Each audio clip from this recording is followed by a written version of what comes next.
Good morning, I'm Tanya Iser, an investigative reporter here at Channel 8. I'm joined this morning by Meredith Bagui. She will be our legal expert today as we continue with deliberations. I talked to Rebecca Lopez this morning, and she told me that the jury began deliberating around 8:30. They deliberated for about 7 hours yesterday, and we had one question, and during that time they asked for sticky notes, and which I thought was interesting. I don't know if they're counting or what, but who knows. And then they also asked to see some kind of photographic evidence. We do not know what that photographic evidence was. The judge did not elaborate on that, so it would be interesting to know. But to kind of move things along this morning while we're in this hurry up and wait mode, we've decided what we want to do is we're going to replay closing arguments, and then we're going to start with Ashley Diener, the prosecutor who did the initial argument, and then we'll chat about what she said with Meredith, and then we're going to kind of go through step by step with each person. And then if you guys have questions, just put them in the chat. I'll do my best to try to grab them.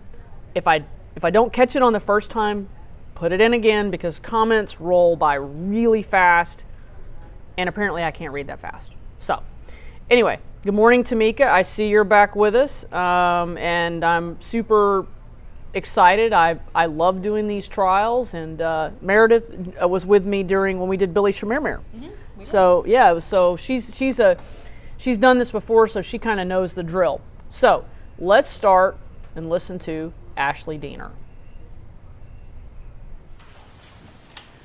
If you can't feel safe in your own home, where can we feel safe? When you think about your house, you think about safety. It's where you go to retreat, to get away from the world. It's where we grow up. It's where we have kids. It's where we mark on the inside of a doorway and they've gotten taller and taller. It's where we make memories. That's why it's so sacred. That's why it's so important. How many of us during the Thanksgiving holiday were in our own kitchens celebrating with our family? Christmas, right now, how many of us right now have a Christmas tree in our living room? Why do we do that? Why do we put Christmas lights outside our house? Why do we decorate our homes? Because they're ours, right? Because they're so important. And today, that's exactly why this day is so important. Because the sanctity, the safety of our homes has been compromised by what he did. He took her away.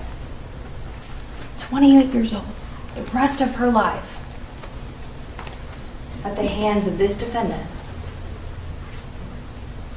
The Fort Worth Police Department has good officers.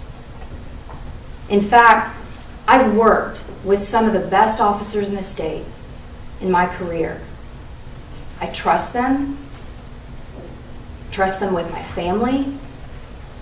They actually do serve and protect.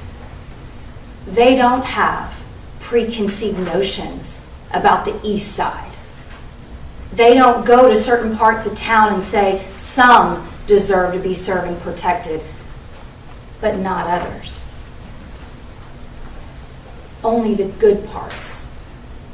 Only the parts of town that I want to go to. That's not how it works here. Because our community is all of us.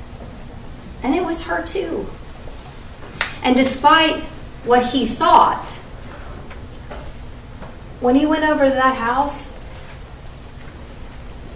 it was a dope deal gone bad, a robbery, or a shooting, high crime area.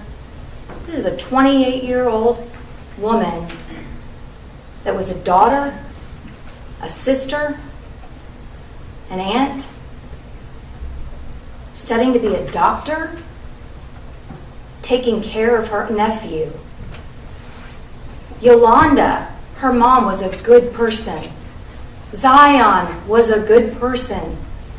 James Smith still lives on the east side. He's a good person. His family are good people. When you put on that badge and you put on that uniform, you say you're going to serve and protect us all. That means her too. And the Fort Worth Police Department, those officers that do serve and protect us and don't have those preconceived notions, that did a thorough investigation in this case, are ashamed that they ever called somebody like him a brother in blue. Because it means something when you put on a badge. It means you don't go to a house with a preconceived notion because you want to have that kind of power. Haven't we all met an officer that just likes being an officer a little too much? I've been pulled over by those guys before. Power hungry, tunnel vision. It's a little scary to me. Those people that we don't... object to that being outside the record and an expression of the prosecutor's personal opinion, which is absolutely irrelevant to this jury. Sustained. Stay within the record. Ask the judge, ask you to instruct the jury to disregard the last comments of counsel. The jury will disregard the last argument. And throughout the course of their entire investigation, what did the Fort Worth Police Department determine? They talked to all of these witnesses. They looked at all of the evidence in this case. What you guys got over the last 2 weeks, that's what they had. Forensic interview from Zion, witness interviews, they talked to folks, the autopsy report, the photographs, the body camera video, frame by frame by frame, just like what we watched. They went through all of that and they determined It's murder. They issued an arrest warrant and a district judge signed saying this is murder. The question in this case has never been, is it murder? The question that they raised this week was, is it self-defense? Is it self-defense? And what's really important about the court's charge is this is the law that applies. We do not view it based on what he says and only what he says. A person doesn't get to harm another, get up on the stand and say, well, I was doing it in fear of my life. And we just let them go. We just take their word for it. Imagine that scenario. Imagine what would happen if that were the law. Then not one single person would ever be held responsible and accountable for what they do if they can just say it is, so it is. That's not the way that it works. What the law is, and what you guys have in front of you, is that it has to be a reasonable belief and immediately necessary. And so how do we define what's reasonable, right? That's also in your court charge. It's a belief that would be held by an ordinary and prudent person. All of you guys, with what he did out there, was that reasonable? Was that immediately necessary? And here's one very important part, and I can tell you right now, when they get up and talk, they don't want you to focus on this. This is the law. This is what we're charged. This is what we're bound by. Unlawful deadly force. Unlawful force. The only way that this conduct is justified by this defendant is if it's reasonable to all of you, what he did, immediately necessary, and the most important part is her, meaning Atatiana's, unlawful force towards him, or unlawful deadly force. The only way he is justified in his conduct is that it's to the degree the actor reasonably believes the deadly force is immediately necessary to protect the actor being the defendant, against the other person, Atatiana's use of unlawful deadly force. So think about that for a minute. What has been unlawful about what Atatiana did? We have not seen one shred of evidence that anything that Atatiana did was unlawful. In fact, we heard quite the opposite. You can be in your own home, owning a weapon, owning a gun, and you can protect yourself in your home. That's one of the most fundamental rights. That's the reason we all feel so safe. Atatiana Jefferson didn't commit any criminal act by walking up to the window with her gun, thinking someone was outside. It's what many of us would do if we were in our house in the middle of the night, in the back bedroom, and we hear somebody outside. That's what you would expect us to do, to try to protect ourselves, and in this case, Zion as well. So there's not been any evidence to support anything that she did was unlawful. And you gotta have that. That's what the law says. And if you think about it, it makes sense in this case because she was in her own home. If we can't feel safe there, where in the world are we gonna feel safe? This defendant, when he put on this uniform, he has a tremendous amount of power, right? A tremendous amount of power. And when we talk about what's reasonable, when I talked earlier about the Fort Worth Police Department, when they went through and they did their thorough investigation of what happened out there, they considered all of what you guys have seen as well as the general orders. I put that in here too. You guys can ask for that. If you guys want to go through, you can ask for the general orders. You can see exactly what they say. It's not about what I say they say, or they say, or any kind of spin that the defendant wants to put on it when he took the stand. It's exactly what is written down. It's the very thing that the defense said in opening statement. They followed all the steps and procedures as you are supposed to.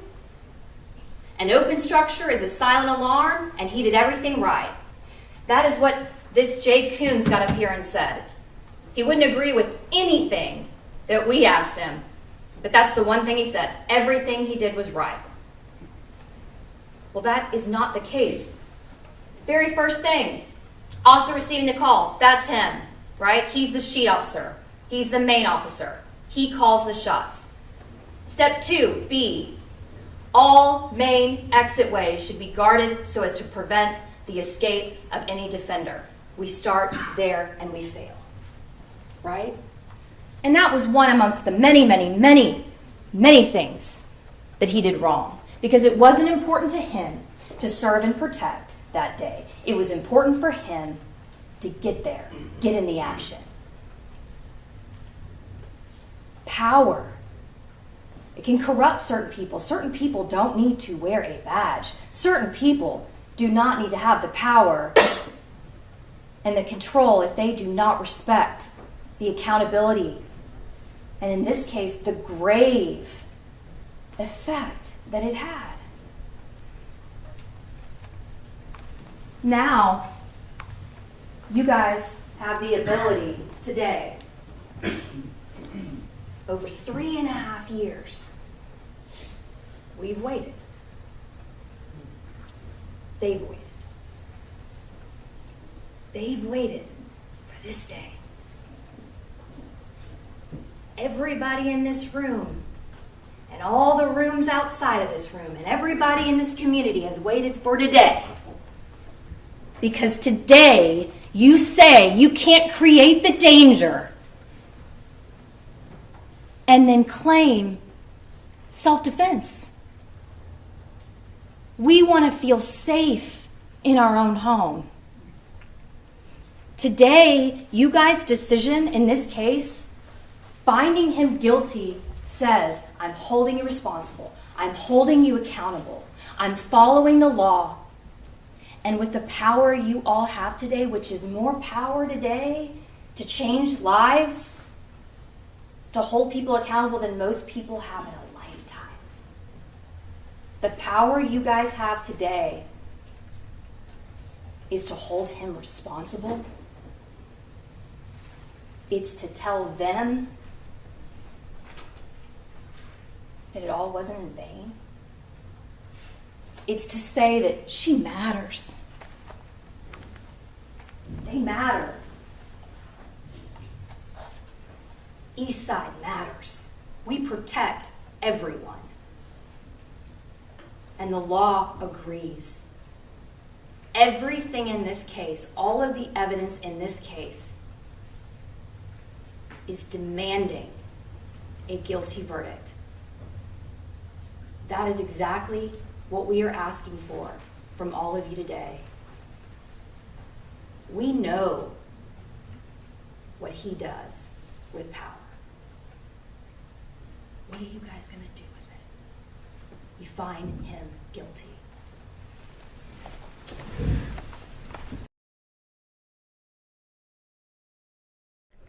Okay. Yeah. Okay. Wow. I every time I hear that, when she says, "We know what he did with did with power. What are you going to do with it? Find him guilty." Every time I hear that, that's a pretty powerful ending. Meredith. So if you guys joined us a little late, what we're doing is we're replaying yesterday's closing arguments while we're waiting on the jury. We just kind of might as well. So what did you think of Ashley Diener's? I thought she was very convincing, very calm, methodical, laid everything out, just thought it was a really good argument. What's the strongest parts of it? The law, just the part about being safe in your own home. I think every single person can relate to that. And that is one way to put that jury in Atatiana's shoes of how would you feel if somebody came up to your window and shot you through the window. You can't put the jury in the person's shoes, but we can try to kind of create that situation with her words. And I think that she did a wonderful job of putting that jury in that situation. And how would you feel about it? Well, because I think we can all, sympathize with this idea that we're in our house, we're playing a video game with our kid, or in this case, Tatiana was playing with her nephew, and we just kind of all like see ourselves in that situation. And we are, in Texas, people are believe in protecting themselves with firearms, and she was certainly legal in Absolutely. having that firearm. And but one of the things that when I had Erin on yesterday, Erin Hendricks, she really keyed in on something that that the Ashley said, which was this issue of that there's no evidence, none presented that Tatiana engaged in unlawful force. Talk to us about that and how that might play with the jury. Yeah, I mean, you can defend yourself absolutely against someone's use of unlawful force. Unlawful deadly force means you can use deadly force to repel that unlawful force, but they have not done as far as I'm aware, they haven't done a very successful job, I would say, showing that they're created such a fear in the mind of this officer that he should have been able to use the deadly force against her. I think that's the key there is, was what she was doing enough justification for him to pull out a gun and shoot her? And that's probably what the jury is back there talking about. And one of the things you're going to hear when we listen to Dale Smith, the other prosecutor, because we're going to replay his as well as we're walking through this, is that there was literally a half a second between the moment that he's uttering, show your hands, show your hands, to firing of the shot. It's probably all happening simultaneously just based on the timeline. So she probably doesn't even know who's out there. Right. He has not announced himself in any way, shape, or form. And I don't know. It's a hard case. And I mean, she's in her own home. She is presumed to be acting reasonably if she thinks there's a presumption in the law that if you think someone is trying to use force to get into your occupied habitation, you are presumed to be reasonable in using deadly force to get that person out of there. So she absolutely was doing nothing wrong. But yeah, it's interesting about, what kind of a reflection could this officer have had? I mean, you can't just shoot somebody just because you think maybe something's going to happen. You have to have some sort of justification for that. Let me ask you this. So what happens if she shot him? She'd be justified under the law. If she thought that he was trying to enter her occupied habitation, then habitation. That's her key here. habitation, exactly. So she would be justified. Now, I'm not saying that they wouldn't charge her. I mean, they can certainly charge you for a crime. But I'm they sure also have she would have gotten to go through the rodeo. Yeah, and then we'd be on the other side of this. Right. So yeah, it's a whole interesting thing, and I think Ashley Diener's argument is very effective just for all those reasons. Just this really placing us all in this frame of mind, and so we'll see how the jury views that. So next up, we want to play. You don't have Bob Gill yet. At Ryan, really? It's a huge file. Gosh, you're killing me this morning. I'm sorry, guys. Ryan's trying. Well, so what we're having to do is he's having to export the video and flip it and la la la, and it takes a little bit to do it. Gill's is 40 minutes. Wow. Okay, well, we'll just chit chat. How much longer do you think it'll take? About 5 minutes. 5 minutes? You sure you don't want to come introduce yourself to YouTube jury? I mean, I feel like they want to meet you. I've got all this video work. Oh, he's got all this. He's busy. All right, guys. So what do you while we're in this hurry up and wait mode? So what do you make of? So the jury's they deliberated yesterday for about 7 hours. Oh, and somebody asked about what charges. So we're looking at murder, and of course, which is intentionality, and then manslaughter, which has that reckless component. to kind of walk folks through the differences between these two, and does manslaughter really apply in this case? I mean, it can, and certainly the judge thinks there's enough evidence there that it should be included in the jury instructions. You know, murder, of course, is intentionally or knowingly causing the death of someone, or causing the death of someone by acting recklessly in regards to human life. Manslaughter obviously is a lesser included of murder, where you are acting recklessly and the person dies as a result. So the most obvious difference is that manslaughter is a second-degree felony with your range of 2 to 20 in prison, and then murder, of course, is all the way up to life in prison. And so the jury could say, and I've seen this many times, where if the jury can't decide, is it murder, but they want to find him guilty of something, but they don't know that it was knowingly or intentionally, then they can compromise on manslaughter. And so that does give them a tool to find him responsible, but not maybe to the level of murder. Does it make a difference, though, that if he's testified to the intentionality?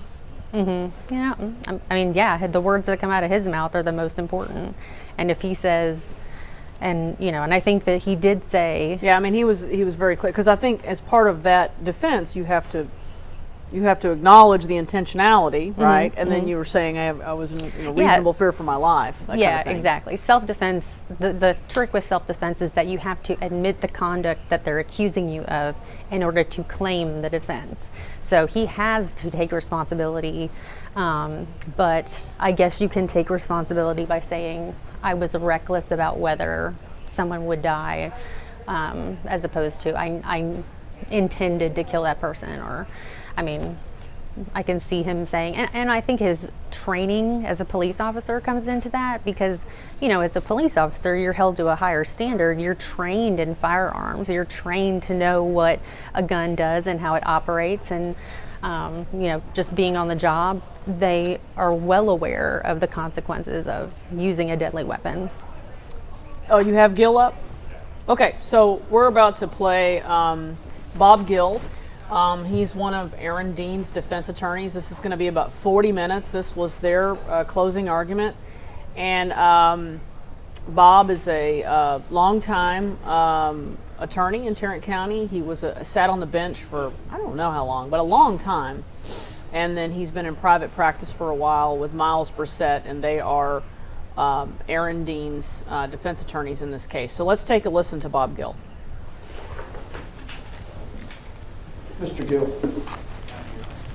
Good morning, ladies and gentlemen. It's a really effective way to help you listen to the argument. I want to first thank you for the time you've spent here the last week and a half, and all the attention you paid to this case. I mean, it's obvious to me, sitting over here on the other side of the courtroom, that you all take this case very seriously. You paid very close attention. You took a lot of notes. You're very involved in this case, and we appreciate it. Well, thank you for your service. On my behalf, co-counsel Miles, on behalf of Aaron, on behalf of his family, well, thank you. Thank you for being here. Thank you for your service. And I can tell you that it is a very humbling experience to stand up in front of you when you're about to judge my client and have a few minutes to address you and point out to you what I think is important about this case. And the first thing that's important about the case is this jury charge. In it, the judge sets out the law that you'll follow during your deliberation.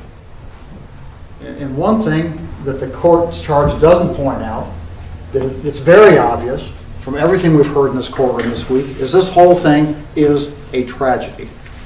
And I'm not going to stand up in front of you and tell you it's not, because it is.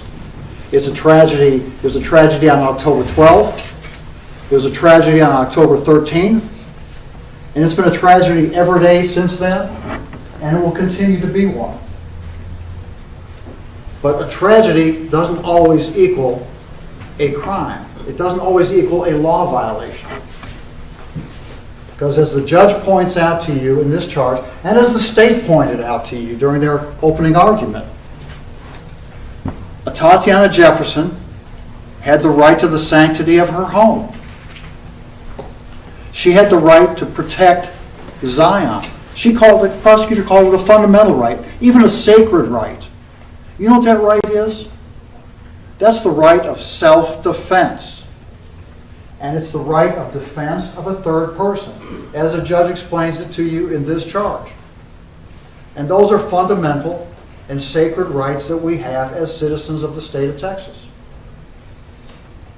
And the judge explains to you that Aaron Dean, as a citizen of the state of Texas, has a right to self-defense. He has a right to defend himself.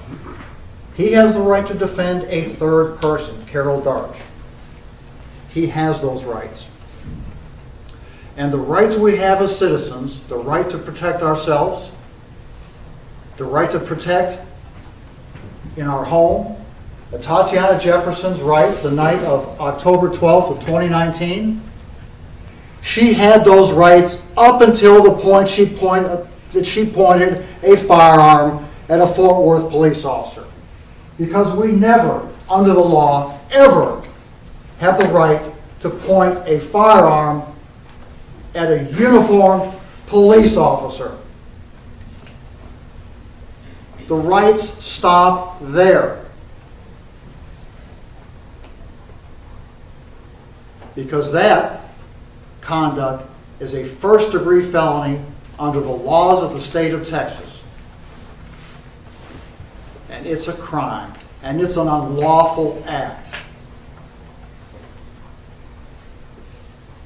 The judge also tells you in this jury charge that even though Aaron has been arrested for this and charged and indicted, that is not any evidence of his guilt. That the standards for arresting someone and charging someone are very low. The standard of proof of beyond a reasonable doubt is the highest standard we have under our law. It doesn't take much to arrest or charge someone, but it takes a lot of evidence to convict someone, and that's the way our law ought to be. That's been our law from day one when this country was founded. When we passed a Constitution and a Bill of Rights, that's been our law. And it's been the law ever since, and it's the law today. So not only does the state have to convict a person of a crime beyond a reasonable doubt, you heard from this jury charge that the state has to remove all doubt in your mind as to whether or not this was self-defense or defense of a third person. When the judge includes that in a jury charge, it's the state's burden beyond a reasonable doubt to disprove it. The state in this case has to prove beyond any and all reasonable doubt that Aaron Dean was not lawfully defending himself or lawfully defending Carol Darch. The judge also tells you in this jury charge that in answering the issues submitted to you, you must not be swayed by mere sentiment, conjecture, sympathy, passion, prejudice, prejudgment, public opinion, or public feelings. It's not your job as members of this community to see that one thing or another happens in this case. It's your decision as jurors based upon the law that the judge gives to you and the evidence that you've heard from that witness stand.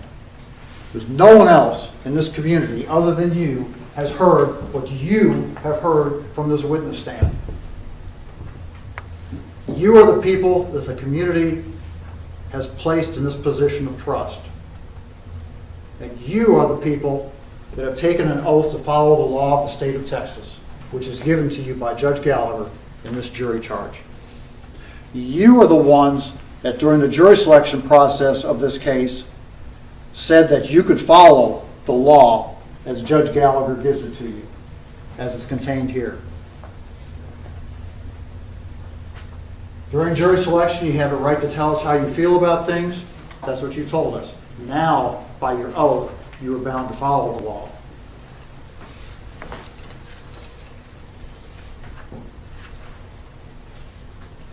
Going back to the charge just briefly, the law of self-defense is set out starting on page 7. And the judge clearly instructs you that it's a justification or a defense under the law to be defending yourself or defending a third person. Halfway down the page, a reasonable doubt on either of these two defenses requires that the defendant be acquitted, found not guilty. A person is justified in using deadly force against another if the actor reasonably believes it's immediately necessary to protect himself or to protect that third party. What is more immediately necessary than having a handgun stuck in your face? And you heard from several people, starting with Aaron, that handgun was this big when he saw it. And then it was explained to you by Dr. Coons and even by the state's expert, Mr. Priest, that that's called tunnel vision, that the officer's view comes down to 2 or 3 degrees and they focus on that weapon as a robbery victim would. And you've all heard it described in the news, the robbery victim described the weapon as being as big as I'm going to object, Your Honor. That's football. outside the scope of evidence. Stay within the record. That's what the expert witnesses Oh, that's said. right. Go ahead. They described how robbery victims view a firearm with one stuck in their face and they're startled by it. It's huge. It's their focus. It's the focus of the officer's attention when that happens to them. And the experts say that's why when that happens to the officers, they cry out, "Show me your hands, show me your hands." Because that's their focus. The focus is the hands. The focus is the weapon. That's the threat. That's the threat they have to stop. And that's what they do.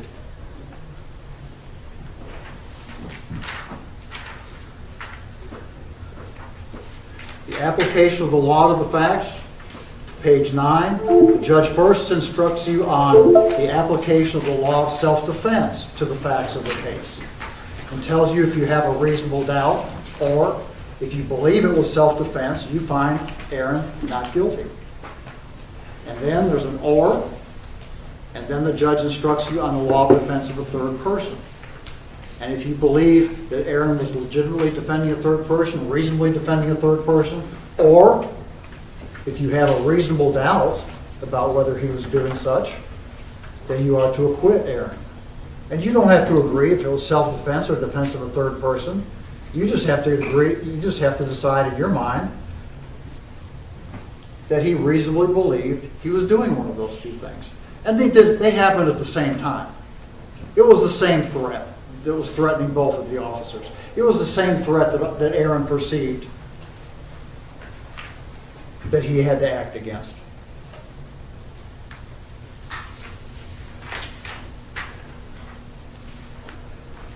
The judge tells you that there is a lesser included offense, the offense of manslaughter. Manslaughter is recklessly causing an individual's death.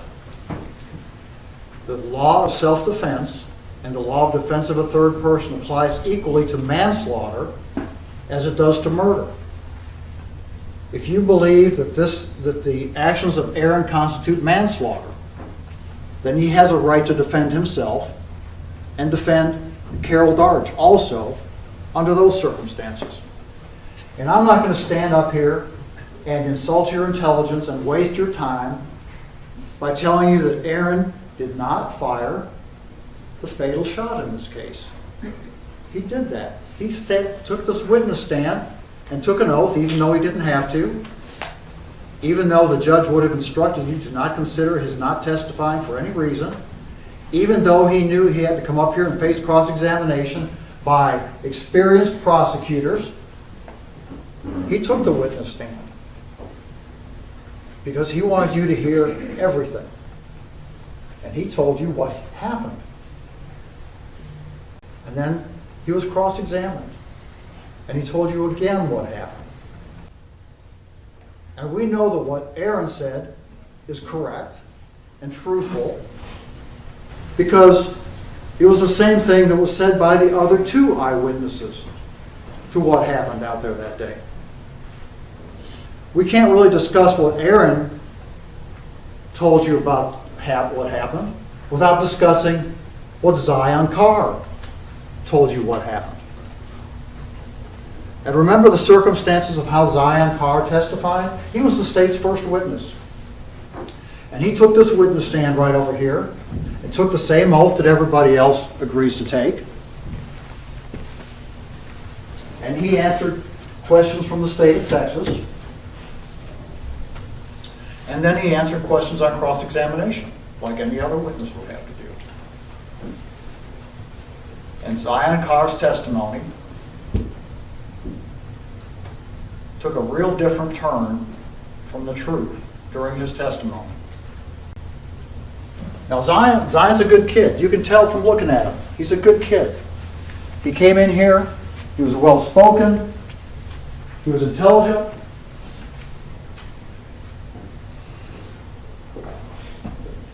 But you could tell he was under a lot of pressure. And a lot of time had passed. So Zion succumbed to the pressure and testified differently from the truth. But fortunately, we know what the truth is.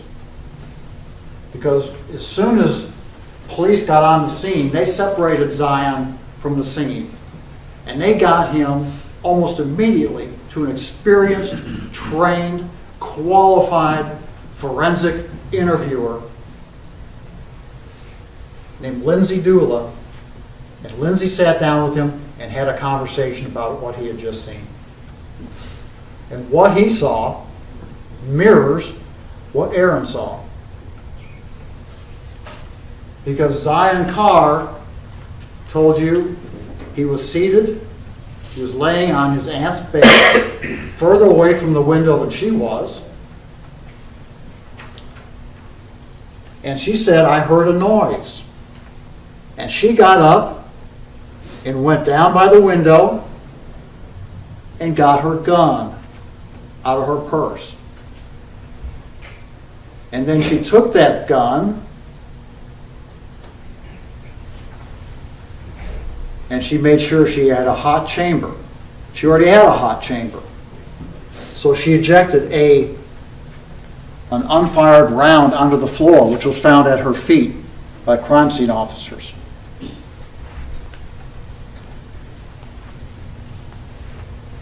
And then she took her gun, and Zion explained to you that she pointed it at the window. And we know from Aaron's testimony and from Officer Darch's testimony that Aaron Dean was on the other side of that window in full police uniform, having been dispatched there by his department. And Zion Carr said, I thought I saw a badge. And Zion Carr said, the officer told her to put your hands up, show me your hands. And she didn't do that. And that's when the officer shot her.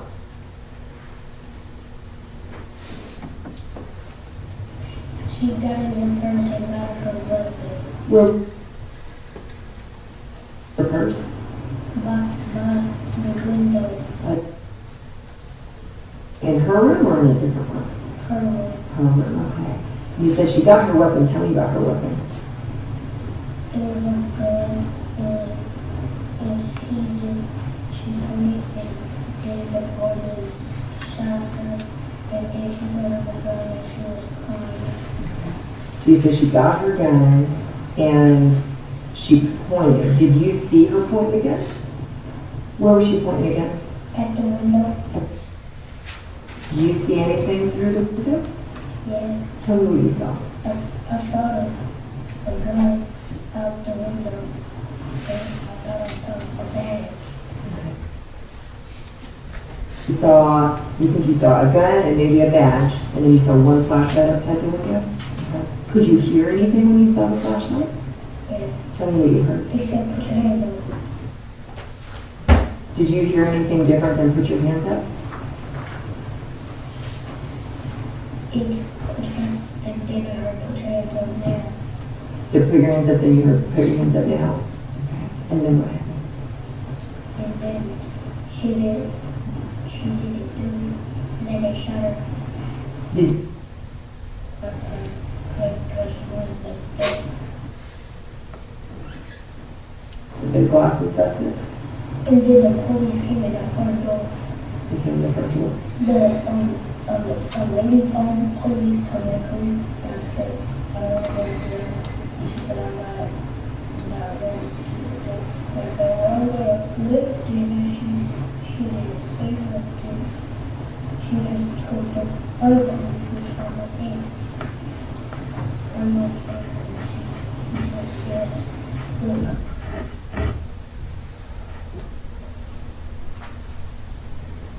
That's tragic. It's tragic what happened. It's tragic that Zion saw it happen. But Zion saw enough to even know that it was the male officer, not the female officer, that had to shoot his aunt. That's what Aaron said. It's a mirror image of what Aaron Dean told you about what happened out there. And we know that it's true because that's what Zion said shortly after it happened. And that's what Aaron said happened out there that night. And the third eyewitness that you heard from about what happened out there was the body cam video. You heard Grant Fredericks,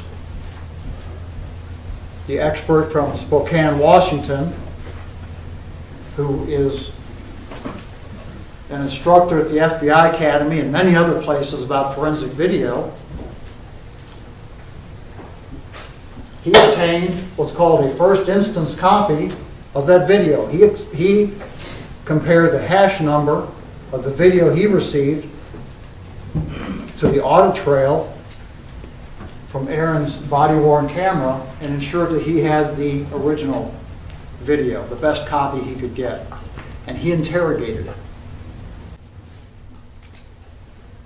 And based upon his interrogation of the video, he came in here to court and told you what he saw on the video. And he saw the same things that Zion and Aaron saw. He saw the woman in the video, the woman on the other side of the window from Aaron, raising her arm with a dark object in her hand. The dark object, you know from the statement of Zion and the testimony of Aaron Dean, was Atatiana Jefferson's firearm.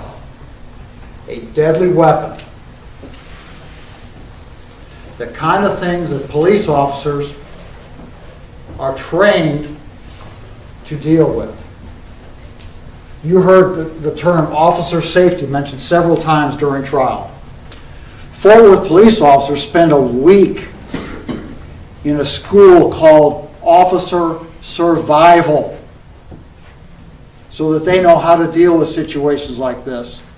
And they also know how to deal with situations like this from their general orders. And their general orders tell them,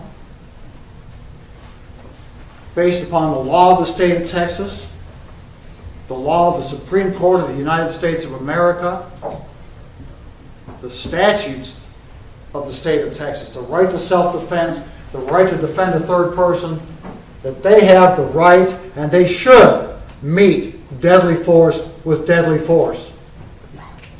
And you recall during jury selection, we asked you, does an officer have to wait until he's dead before he exercises his right of self-defense? Of course not. That's the whole reason we have a right of self-defense, is to defend ourselves. To make sure that no one uses a deadly weapon on us to save our own lives, to save the life of a third person. That's why that law is on the books. And Aaron had the right to do that night. And that is unfortunately what he had to do. Several witnesses told you that police work is inherently dangerous work. It's a balancing of risks. Police officers go out every night and deal with situations like this. Fortunately, most of them do not involve the confluence and continuum of events that happened in this case that unfortunately led up to this situation. And you heard about what that situation was. Mr. Smith from across the street called the police. In his mind, he wanted them to go check on his neighbor. But that's not what he told them. He told them that there was an open door over there and he wasn't sure what was going on. He told them about the cars parked in the driveway. Now, police have rigid rules about how they deal with that kind of situation. When someone calls the police take the information given in the call and they code it. And they dispatch their officers accordingly. And in this case, the buzzwords that Ms. Talbert, the call taker, heard was open structure. So Aaron and Carol were dispatched on signal 56, which in police jargon is an open structure call. And they are told in their general orders, generally, how they are to deal with an open structure call. And they went out there and they dealt with their open structure call. And you know from your experience as a citizen, when police officers are called out on a call, they do what's necessary to do a proper investigation. And their proper investigation in dealing with an open door, an open structure, a silent alarm, whatever it might be, is they go check the structure. And checking the structure requires them to get on the property and have a look at it. And that's what Aaron and Carol did that night. Unfortunately, they did not get a chance to complete their investigation. You heard a lot of criticism of Aaron about how Aaron handled that call. A lot of Monday morning quarterbacking about how Aaron handled that call. Mr. Priest, that was called by the state of Texas to testify in this case, had all kinds of problems with how Aaron handled that call. He did all kinds of Monday morning quarterback. He quarterbacked all week on Aaron. What did we talk about with him? He'd come out here and talk about, well, I didn't like the way they crossed the intersection. They crossed the intersection and they could have been seen by someone. And they're not supposed to do it that way, and that's bad policing. And gee, that's just sorry. That's just sorry work.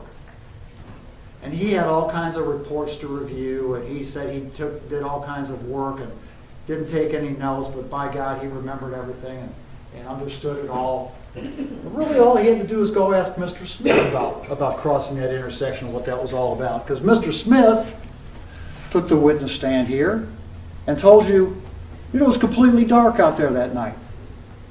Completely dark. Mr. Smith testified that he and some of his other family members were sitting out on a porch across the street.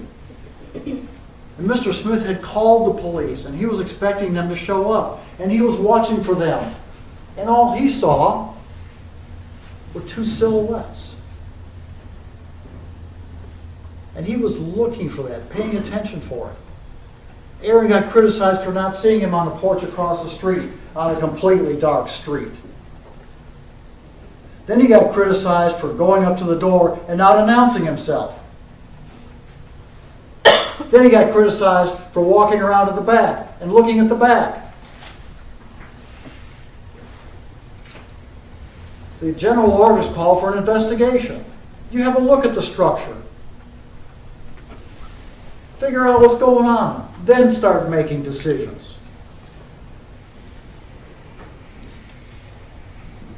If Aaron had walked up to the front and announced himself, and there had been a burglar in the house, what the burglar would have done? Go out the back, of course. You can't have it all those different ways. You can't be wrong about staying at the front. You can't be wrong about going to the back, or vice versa. It's like the old trick with the balloon. You squeeze one end of the balloon, the air all goes to the other. You squeeze the other end, it goes back. It's simple. You go out there and do the best you can. And snipers' nests, we talked about that, and I don't know. I don't know how we got that far off of reality, but we did. But they were out there doing an investigation. And Mr. Priest criticized Aaron for not checking the deck lids on the cars. Like what? A burglar crawls in the trunk of the car and hides out waiting for the police? Now, come on. That doesn't happen. But then Mr. Priest forgot about something. He forgot that several years ago, he worked on a very, very, very similar case in Fort Worth, where a man was shot by Fort Worth police officers in his own garage. Police had been dispatched out there on an alarm call and went to the wrong house. The garage they shot the man in was the wrong garage. It wasn't the garage of the house they were supposed to be at. And the man didn't put down his weapon, and he was shot by the police. And Mr. Priest, under those mirror circumstances, said that was justified. Uniformed police officer shot a man in his own garage, and that was justified. But he wants to pick apart and nitpick Aaron for what he did out there that night. Oh yeah.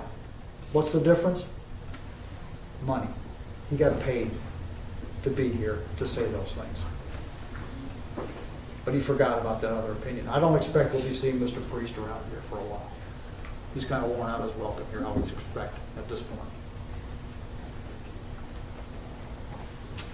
But he also told you after that police work's inherently dangerous.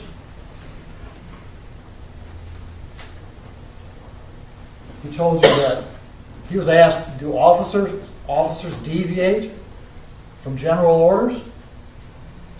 You know what his answer was? Of course.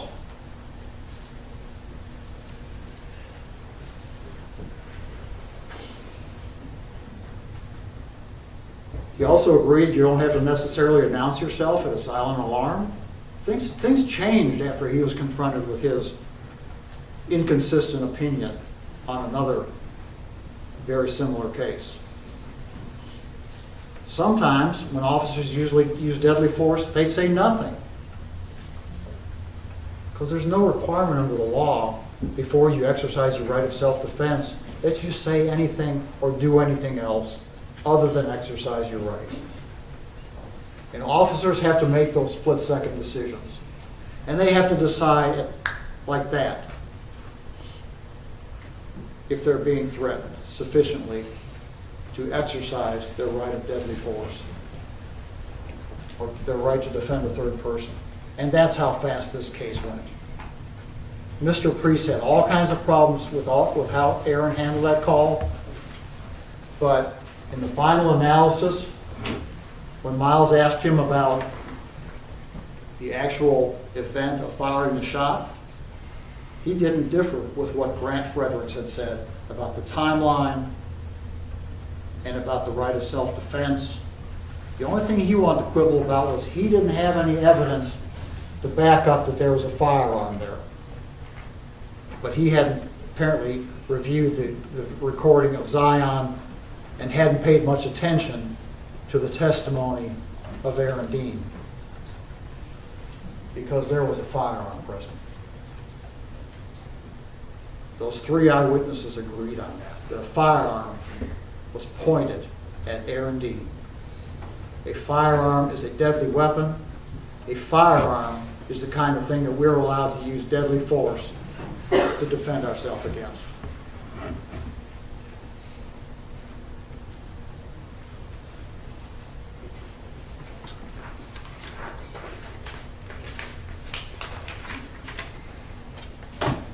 Police work is inherently dangerous work. You heard that from several witnesses on the witness stand.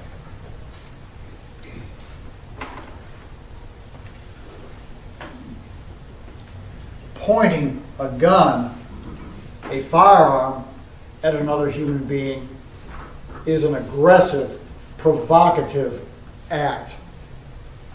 And it's an aggressive, provocative act that draws a response of self-defense in defense of the third person. Aaron's actions that evening were justified under the law of the state of Texas. Aaron was a police officer in full uniform. You saw the photographs of him. He had Fort Worth PD, FWPD across his watch cap. He had distinctive patches on both shoulders. He was wearing a badge on his chest, a distinctive uniform. And when he's wearing a distinctive uniform like that, when any officer is, they have a right, a reasonable right, to expect that members of the public understand that they are a police officer and that they are protected from aggressive, violent, provocative acts of other citizens. They have enough to worry about out there on their job.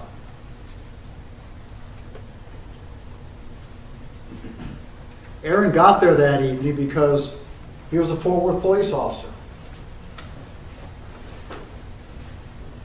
He went to the academy, he was trained. He graduated. He was issued a badge and a firearm, trained some more, sent out onto the street. When Mr. Smith called Fort Worth Police Department to report the neighbor's doors being open, Aaron was dispatched out there on that call.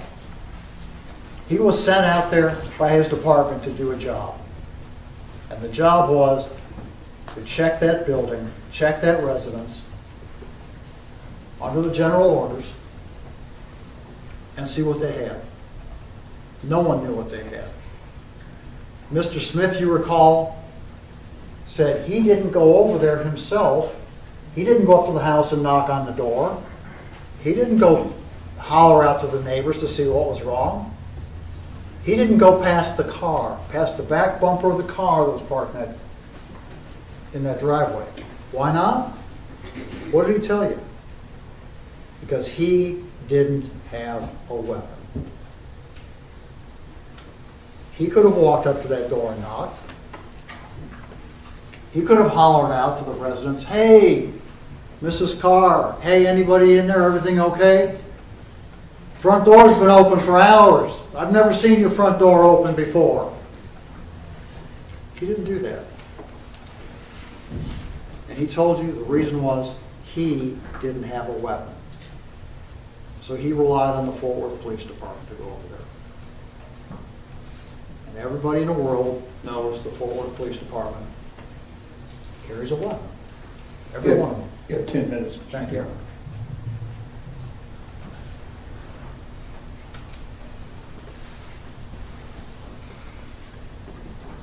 You know from what you heard from the Tarrant County Medical Examiner's Office, Dr. I can't remember if it's Fries or Fries, but it's F-R-I-E-S. He told you that Ms. Jefferson had glass stippling, pseudo-stippling on her face. She had a gunshot wound in her upper chest area, a fatal gunshot wound that he said would have killed her if she'd been shot like that in a level 1 trauma center.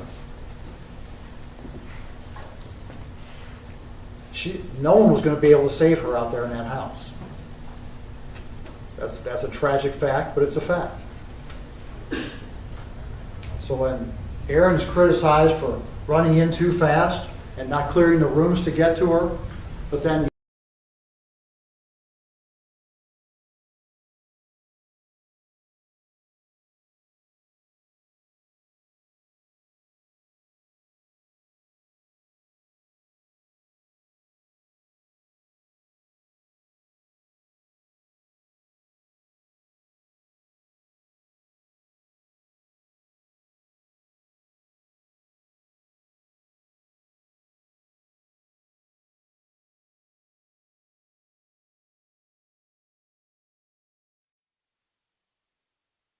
So we've been listening to Bob Gill. Sorry, we had a little technical difficulty. The gremlins in the software have stopped Gill. He was getting pretty close to the end, right? 3 minutes left. He was 3 minutes left, so it is what it is. We played most of it. And then right now, Ryan is working on getting Dale Smith into the server so we can listen to him. So Meredith, well, first of all, if you've joined us since we started this, we're replaying the closing arguments from yesterday as we kind of sit here on verdict watch, and we're just really kind of killing time actually right now while we wait. So, talk to me about Bob Gill's argument and what you think of it? I think it was a good argument. I think he's doing his job, which is to point out all of the inconsistencies in the testimony, to definitely attack the expert testimony because that was the most hurtful to his case. So, definitely attack all of the expert, from every which way. That, oh, by the way, he called something else justified, but this one wasn't justified. And, that was pretty clever coming up with that. And I thought, he's doing everything he can to save this guy's life and, pointing out just things that the jury can consider. And that's probably what they're talking about back there is all of that. All of that. So the case that he was talking about is Jerry Waller. Jerry Waller was a Fort Worth homeowner who there was an audible alarm at a neighbor's house, and the police came out. They went to the wrong house, and in the confrontation with Jerry Waller in the garage, they ended up shooting and killing him. And it was back in, I think, 2013. And the prosecution expert had been an expert in that case and had concluded that the use of force in that situation was justified. Now, the prosecution came back on redirect and basically brought out that in the Waller case that they had given him time to follow commands, and that he did not follow commands and therefore was shot. Right. But it was a good comparison, right? Because they're kind of similar. I mean, he was in the garage. Catch. Yeah. Yeah. So, talk to us about because he talked about that reasonable doubt standard. What does the prosecution have to do here? And he's basically saying Bob Gill is saying if you have one shred of one doubt, you cannot convict. And that is, we can't give juries a definition of reasonable doubt. They're used to, a long time ago, there was a definition of reasonable doubt. But now the law says we can't give them one. It's just got to be proof beyond any reasonable doubt. And so we do this kind of like an art form of, beyond a shred of doubt or beyond all possible reasonable doubt. We try to dance around and make the jury understand that if you're going to convict someone, especially of murder, and take away their freedom, that burden is gotta be, it's, almost 100%, you're sure. And that burden rests with the state. And it always rests with the state, unless the defense raises self-defense, and then. Oh, so yeah, let's talk about that. Okay. Yeah. So, if the defense raises the presumption of not the presumption, but if the defense tries to go with self-defense, then they have the burden to prove that it was self-defense, and then the state can rebut that. So the burden starts to shift when you use the word self-defense things So start it's not getting a little totally on- crazy. so it's not totally on the state in this case. Right, right. But I mean, they still have to prove their case beyond a reasonable doubt.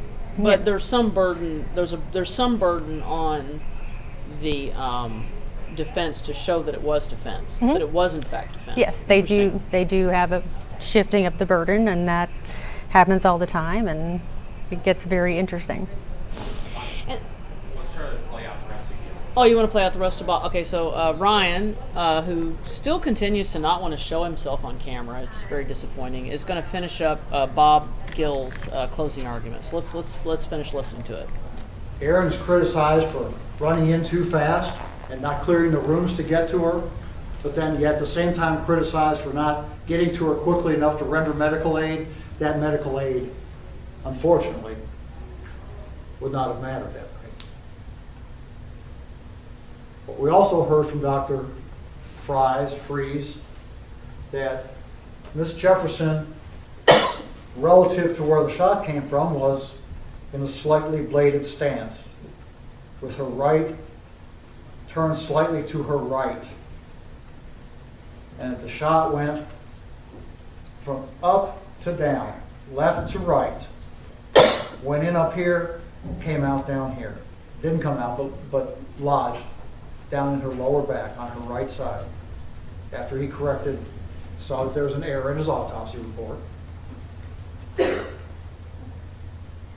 Because that's how she was situated when she was shot.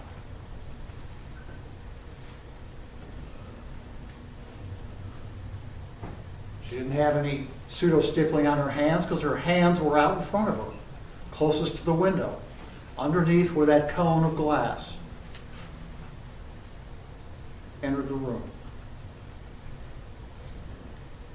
The medical examiner's testimony mirrors the testimony of Zion and Erin and Grant Fredericks, because the position is correct.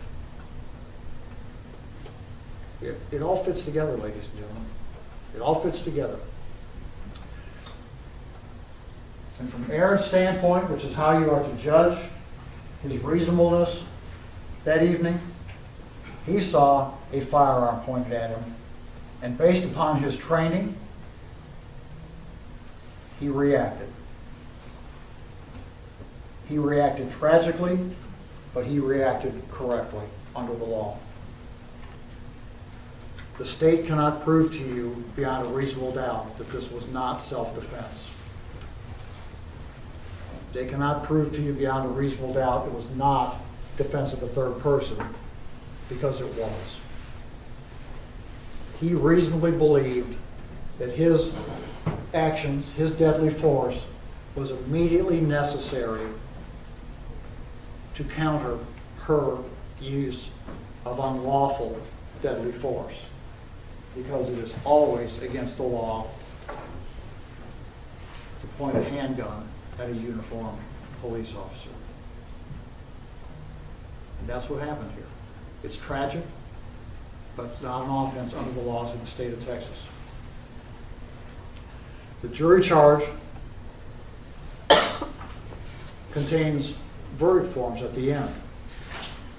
The proper jury verdict form for your use is the top one, which says, "We, the jury, find the defendant, Aaron York Dean, not guilty." He's not guilty because he validly exercised his right of self-defense on that occasion. And he validly and reasonably exercised his right to defend a third person, that being Carol Darch, who he had every reason to believe, based upon training and experience, was going to be right behind him where her training told her she needed to be. And she was. And she was in the line of fire, just the same as Aaron Dean was.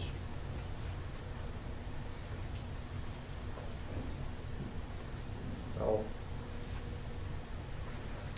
nothing that we do here this week is ever going to bring Miss Jefferson back, unfortunately. Nothing can change that. But by the same token, the tragedy should not be compounded by finding guilty a man who is relying on his rights as a police officer and his rights under the laws of the state of Texas. We would ask you to find Mr. Dean not guilty of these charges. Thank you very much for the time and the attention that you've given me this morning. Okay, so that was the rest of Bob's argument. Any thoughts? Yeah. Very straightforward. I like how he keeps roping in that defensive third person argument too. Because Officer Darch is Right. right behind Aaron Dean. And, you know, I mean, that's a good look for him to say, you know, not only is he protecting himself, he's got to protect this, you know, female officer next to him. And I think that adds another dimension to the story, and it makes him look, you know, less selfish, I guess, in a way that he He's has trying to paint him as a hero, basically. Yes, exactly. Trying to protect the officer right behind him. All the Okay. innocent lives of the, yeah. And he, you know, let's walk back through some of this. He said, you know, he talks about the officer doesn't have to wait till he's dead to exercise. Okay. Basically says he doesn't have to wait till he's dead to exercise his right of self-defense. And that's, of course, true. But Fair. But it's complicated, right? Right. There's in these situations, there's often nuance, and you know, it's really going to boil down to whether or not the jury thinks that it was reasonable. Reasonable and imminently necessary. I mean, I think you've got those two things at play. It's got to be reasonably necessary for you to use the deadly force, and it's also got to be imminently necessary. And the word imminent indicates some sort of an emergency situation where you have to react quickly, and that plays well into this fact pattern because we are in an imminent situation, and he's arguing that he didn't have time, that he shouldn't have to wait for her to shoot him to pull out his gun and shoot her. But we also have, you know, was she pointing the gun at him? You know, was the gun? Did she even know there was an officer out there? Right. Yeah. I mean, you know, because he's shining the flashlight. You know, what does she know? We really don't know because obviously she's deceased, so she can't tell us. And he, in my mind, the way I heard it, he was trying to place the reasonable doubt on the self-defense question on the prosecution. Yes. I mean, they still have to prove their case beyond a reasonable doubt. So at the end of the day, that's what's going on. And you always want that jury to know that burden is so high, and you know, the state's response to that is always, you know, it's met in this courthouse every day, and we do it every day. And but you know, placing that high burden on the state is one of the best tools that we have in the defense toolkit, is just to remind the jury of how serious this is. And you know, yeah. So, you know, Bob referenced Zion's testimony. So Zion originally, he was the prosecution's first witness, and you know this, oftentimes you'll have the first witness is going to be someone who can make you kind of introduce the victim and help you sympathize with the victim, but he also served a dual purpose in that he is a witness to this action. And so Zion was interviewed within hours of the shooting, and also, you know, throughout in the years that passed since that, and he'd always said that his aunt had, you know, gotten the gun out of her person and pointed the gun at the window. Right. And in his testimony last Monday, he said that she kept the gun down by her side, and the defense has more than implied that Zion was coached and changed his testimony. And actually what Gill said was that his testimony, he testified differently from the truth. What do you think the jury's going to make of that? What were your thoughts on that? You know, kids are hard. I was a child abuse prosecutor for a long time, and kids are difficult because And how old was Zion Zion was 8 at the time? at the time, and then he was 11 when he testified. Yeah, kids, are very impressionable, and I'm sure with all of the media and the family surrounding this, I'm sure that it was difficult for him. I'm sure there's a lot of pressure on him to, say the right things and to, do whatever I'm sure his family talked to him about it a lot. And so, especially when you're 8 and then to be 11, now you're remembering this again, there's always the possibility. The passage of time for kid cases is hard because kids. So it's not necessarily that he was change and coached. grow. It could just be that. It could be that he now remembers differently, and that doesn't necessarily mean he's lying. It just means that kids' brains grow at a different rate than adults. And we're all impressionable. We all remember things differently, and it's not to say that he wasn't coached, or maybe he just heard something from a family member or a friend that changed his understanding of what happened.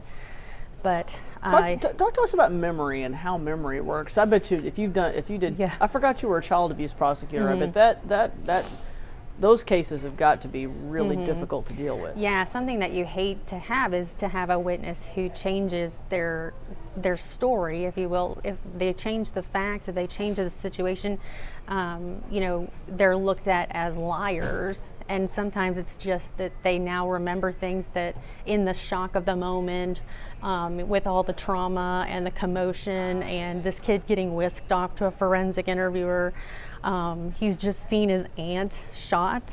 That's incredibly stressful for a child, and to have to recall every detail of that evening is just, it's hard on them. And I would not expect a kid to say the same thing over and over exactly the same way every time.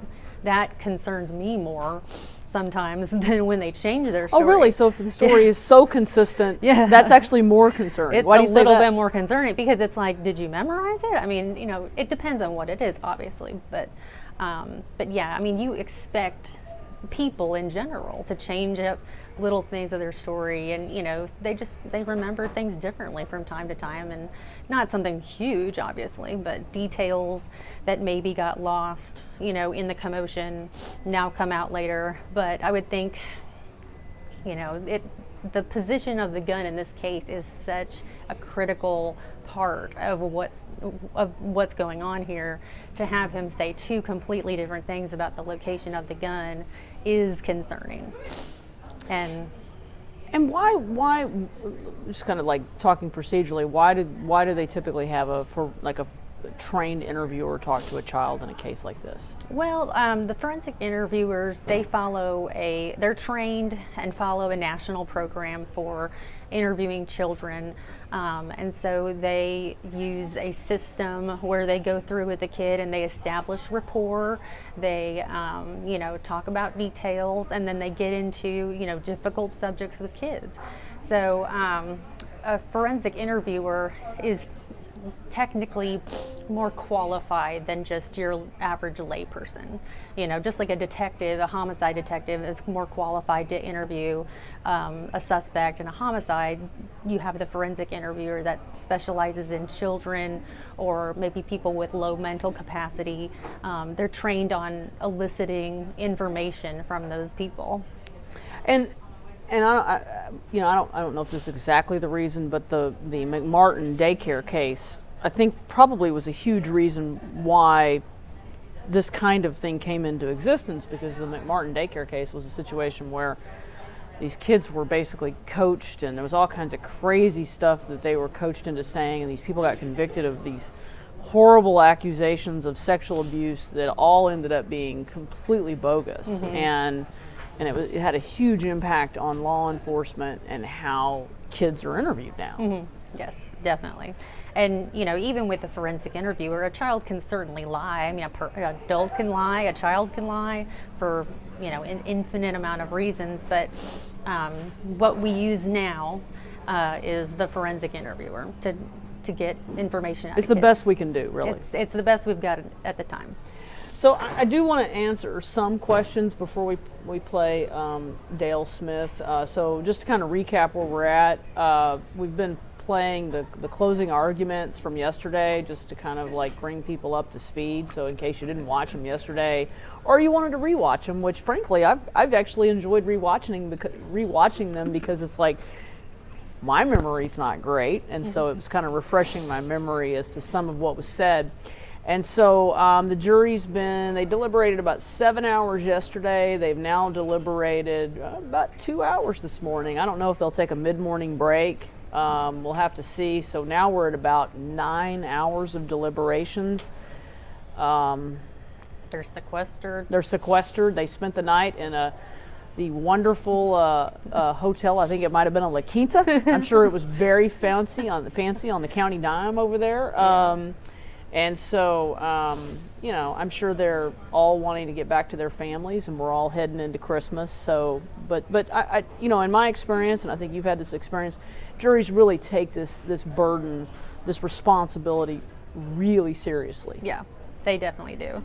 And I'm sure that whole week in the courtroom, looking at this poor family, and then of course, you've got the defendant on the other side and his family. They know one way or the other they're going to be. Somebody's not going to be happy here. Right. Yeah. One of the sides is not going to be happy with them.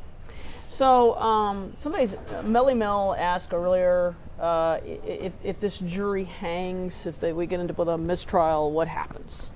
So if there's a mistrial, then we go back to square one, basically, and the state can choose to retry him. Certainly, I think that's a strong possibility. Or they can work out a plea bargain with the defense, and if they can come up with something that they can both live with. I mean, now that they've had the trial run of literally the trial, there's always a possibility of him taking a plea bargain instead of retrying his case. But I don't think that would happen. I think they would just retry him. Oh no, I think they'd retry him. Yeah. I think there's too much interest in this case and too much controversy for them. I mean, if there was a plea bargain, it would have to be kind of hefty. Yeah. Yeah, I don't see them. I see both, them going for broke, both sides, really. Yeah, and it becomes really helpful because we do try to talk to the jurors after the case is over, and especially on a hung jury, we want to know, well, what did you guys hang on? What was the question? What was the issue? And so sometimes that can point you in a direction of, like, if Aaron Dean's lawyers hear that, well, we were trying to decide between 99 and life, and we just couldn't, and we couldn't decide which one to go with. Then I think you'd want to, maybe try to work out a plea bargain, but I don't think that's going to happen here. Do they often, in this phase of the trial, in the guilt-innocence phase, do you find that they start talking about possible sentences? Or? They're not supposed to. Oh, come on. But I live in the real world. I know. Well, I mean, I'm just saying, technically, it's whether he's guilty or not guilty. And, we don't like to call it innocent. We like to call it not guilty because, if you didn't meet your burden, it doesn't mean you're innocent necessarily. It just means the state didn't meet their burden. But yeah, I mean, everyone knows what the punishment for murder is, so it would be weird if they didn't think about it. You'd like to think they know, but you and I both know that a lot of people get their information of the criminal justice system from like Law and Order and places like that, which is has CSI.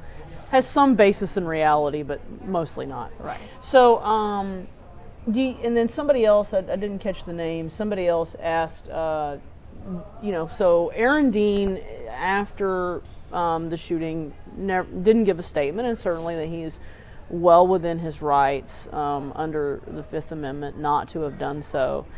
Do you think that will have any, the person wanted to know if that will have any, if the jury will take that into account? Obviously, because Zion gave a statement, but he wasn't, he wasn't in trouble. No, he wasn't in trouble. And then, of course, Aaron Dean did testify during the trial. Will they weigh that at all, or what do you? That's an interesting question. I would think not. I mean, I think we all understand that the absolute worst thing that you can do is, if you're, arrested and taken into the police station, the worst thing that you can do is go in there and try to talk to a detective who, you're under the stress of an event that has just been, just happened to you, and that detective is not. So I think, everybody understands the concept of not talking to the police until you secure legal counsel. Oh, I and promise then you, go I would from there. never Yeah. speak to the police without a lawyer. No. I mean, even if I'm sure I'd be innocent, but even so, I would never, under any No. circumstances, I'd be like, "Hey, Meredith, can you come down Yeah. and help me out?" Yeah, and I've done that. Or I know a lot of lawyers. I'd be like, "Hey, but no, even if you're innocent, you don't." There's a reason why we have those rights, and they're afforded to us in the Constitution. It's just no. No way. Usually there's no good that comes of speaking to the police without a Never. lawyer. No. I mean, I guess it can. I have seen cases where it went okay for the person, but generally, The only time it's ever gone well is if I get a call and I meet them down at the police station, and then we talk, and then I decide if we're going to talk to the police and answer the questions. And so sometimes you can, if you have a lawyer there who's experienced, you can talk to the detective, and then they can figure out, oh, okay, he didn't do this, or because I'm bringing up things that maybe they didn't think of. But yeah, you never want to talk to the police without a lawyer. so as part of YouTube jury, this is our advice. If you're having an issue with the police and you're a potential suspect or a person of interest, do Just- not talk without calling a Just lawyer. ask Yep. for your lawyer. Yeah, that's right. And one will be provided for you. And they have to stop questioning you if you ask for a lawyer. So anyway, I might make some cops mad out there by saying this, but they know, and they understand. They don't mind. So, what do you make of the fact they've been deliberating now for over 9 hours? I think that's kind of normal. It's a very serious case, and I've heard some jurors say that they didn't want to come back. They had already decided, but they didn't want to come back too quickly because they didn't want it to look like they didn't give everything the consideration that it deserved. So sometimes just because they've gone for such a long time doesn't mean that they're, still arguing over stuff. But okay, so folks are asking questions. Okay, somebody wants to know, where's Rebecca? Rebecca's at the courthouse. I've been texting with her all morning, and I've talked to her earlier. I keep asking her, any word, and I keep getting the response back, nada. So there's not much to report from the courthouse because we're all in this verdict watch mode right now, and we're just kind of, Meredith and I are killing time while we wait. And so somebody was asking, would Aaron Dean have gotten to see Zion's forensic interview before he gave his testimony? I guarantee you he did. Oh yeah, before his testimony, certainly all of the evidence the police gather and the prosecutors gather is turned over to the defense well in advance of trial. So he would have seen it. Absolutely, he would have seen it. So of course, you want your testimony to be as much in keeping with what Zion says. I'm not saying that he, but it certainly doesn't hurt for him to No, see that, not at or all. for his side. Right. Okay, so and then somebody's asking, Tamika is asking, so Aaron went home last night. Yeah, Aaron Dean has been out on bond since this happened, and now if he were to be found guilty, in my experience, he'll be taken into custody. Yes. That's what happened with Amber Geiger, with Roy Oliver, and all the other police officer cases. Is that once you're if a jury renders a guilty verdict, then you are taken into custody, and then you start. Oh, that's speaking of Rebecca. Okay, Rebecca. I'm live on air now. You tell me, and you're telling me there's nothing yet. My people out here in YouTube jury land are disappointed to hear this. No, I don't have you on speaker, but I could put you on speaker. You have something you want to say? Sure. Hold on. I'll let you talk. Let me turn the mic on. All right, folks. I have Rebecca. Hold on. Let me push you on speaker. Sorry, I'm slow. All right, go ahead, Lopez. Well, obviously there's a lot of people here today, more community groups that are gathered just anticipating a verdict, obviously. But so there's a lot of activity on the 7th floor, but we have heard nothing. And we asked the bailiff if there had been any other notes that have come out, and so far there has been nothing. I mean, if this jury is going to methodically through the evidence, or are they hung? Sometimes if things continue to linger, they could have a hung jury. But there's been no indication of that. Or no other notes that have come out. They started deliberating around 8:30 this morning. And, just everyone here in the courthouse is sort of just talking about what they think is going to happen or their predictions, but we don't really have anything beyond what the jury sent out yesterday, the note that said they wanted some sticky notes and they wanted some of the crime scene photos. And usually whenever a jury's going to hang, there's some kind of question that comes out that makes you think, oh, they're about to hang. Yes, I agree. Now, the judge is not making the notes public right now because the jury foreman signed the notes, and so we can't have copies of that since they obviously want to keep the jurors anonymous. But we're hoping that at least, and he has been good about at least letting us know that a note came out and the gist of what the note said. But we only have the one note, right? Yeah, just that one, as far as I know. And I was actually going to call you, was going to ask, and I can't remember, during Shamir when the jury was hung, the judge can call you back in and instruct you to continue deliberating. What is that called? That's called The Allen charge. The Allen charge. Okay, so Allen charge. The Allen charge. Okay, so since we've brought that up, even though we have no indication that the jury's hung, we might as well talk about it because we got plenty of time. So, yeah. Meredith, talk about the Allen charge and what that is. So when a jury sends out a note basically indicating that they can't come to some sort of unanimous decision, the judge can send out what's called an Allen charge, which is basically a letter to the jury saying, you have all the law and the evidence in this case. There's no reason to believe that another jury in another trial would have anything more or less than what you have. And so, we encourage you to continue deliberating.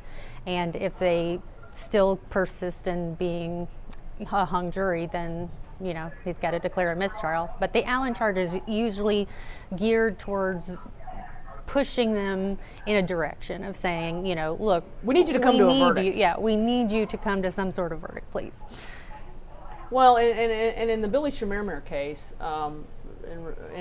Rebecca and I both covered that was that first trial they did of him in Dallas County, and there was just one juror who basically said, I can't convict him.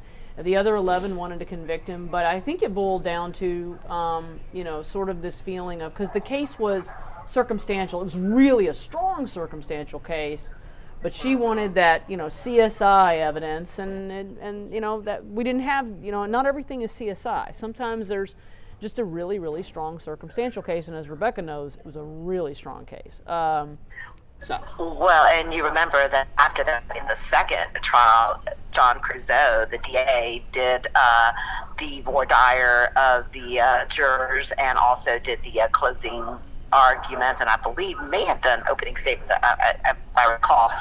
And that was one of the things that he brought up.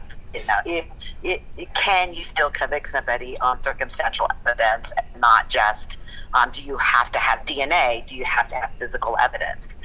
So that was the point he selected the second jury. But it's interesting because when I was talking to different community groups and people around here, I will tell you, everybody brought this up. Now, I didn't bring this up in my story yesterday, but obviously it was in closing arguments, and everyone thought the most powerful moment for prosecutors was when Dale Smith says she had no glass on her hands. Right. That the window shattered because of the gunshot, that if she had had her hands up, she would have had some sort of glass on her. And the fact that he put out the autopsy photos and it showed that they, she didn't have any of that. And I promise you, I think at least 10 people have mentioned that to me today.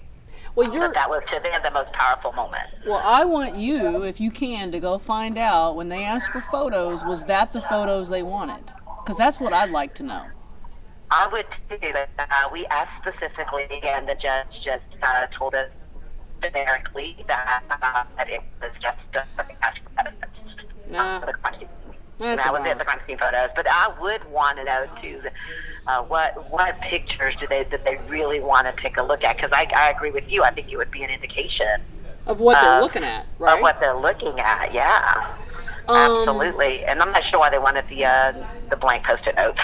So I don't know. I mean, maybe they just wanted some paper because they're not allowed. During the trial they can take notes, but they're not allowed to actually take their notes back with them once they begin jury deliberations, and that's so that they don't rely on those notes to make their decision.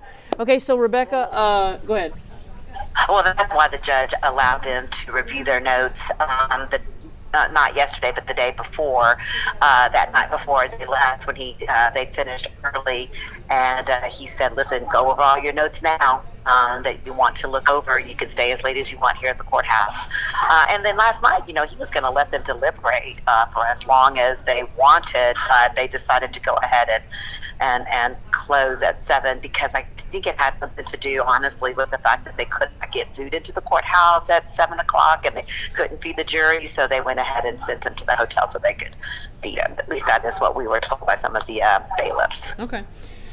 All right, well, Rebecca, we're going to let you go because what we're going to do, we've been replaying the closing arguments. We've replayed Ashley Diener and we've replayed Bob Gill, and now we're about to replay Dale Smith. And since you've brought up Dale, it's a perfect segue into replaying Dale Smith's final, which these are going to be the final words that the jury heard before they went back in to begin their deliberations. So thanks for calling us, and please call me if you have any updates or something happens, because we've got almost 2,100 people on YouTube who are YouTube jurors inquiring minds right now. So going into Dale Smith, I think it is interesting because I had even people in the media asked me this. They wondered why the prosecution got to go twice, and I said, well, they get the same amount of time, but they could definitely split their time, and a lot of prosecutors will want to, do the facts of the case first, and then in the middle you get the defense, and they have to put all of theirs out at one time, and then the prosecutors, since they are the ones that have the burden of proof, want to be the last ones, want to have the last word, so they will split their time and then basically try to clean up anything that they felt that the defense put out there, and that's why the prosecution got to go twice. And we see this, I think every single case I've covered in recent memory, they have done that, or they could also say, we're not going to start off right away and give all of their time at the end. But I've always known them to split, at least in most of the cases. But I did have a lot of questions, like why did they get to go twice? But they didn't really get to go twice. They just split their time. that's pretty typical, right? Oh, definitely. Yeah. That's kind of par for the course. If it's a jury trial, you want to have primacy, you want to have and primacy and go last. And if it's in front of just the judge or something, we could waive, the open and just do the closed part. Okay. Okay, so all right, Rebecca, I'm going to let you go, and then we're going to play Dale Smith now. So, Okay. all right, talk to you later. All right, thanks, bye. All right, bye-bye. All right, Ryan, can you cue up Dale Smith for us? Please, court.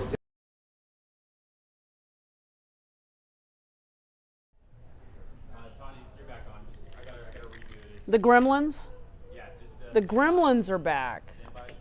Hold on, he's standby, guys. Recap what you and Rebecca were talking about. Just kind of reset where we're at. All right, so Rebecca, we just got off the phone. Sorry, we were going to play Dale Smith. We will play Dale Smith. However, Ryan is over there figuring out the Gremlins. So we were just talking to Rebecca Lopez. She's up at the courthouse. She is, just like us, waiting. The jury has now been deliberating for more than 9 hours. They started back up around 8:30 this morning, and there's only been that one note from yesterday, where they asked for sticky notes and they wanted to see some photos that we don't know what those photos were. Do you have it? You have it ready? Okay. All right. Now we're going to play Dale Smith for real this time. Ladies and gentlemen of the jury, I guess it's inherently dangerous to sit in your own bedroom, in your own home, in the middle of the night, while you're babysitting your 8-year-old nephew. Because she's the one that's dead, not the defendant. And all this talk about training and self-defense, It's not the defendant's point of view. You will not see anywhere in this charge that you're to look at it from the defendant's point of view. You're to look at it from a reasonable person in the same circumstances. Well, you know who was in the same circumstances as the defendant, who was looking death in the eye? That was Atatiana. Did she fire? No. He did. And we're going to talk about it here in a minute. You're going to see that he didn't even see a gun.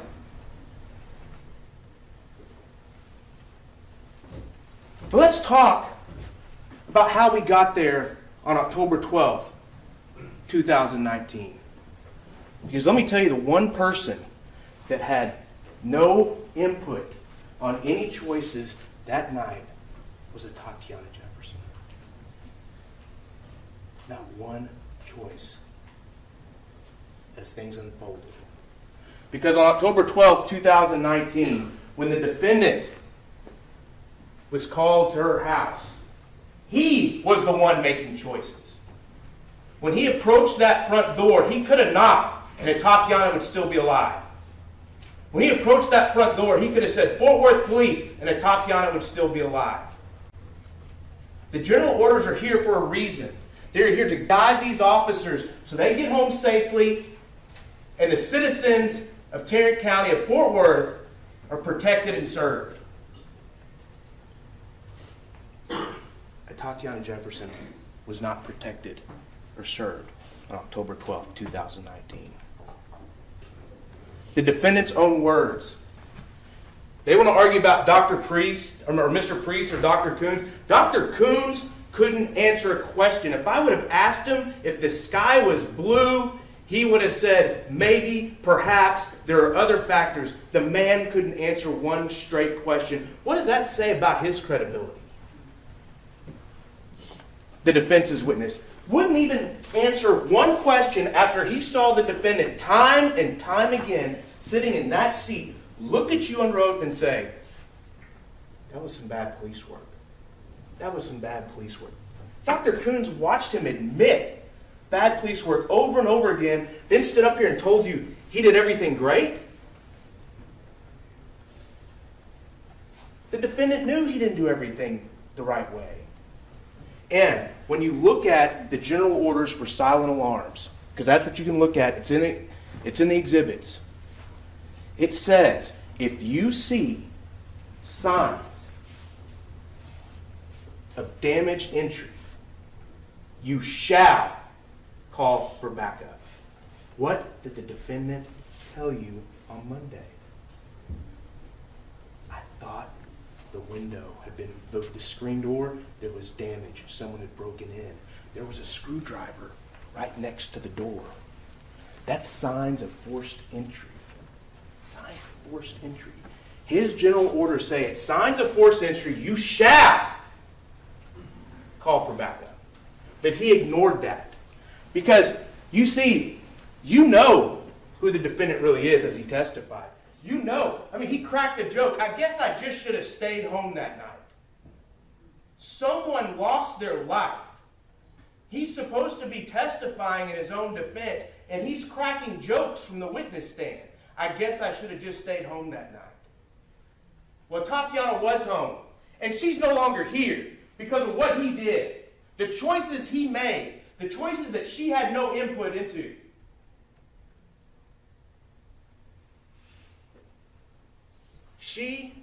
The defendant, did not call for backup when he saw that second screen door, even though it was in his general orders to do it, shall do it. So he kept going, because that's who he is. Gung-ho, hard charger. Ignoring his own safety, ignoring Officer Darch's safety, he leads her into that backyard. And I guess Dr. Coons says, if you don't want the police in your backyard, you better lock your gate. All of Fort Worth better go lock your gates right now, or I guess the police can just go in your backyard whenever they want to. Or was that as ridiculous to y'all as it was to me? We have a reasonable expectation of privacy in our homes, just like Ashley talked about. Just like you know, home is where you feel safest. Home is where you know you can protect your family. Home is where you know you can care for your nephew while your mother's in the hospital. But the defendant didn't care about any of that. He was going to get in that backyard. Regardless of that front entryway being completely open, anyone that was in that house could have taken off running. Anyone in that house could have come back around and shot him in the back. He wouldn't have known it because he didn't care. He didn't care about the general orders. He doesn't care about who's in that house. He's a hard charger. He is gung-ho. He was going to get in that backyard.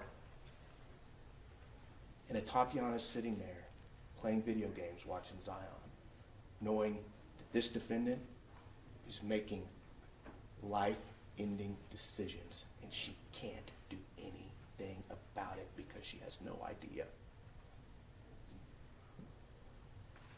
So now they get to the gate, and he opens the gate, and they get inside, and they get to that back window.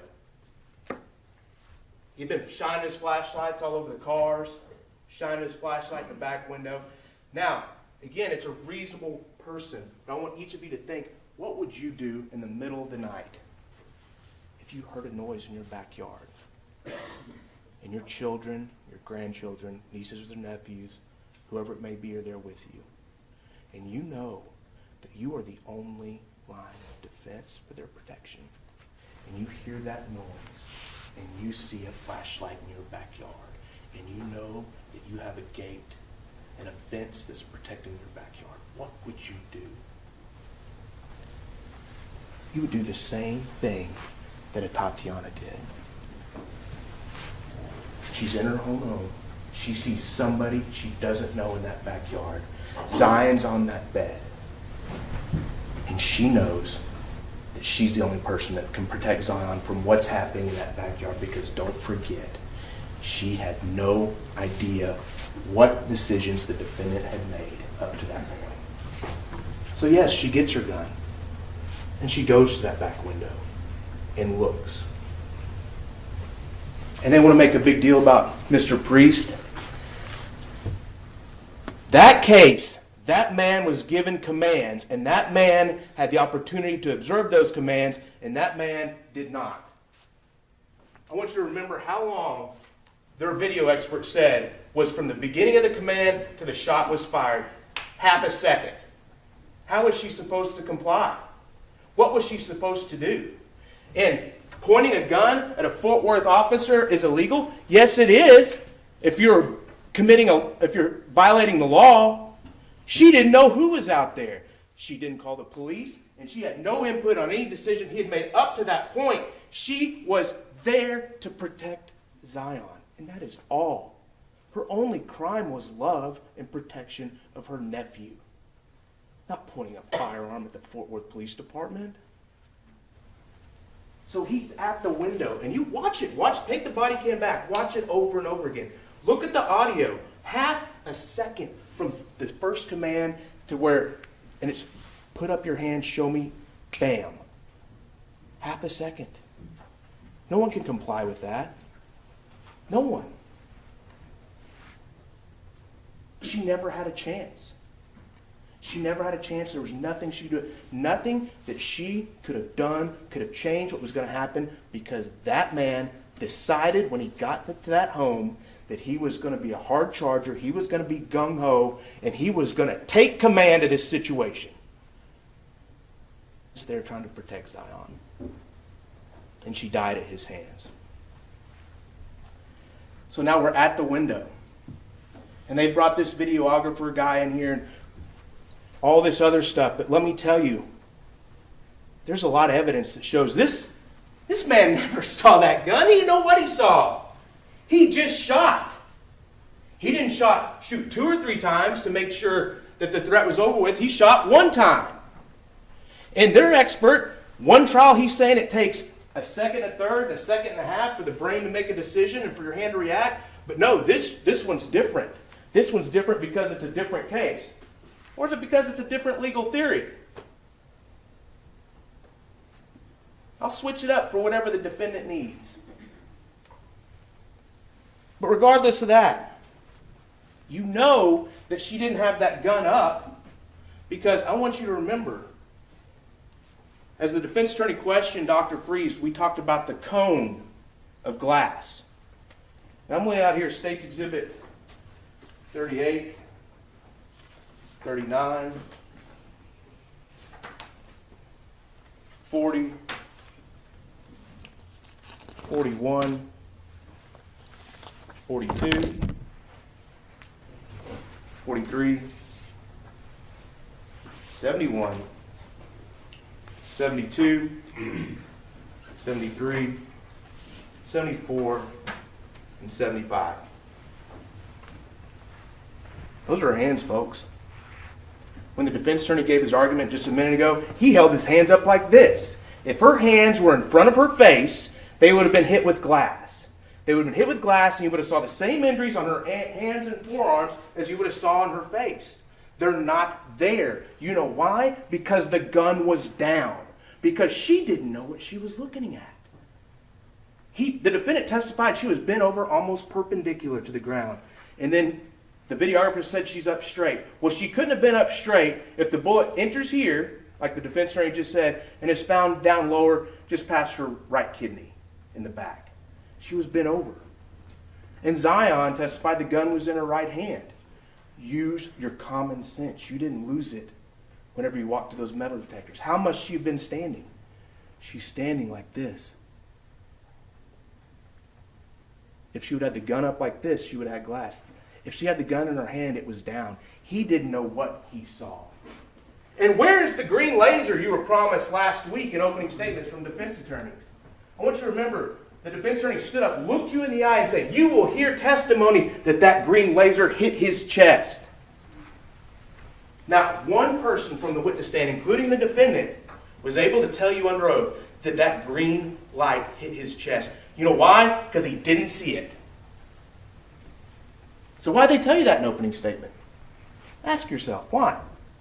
I think you know. But then, remember what we talked about in jury selection? You can infer things from people's actions. So now, let's take a look at what happened after he pulled that trigger. Because I tell you, what he did after he pulled that trigger shows you, beyond a reasonable doubt, that he committed murder and that he didn't see that gun. He didn't know what he saw. He saw a silhouette. Line of argument, because the jury's job is to view this case from the standpoint, according to the charge, of a reasonable and prudent person at the time, not in hindsight. The jury has been instructed, your objection is overruled. He didn't know what he saw. And you're going to hear it here just in a minute as I explain it, because you probably already know. You know because you heard the testimony when he saw this silhouette, and you can take into account what he did afterwards as evidence of what he knew. You may. You can take into account what he did afterwards as to what his intention was at the minute, the second he pulled that trigger, that half second.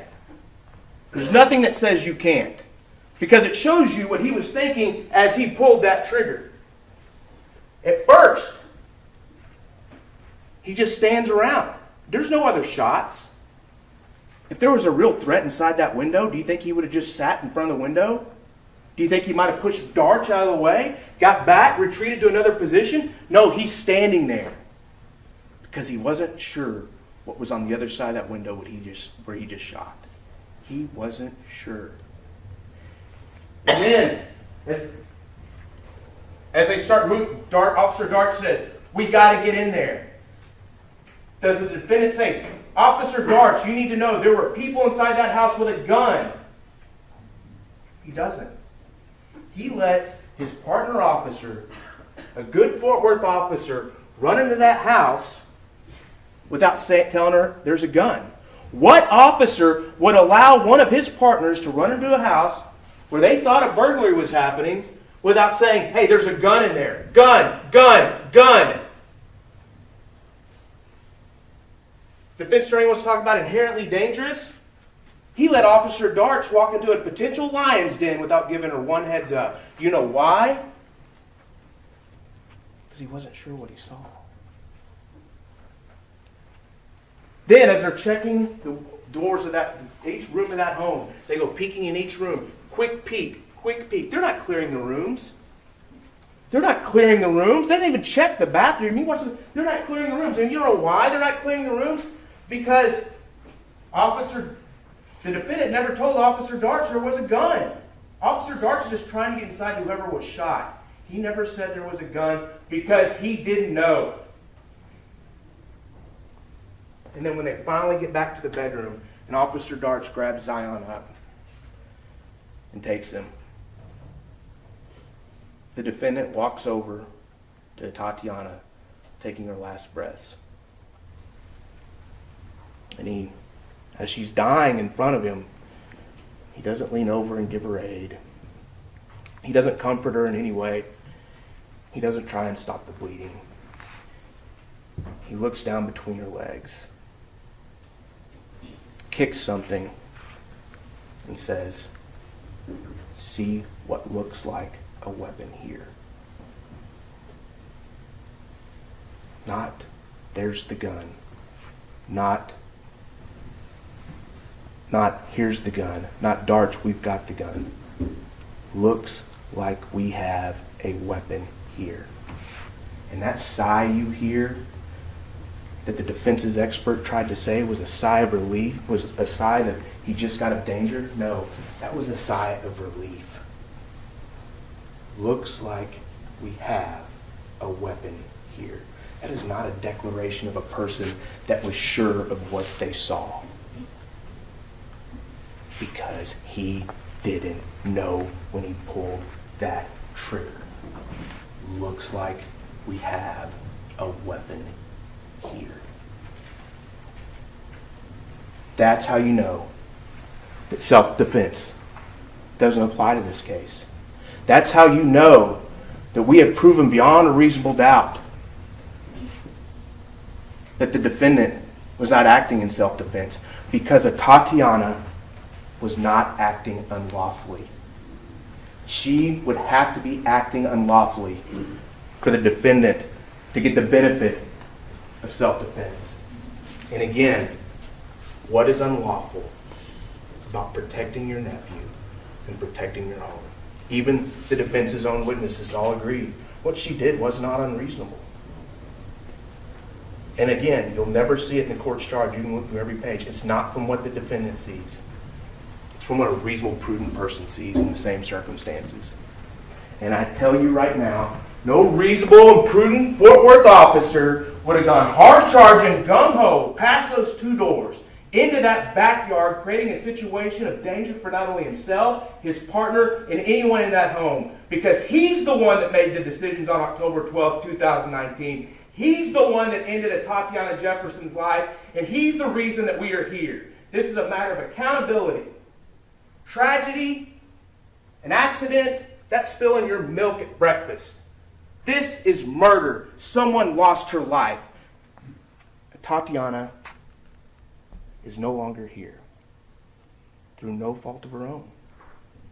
And now you're going to decide if someone's going to be held accountable or not. And you're going to have to look deep inside and look at this evidence. And you know, he never saw that gun. He didn't know what he saw. He was hard charging. He was gung-ho. He finally got some action. And he was going to pull his weapon. And because of that, Tatiana will never breathe again. And because of that, Zion no longer has an aunt. Because of that, two sisters and a brother no longer have a sister. And that's not okay. So go back there and do what you know is right and find the defendant guilty.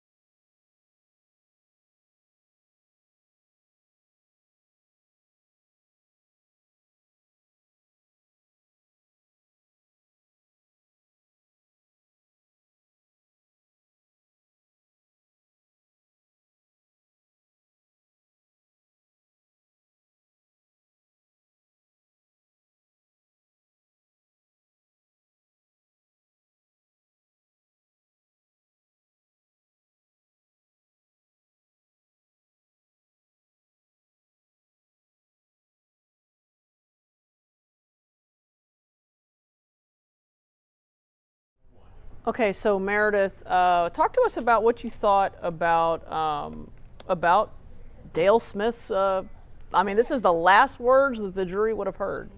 And the difference between him and Ashley Deaver is, she was very calm, methodical, logical. He was all fire and brimstone and came He made out a the good gate. Baptist preacher. Yeah, he definitely used the emotion of that event to his advantage, and justifiably so. I mean, this is a terrible, terrible tragedy, and but yeah, he went for it. Okay. And what do you think the most effective points he made were? I think he touched on the fact that there was no glass on her hands, showing that she was down here and could not have possibly been pointing the gun at Aaron Dean when she was shot, and he gave her no time to react or to put up her hands to comply with his commands. Just letting them know that she wasn't doing anything unlawful to justify shooting her. And every point he made was a very good point, very, very good point, and impressing upon that jury that there's someone gone that's never coming back for that family. And Yeah. the whole spilling your milk at breakfast versus, That, in fact, Aaron and I keyed in on that yesterday, big time. Like that was just wow. yeah, that's impressive. Yeah, it was very impressive. And so, and then the cone of, I agree with you, the cone of glass thing, this whole thing about where the glass, that there's not, that in order to have glass in her hand, she's got to be more like this. And because she's got glass in her face, that to me all was very effective.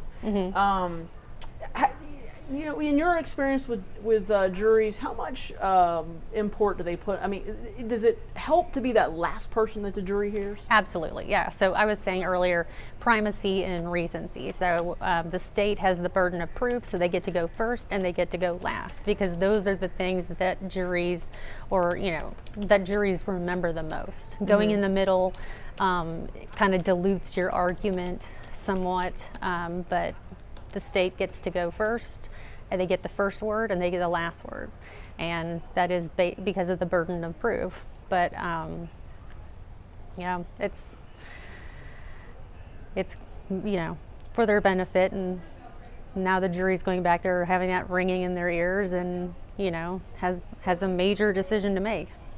Yeah, and I really wish that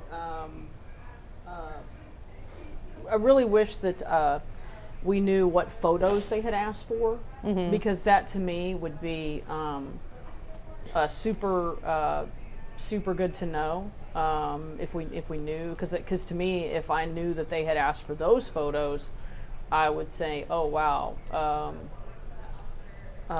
it points you in the direction of where they're going. And I think it's kind of unusual that they've only asked for photos and not any of the other evidence, like a autopsy report or anything like that. So it's interesting, jury figuring out what a jury is doing back there it's not something that, you can sit there and speculate all day long, but sometimes we go back there and find out they were arguing over what to have for lunch for an hour, Right.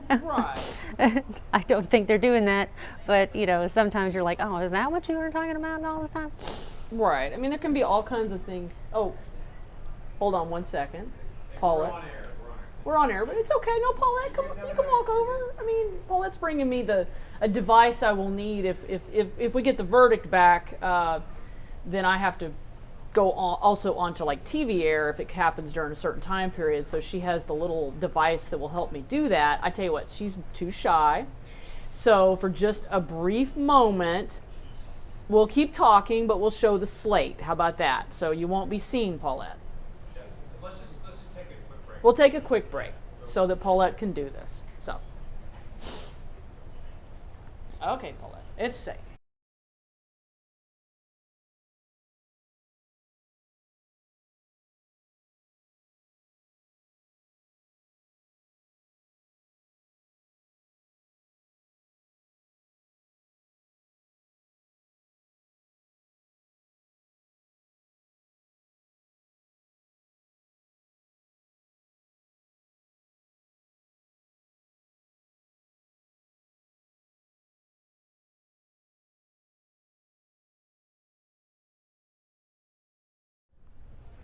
Okay, guys. So they're on the hunt for this little device thing that was sitting here yesterday that has disappeared. I promise I did not move it.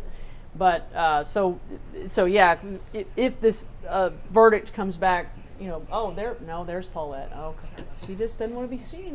Man, only your hand, I tell you. I don't know why folks are so shy. I love being on camera. Yeah. I mean, It's fun. I get a kick out of it, actually. Well, people are saying, how do you work at a TV station and not want to show your face? Guys, I don't know if we have a lot of people behind the scenes that do stuff that have no interest at all in ever being on TV. Paulette is one of our engineers here that makes us look smart and good, and so folks like that they just prefer not to be on camera. So it's all good. But anyway, thank you, Paulette, for bringing that over. So we're all set should this verdict come between 12 and 1 and I have to suddenly jump on air to be the person on TV. Ryan? A lot of people keep asking about his training records and stuff like that. A lot of people about the training records? And whether that was admitted or not, do you have anything on that? You know, guys, all we know is the training records didn't come in. And it could be that it could have been a motion in limine. Can I explain to folks what a motion in limine is? Sure. So, a motion in limine is just when the judge tells both parties that they can't speak about a certain subject.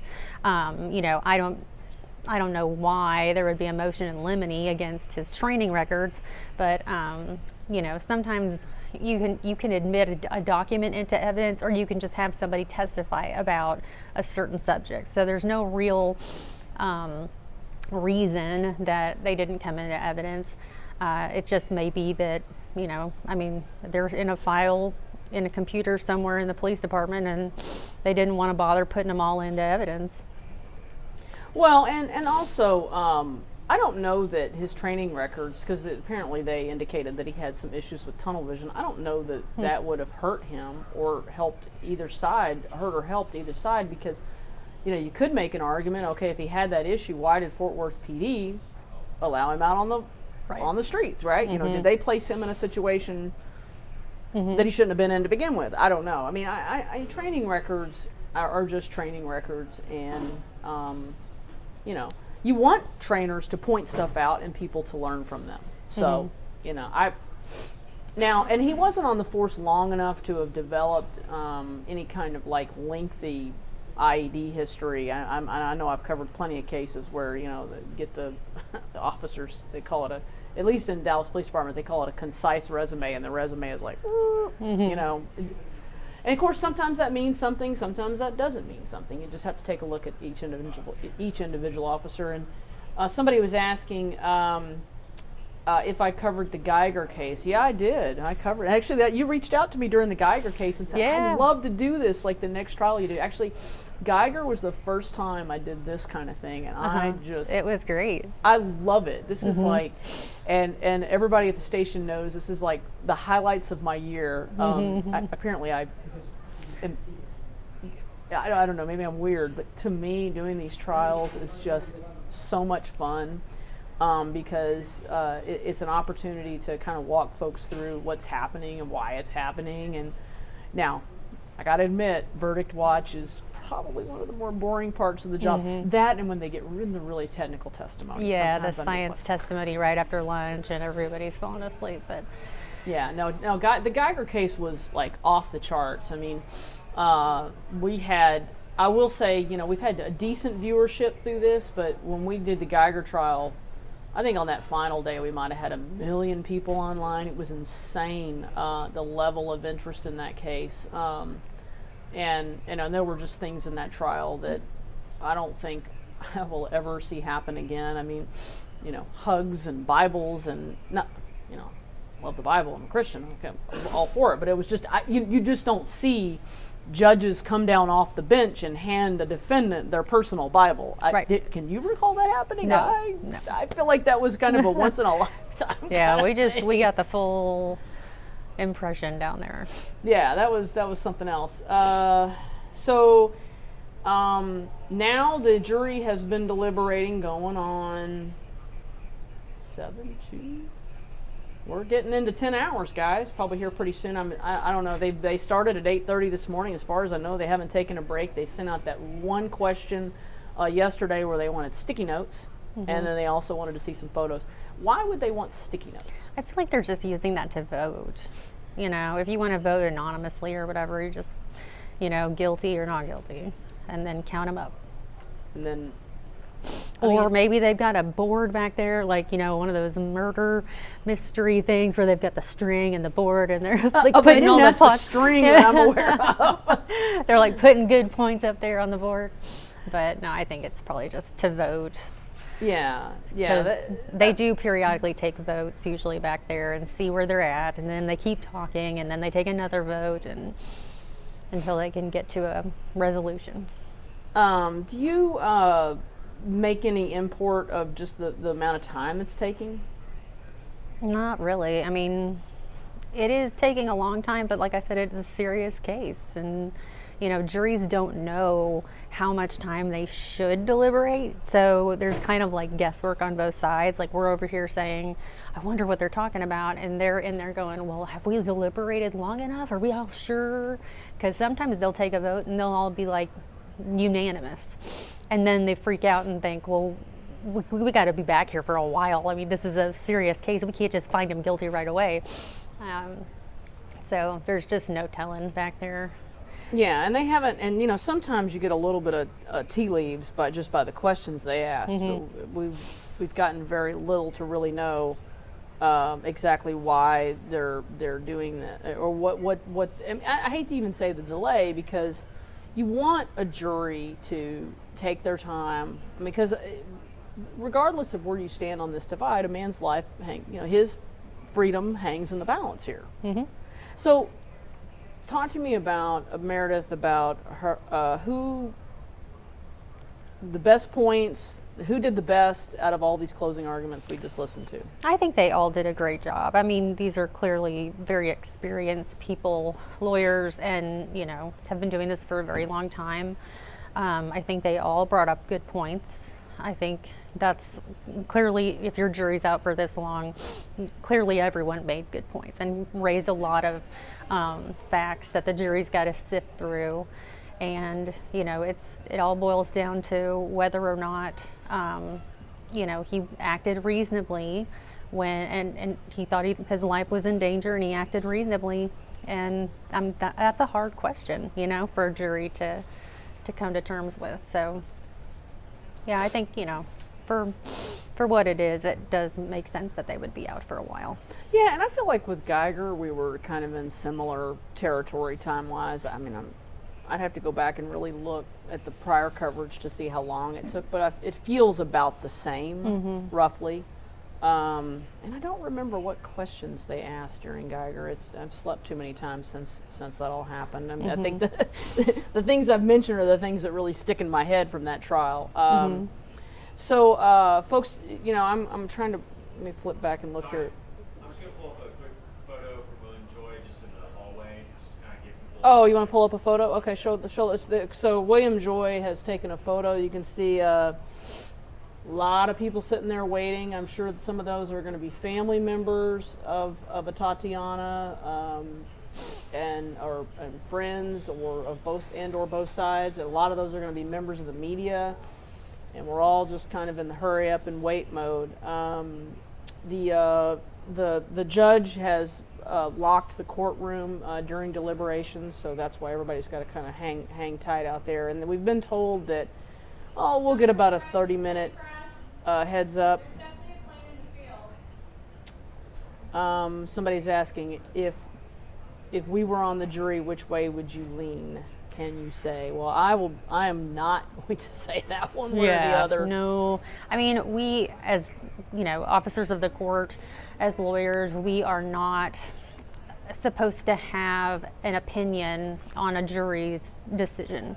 It's called like having a chilling effect on the jury. You don't want to tell a jury that they've made the wrong call, especially since I wasn't there, sitting there listening to all the evidence, certainly. And so it would be very inappropriate, I think, for me to armchair quarterback the jury who was there the whole time. We are armchairing in the sense that we're talking about the good, the bad, the ugly, right, that we've heard in terms of testimony and stuff. But I know, I mean, I'm not going to say which way I'm leaning, because I'll be honest with you, I don't know.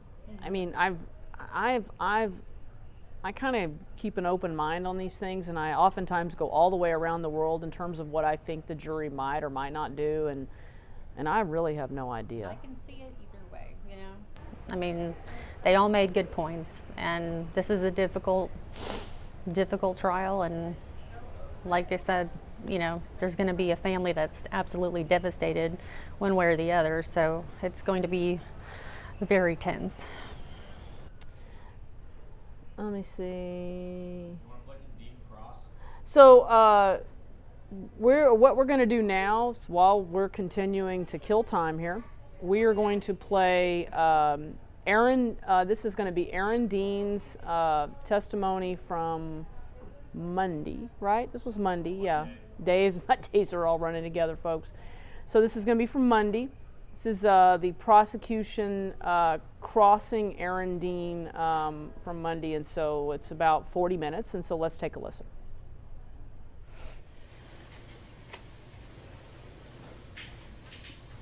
Yes. And is that an open structure call that you went on back in 2019? Yes.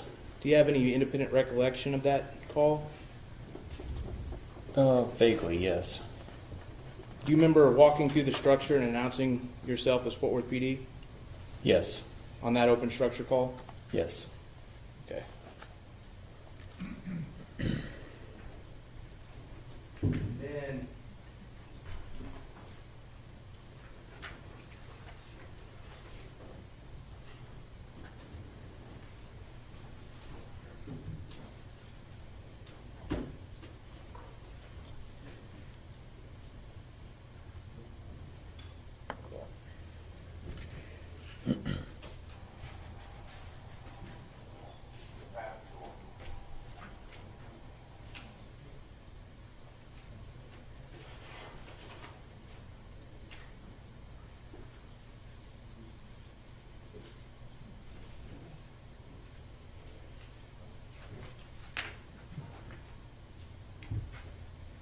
I'm handing you what's been marked Stakes Exhibit 119 and 120 if you want to take a second to review those.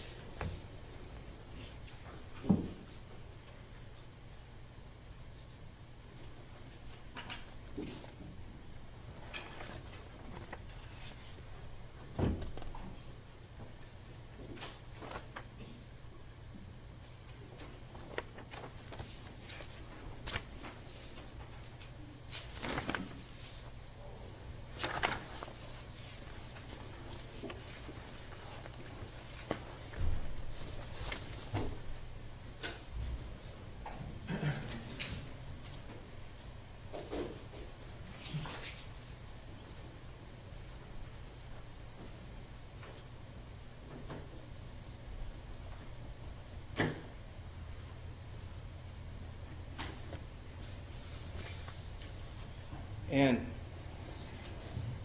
so Stakes Exhibit 119 and 120, are they about a burglary report call that you were dispatched to on May 14th?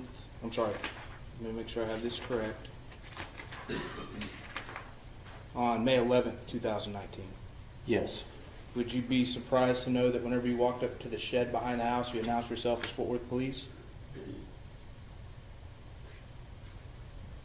No. Okay. So, earlier today, you said that you'd never announce yourself on burglary calls or open structure calls, but that's not necessarily true, is it? I believe your question was burglary in progress. Okay. In that case, every call is different, and in that case, the call details stated that he thought they had been broken into sometime during the night. But you didn't know what you were walking into at that scene, did you? No. But you announced yourself as Fort Worth PD. Just in case there was someone there. Okay. So if I would, Your Honor, so if I were to ask you, I'm sorry, another question for the defendant. So if I were to ask you, there have been times that you've announced yourself at Fort Worth PD on open structure calls and burglary calls. Would your answer be yes to that question? That you've announced yourself as Fort Worth PD? Since I did it on that call, yes. Okay.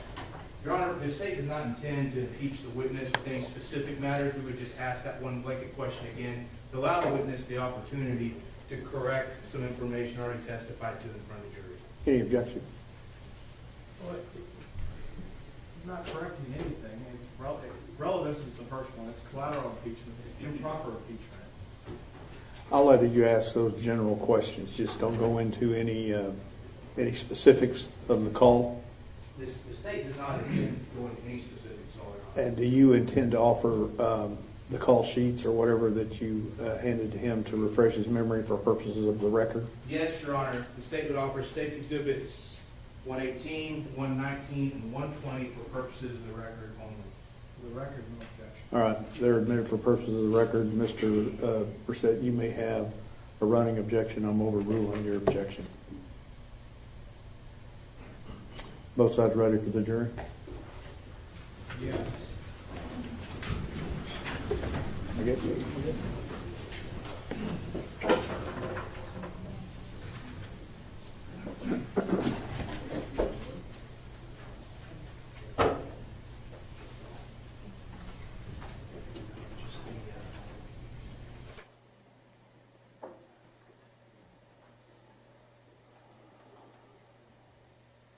Oh, Brian?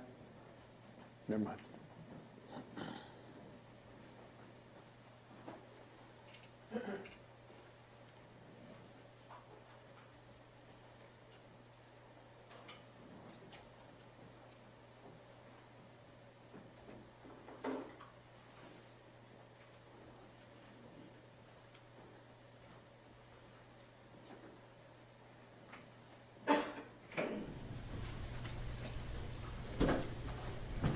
All right, everyone may be seated.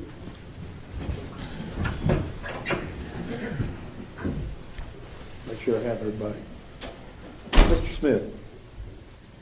So if I were to ask you again, have you been dispatched to open structure calls in the past in your career where you've identified yourself out loud verbally as Fort Worth Police? Every call is different, but yes, there have been some. And there have been burglary calls that you've been dispatched to where you verbally announced yourself as Fort Worth Police, isn't that correct? Again, there are different types of burglary calls, but yes. So, all that stuff that's stacked up, the lawnmower, the weed eater, the bicycle that's being stacked up by you think the bad guy that's there in the house, did you ever confirm the license plates of the cars to see if they did belong to the owner? No. Wouldn't it have been a good idea to determine if one of the license plates did not belong to the owner of the home, so you could maybe identify if your imagined perpetrator had a getaway car outside? At the time, both of the cars matched the description that said they were supposed to belong to the house. I then turned my focus to the house to see what was going on in the house. I'm sure So you had no reason to think that anyone that shouldn't have been in that house had a car parked in that driveway? not at that point. Well, did you just expect the burglar to pick up the lawnmower and the weed eater and the bicycle and carry it under their arms down the street? Where No. was the getaway car? There could have been someone coming. Could have been someone coming. Did you leave someone in the front yard to watch and see when they showed up? No. That would have been a good idea, wouldn't it have? Objection to sidebar. Sustained. Was that good police work to leave no one out in the front yard to see if the getaway driver was coming? Objection asked and answered. Overruled. It could have been better. Was that good police work? Objection asked and answered. Sustained.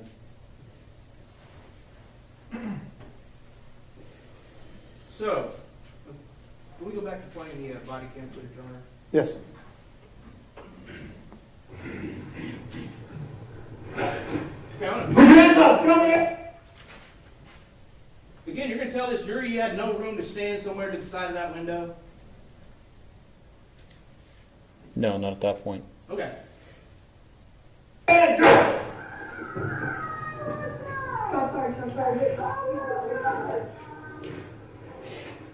Very good, 325, shots fired, Sergeant Supervisor. And then, sir. When you turned around your body cam, where was Officer Dark standing? She was in the gate at that point. She wasn't behind you anymore? Not at that point, no. When did you know she moved? I don't. So there is no way for you to know who was, that if Officer Darks was behind you whenever you're up at that window, is there? I trusted that she was standing behind me like we were trained to do. But you have no way of knowing that night that she was behind you, do you? If you're asking if I felt her, no, I did not. And you don't have eyes in the back of your head, as you already said, so you did not know where she was, did you? Again, I trusted that she was behind me like we were trained, but no, I don't know for an absolute fact. And so right now, you've just shot Atatiana Jefferson. Is your gun, that Glock, is that a firearm? Yes. Is a firearm a deadly weapon? Yes. When you pointed your gun at Atatiana Jefferson and pulled the trigger, did you intend for the person on the other end of that bullet to die? I intended to stop the threat. And stopping the threat means stopping the threat that they could die, right? It's a possibility, yes. And because pointing a gun and pulling the trigger, that's an act really dangerous to human life? Yes. If you do it to somebody else? Yes. So, are you still standing in front of the window at this point? No. If somebody was looking outside that window that we see, and we've got this paused on 1:28 seconds, I believe, someone from inside that window couldn't see out to you? My apologies. I'm sorry. I thought you meant directly up against it. No, but anyone inside that window, inside that house, can see you from that window, can't they? Yes. And if there were 10 bad guys, they could have 10 guns trained on you right now, correct? Yes. And you're not doing anything tactical to protect yourself at this point, are you? You're just standing there. Isn't that correct? Yes, I believe so. So all the bad guys that you think are in that house, they can take a free shot at you right then, and there's nothing you can do about it. Your gun's in your holster, isn't it? No, it's in my hand. Oh, it's in your hand. You still have your gun out. I think so. How come it's not trained on the window there? It's a quickly evolving scene. We're moving around. But the bad guys are all in that house. You're free to take any shots at you they want to in this position, correct? If there were, it's possible. Well, that's what you thought. That's what you told this jury earlier, that this was, you had determined this was a burglary in progress and there could have been lots of bad guys in the house. I didn't have any way of knowing how many people were in there. The code. We need to get in there. Yeah. You got your tackling kit? Okay, so we paused it at 1:37. Where are you heading at this point? Back around to the front to go inside. So what, in your head as an officer, what do you know that you've just left in that backyard on the other side of that window?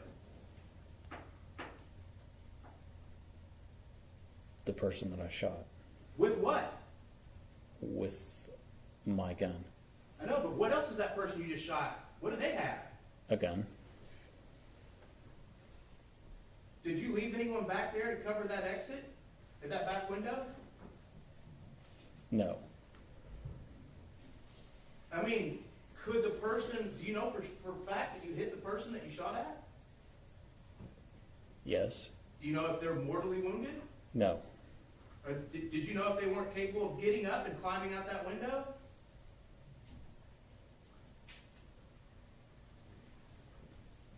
No, I didn't. So, who's covering your six when you and Officer Darts are running to the front of this house?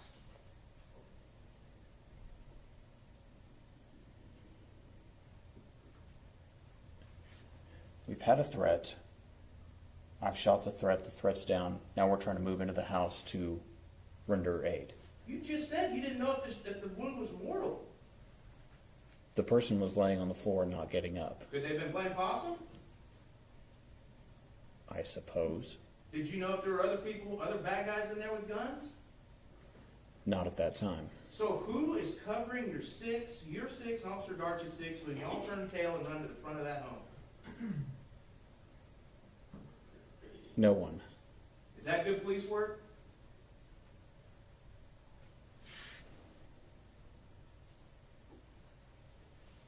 It's the only way to do that. We had to run inside and clear the house and render emergency aid to this person. There was no one else out there.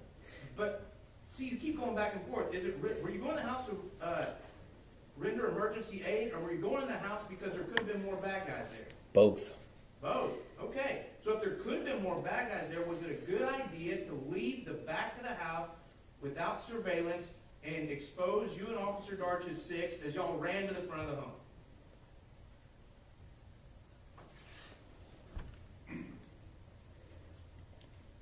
As I've already stated, there are risks in police work, and I had to make a choice. It wasn't a good idea, was it? It was the only idea. It was the only way to do that. Just like the only choice, just like you're telling the story, the only choice you had was to shoot and kill Atatiana Jefferson. Yes. Did you have a choice whenever you didn't knock on that front door? Yes. Did you have a choice when you didn't announce Fort Worth police? I could have, but I would have exposed myself to a potential burglar inside. Did you have a choice when you did not knock on the side door? Yes. Did you have a choice when you did not announce yourself as Fort Worth police on the side door? That's not what we're supposed to do. Did you have a choice?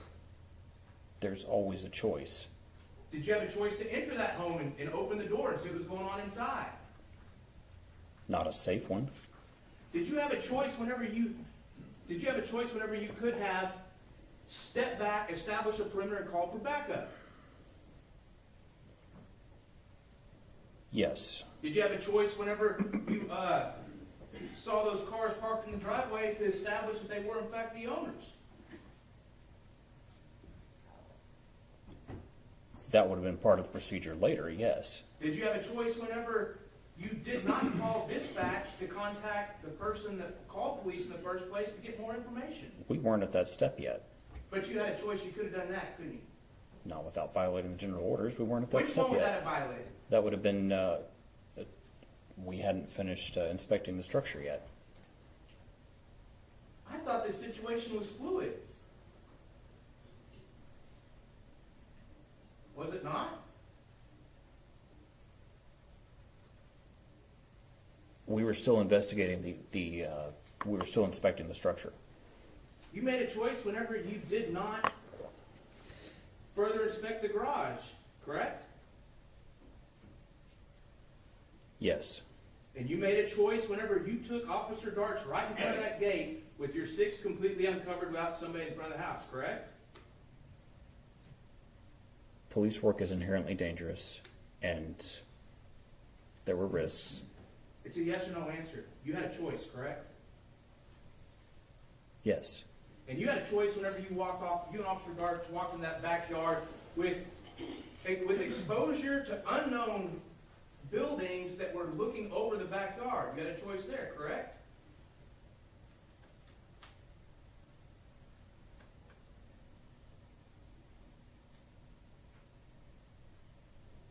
I suppose we could have just stayed home, but no. Oh, you could have just stayed home?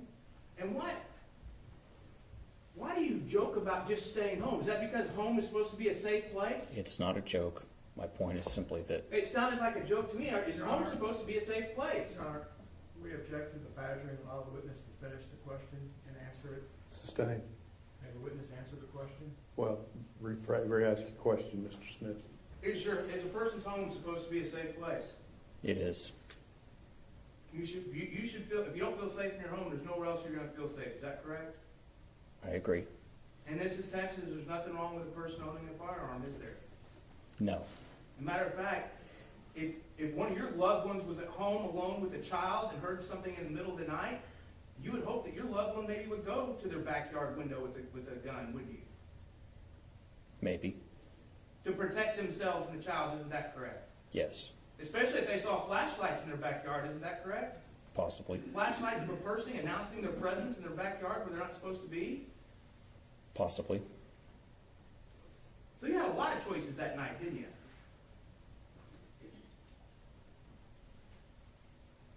Yes.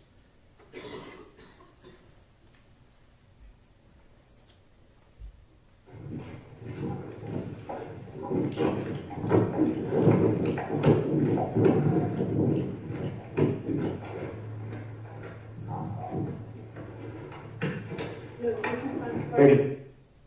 Okay, just pause it a minute, 50 seconds. You had no trouble with that front door, did you? No. You could have opened it just as easily whenever y'all first got to the residence, isn't that correct? Yes, but that's not the procedure. Atatiana may still be alive, though, correct? I don't know that. You still may have killed her?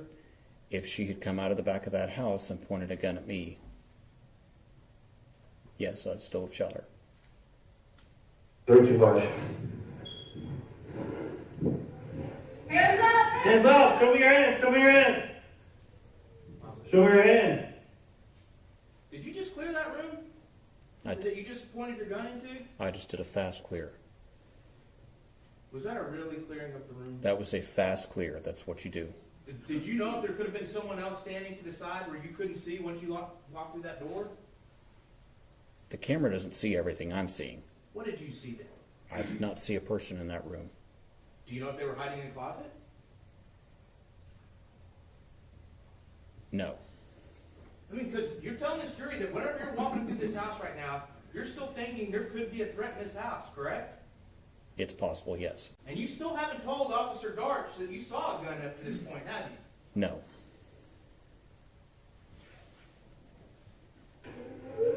Hands up! Show me your hand!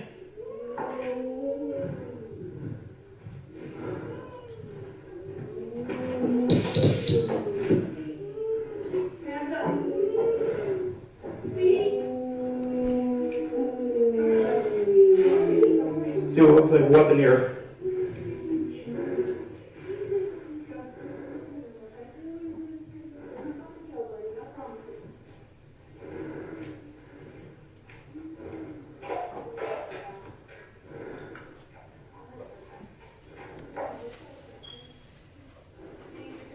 Yeah, I'm good.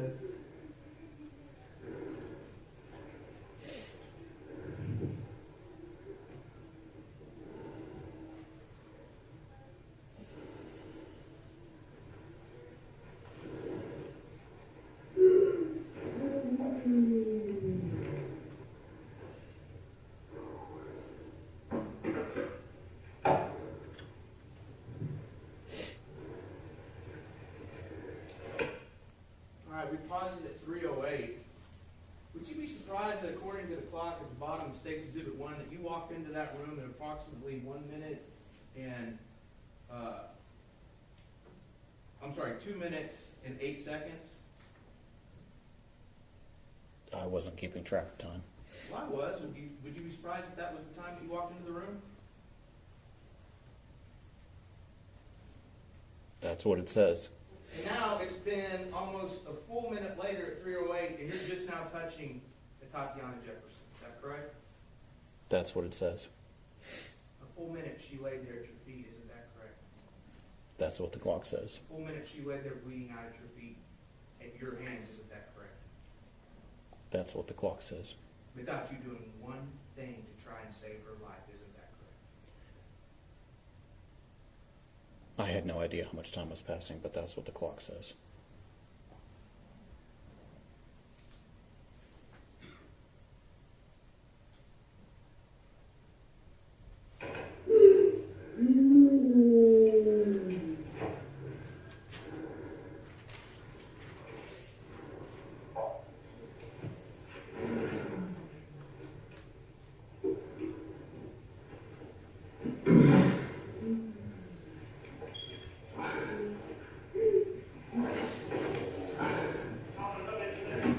Morning!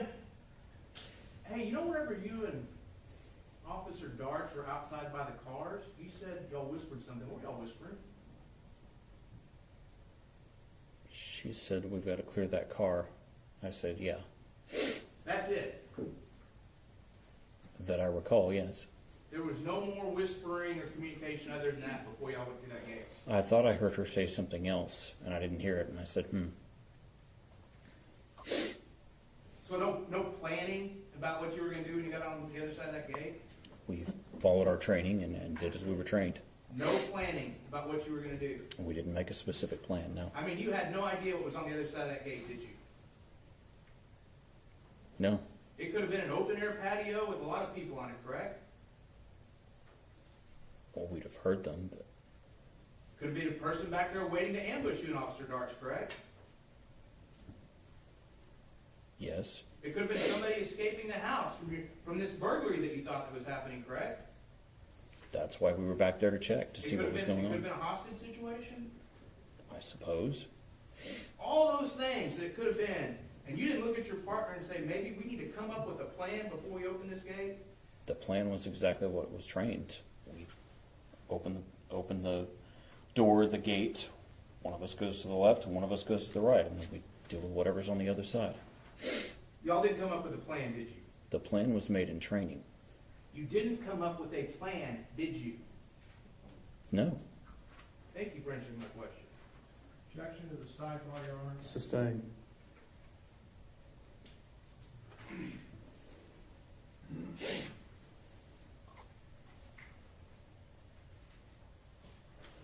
You have a moment, Your Honor. Yes, sir.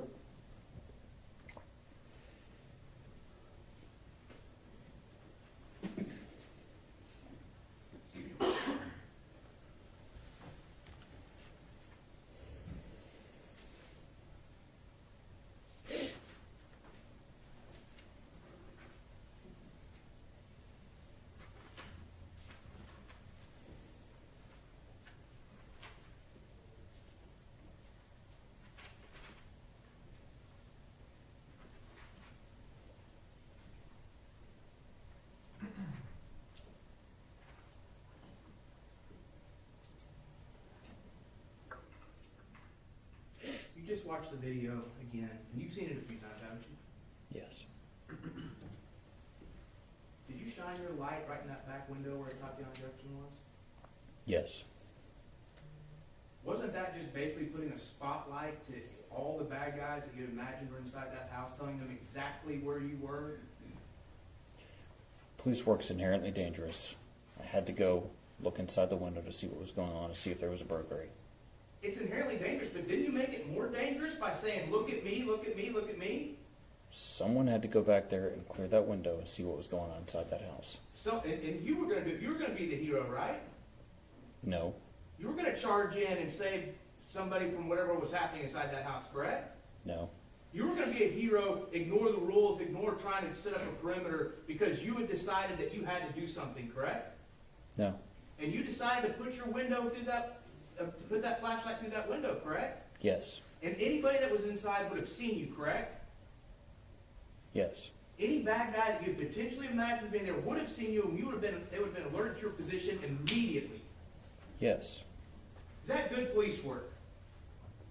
That's how you clear an open structure. Is that good police work? Yes. To risk your own life and Officer Darch's life? Risks are inherent in police work. I had to go. You had to turn the flashlight on. There's no other way to see. No other way to see. You made that choice, didn't you? It's a dark night. I had to use my flashlight. Yes. So all this other stuff that you didn't want to announce your presence, that's when you decided to announce your presence. Right then, through that back window, in someone's own backyard, in a private citizen's backyard, through a gate that was shut, back there through a window. Now it's finally when you decided to announce your presence. Because I thought we had a burglary. And you didn't announce your presence with Fort Worth PD, did you? You just used your flashlight, correct? No, I just used my flashlight. And whoever was in that house had no idea, did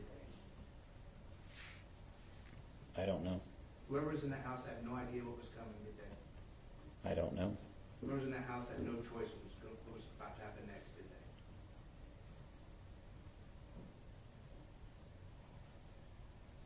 I'm not sure what you're asking. We'll pass the witness. Very direct.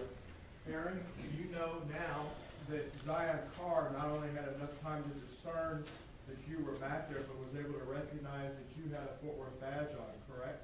Yes. And you know now from watching the entire video Yes. that he knew that the boy police officer is the one that discharged his weapon and not the girl police officer. Yes. The prosecutor spent some pretty significant amount of time asking you what you could see when you went to different parts of the structures. Do you recall that? Yes. Can you see more than your camera on your shoulder is collecting? Yes. Can you observe a door, whether it's the pedestrian door or the roll-up door of the garage, and make a quick scan by moving your head where your shoulder may not move and see if it's secure? Yes. And that's reason and common sense, isn't it? Yes, it is. You were ordered to be there, were you not? Yes. You were assigned a call and you had to check, correct? Yes. Regardless of whether you left anybody at the front door, somebody from the City of Fort Worth Police Department was going to have to step foot in that backyard to clear the open structure, correct? That is what the procedure instructs, correct. You were taken to great task on cross about your fast entry into the house, but then not rendering aid fast enough. You recall that? Yes. In your training, were you given a scenario during survival week or weeks before or after that about active shooter and getting into a structure to render aid? Yes. What we see on the video of you and Carol doing a fast clear, is that consistent with that type of training? It is. Are you taught to, you're going in as a two-person team at that point, yes? Yes. And you're going to take on any threat head-on as you get there, because you've got to go at this point to get to the first aid part, correct? Yes. When you get inside, does the event catch up with you once you're inside and find the weapon? Yes. Explain that to the jury. Once I found the weapon and picked it up, just to move it away from the person, I saw the green laser on it and thought, whew, you hear me go, whew. It's because at that moment I was thinking that's how close we came to dying. Then I set it down, and to my memory,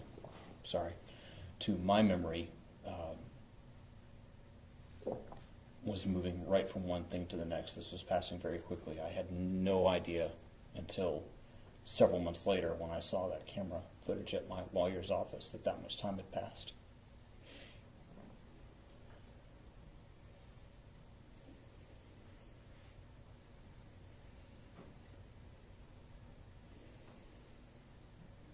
You would agree with me that the prosecutor asked you on cross-examination if there's any audio or any conversation between the two of you.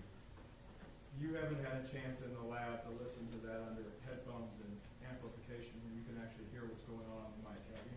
No. We wanted you to testify without having any outside influences to what others may hear on the tape, correct? Yes.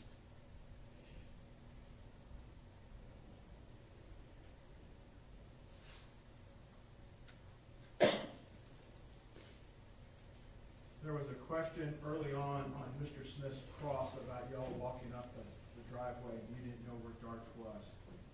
That's different than the training and experience you guys practiced when you cross over in the backyard. Is that, you recall those two different questions at different Yes. times?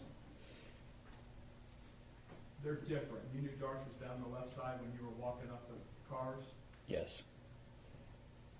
When you eliminate the cars, are there any windows on the, if we look at addressable side A, B side of the building being the east side, Yes. there's no windows down there, correct? No. The prosecutor asked you if you were going to walk into some sniper's nest, whether he called it or not, that's what it is when you have a perch on a second story, correct? Yes.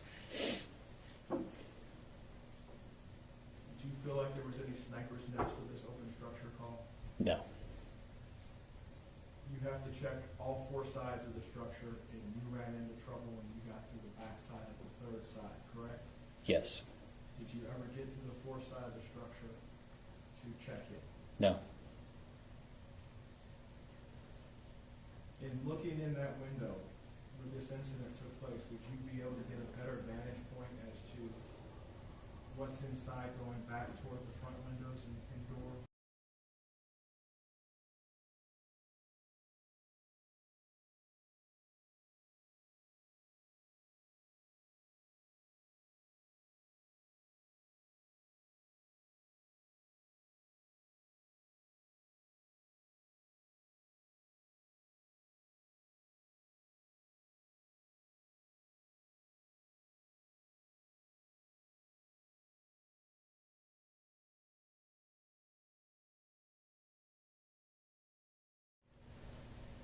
In looking in that window where this incident took place, would you be able to get a better vantage point as to what's inside going back toward the front windows and door? Yes, that's what I expected. You were asked about looking through the front doors and walking across them, and whether or not you backed up to Kansas to walk around the doors. Are you able to make observations inside an area to see if it's clear to slide past it? Yes. Are you able to make observations as an officer and look through a doorway and make a decision whether or not at that second, at that moment in time, there's a threat and you can clear it and move on? I'm object, Your Honor, to leading. Assistant, don't lead your witness. Tell the members of the jury what it is to clear a door properly, since you weren't allowed to answer it direct across. Well, when you clear the door, whether you do it slowly or quickly, you look through it, across it, to see that there's no threats at that moment, and then you proceed on at that moment if it's clear. Now, you're an engineer. You didn't have a protractor up here, did you? No, sir. Are you clearing this with a sweep of your eyes? Yes. Are you taught that day in and day out at the academy? Yes. Is that part of the muscle memory you testified about? Yes. On that night when you got in the backyard, were you protecting not only yourself but Officer Dark? Yes. And you passed the witness. Mr. Smith. But again, you didn't know for sure where Darch was behind you in that backyard, did you? There is no way I could prove it. I trusted that she was doing what she was trained and was standing right behind me. Before the defense attorney got to ask you that follow-up question, you testified earlier that you had no way of knowing for sure where Darch was in that backyard. Are you changing your testimony? No, I have no way to prove where she was standing. I trusted that she was standing behind me as we're trained. And don't the general orders say on a silent alarm, which is how you treat an open structure, correct? Yes. That all main exit ways should be guarded so as to prevent the escape of any offender. Yes, they do. And y'all did not guard all the main exit ways, correct? No. The two biggest exit ways when you walk up to that house on East Allen Avenue are the front door and the side door, and those were left completely unguarded, correct? Yes. Not one person could tell you if anyone walked in or out of those doors while you and Officer Darch went to inspect the backyard, correct? No. And that's a violation of general orders, isn't it? It's not a perfect execution of the general orders. You still sticking with that beat? Yes.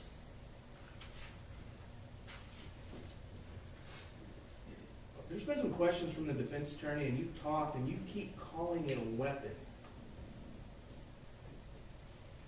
What Atatiana had. I mean, you didn't yell weapon to Officer Darch before she walked in, did she? Did you? No. That's because a weapon can be a lot of things, correct? Yes. A weapon can be a knife, Yes. correct? A weapon could be a lead pipe, correct? Yes. A weapon could be a sword, correct? Yes. And you said nothing specific to Officer Darch before you let her into that house, let her walk into that house, did you? No.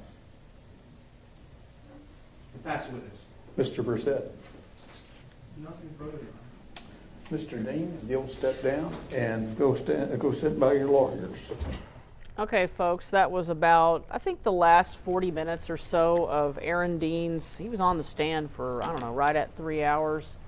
Throughout that 3 hours, Meredith, what the prosecutor did was he kept walking him through and asking them, is that good police work? Is that good police work? And kept getting Dean to acknowledge that some, things weren't good police work. And then early on, this is the part we didn't listen to, because it takes a while for Ryan to flip these videos and get them in the system so we can play them. Mm-hmm. He got him to grade himself, and then throughout the whole time, the first time he gave himself a B, and he held firm throughout.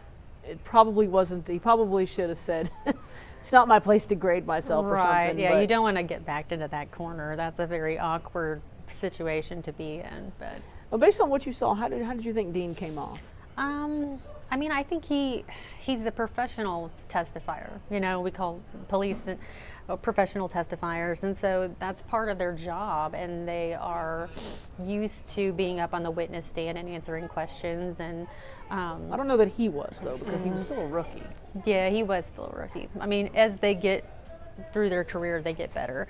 But I thought he kept his answers concise. He kept them pretty straightforward. He did not speculate or go off script, which, is good, because they didn't have him say anything too hurtful except for the B comment and stuff like that. And he was admitting, yes, no, and, saying that, was anybody behind you checking your six? He's No. acknowledging bad police work. Yeah, he's being honest and what looks like truthfulness, but he's not really giving any emotion. He's not really emoting How at all. important is emotion Yeah. in this? How important is it for the jury to see Well, emotion? you want your jury to humanize the person on trial. I mean, you want them to see him as another human being, and to even like them if you can. And when you're only giving one-word answers and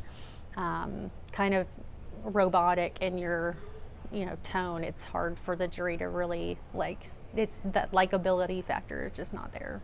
I don't know if it was in this clip, because was that in one part of his testimony he gets snappy with the prosecutor. He's like, well, we could have just stayed home that day. Yeah, that was not good. And he brought that up, and then of course the prosecutor brought that up during the close. And it's you get it. I mean, you're on the stand for basically your freedom, and you under that questioning you snap. But the worst thing you can do when you're prepping you're a defendant, one of your clients for trial, what do you do with them to prepare them for that onslaught? Yeah, you basically take them through all the questions, teach them as much as you can. I mean, it's hard to train someone to answer questions on a witness stand, but as much as you can, you want to, he had those sound bites of police work is inherently dangerous. You could tell that was a soundbite that was given to him.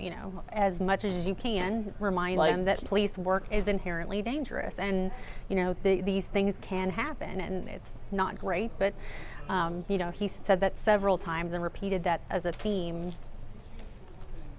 Yeah, he did. And let me go back to Dale Smith's closing, because it was something that I wanted to bring up with you that we didn't talk about right after we listened to him. He brought up let me go back into my notes, folks. When Dean goes in and finds, goes in and approaches Atatiana, and he says something like, this is what I wrote down, looks like we have a weapon here. And the prosecutor, and Dale Smith was contending basically you're just saying, now I found a weapon. I mean, how much import do you give that? How effective was that? That to me, that was a very good piece of evidence for the state. I mean, he's saying that he saw this gun barrel pointed at him, and so he fired immediately upon seeing a gun barrel, and then to approach the victim, and then to kick an object and say, "Oh, it looks like we have a gun here." What do you mean it looks like a gun? You just saw a gun, you know? Right, I and mean, then after he fires the shot, he doesn't say, gun, or, "Oh my God, I thought it was a Yeah. gun," I mean. Yeah. So you just wonder, like, of course we don't know because we're not in the deliberation room, how much importance the jury will give to that. And then the other thing is the green laser. A lot was made of her having a green laser on her gun, but Dean never testified that he saw that green laser until he gets in the house and picks up the gun. And so, the Dale was basically saying you weren't delivered what you were promised, which is he didn't testify. He saw that green laser beforehand. Yeah. So it's. Tanya, you want to play the clip back and forth about the joke, not a joke. It was in that clip. We could replay it. Oh, you want to play that clip? So just Oh yeah, we can play that. Okay, so Ryan's going to play the joke, not a joke clip real quick here. You and Officer Darts walk in that backyard with exposure to unknown buildings that were looking over the backyard. You got a choice there, correct?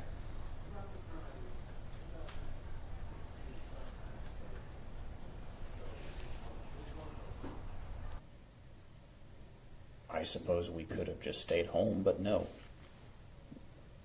Oh, you could have just stayed home? And what? Why do you joke about just staying home? Is that because home is supposed to be a safe place? It's not a joke. My point is simply that It sounded like a joke to me. Is home supposed to be a safe place? Your Honor, we object to the badgering, allow the witness to finish the question and answer it. Sustained. May the witness answer the question? Well, re-ask your question, Mr. Smith. Is a person's home supposed to be a safe place? it is. You should feel, if you don't feel safe in your home, there's nowhere else you're going to feel safe. Is that correct? I agree. And this is Texas. There's nothing wrong with a person owning a firearm, is there? No. As a matter of fact, if one of your loved ones was at home alone with a child and heard something in the middle of the night, you would hope that your loved one maybe would go to their backyard window. Okay, so we listened to that clip. That was what'd you think of that? I mean, it's never good to smart off to the state or the in front of a jury when your life's on the line. I'm sure he regrets making that comment. But, they're pinning him down. They're badgering him. They're, boxing him into this corner of the state's theme is home is supposed to be a safe place.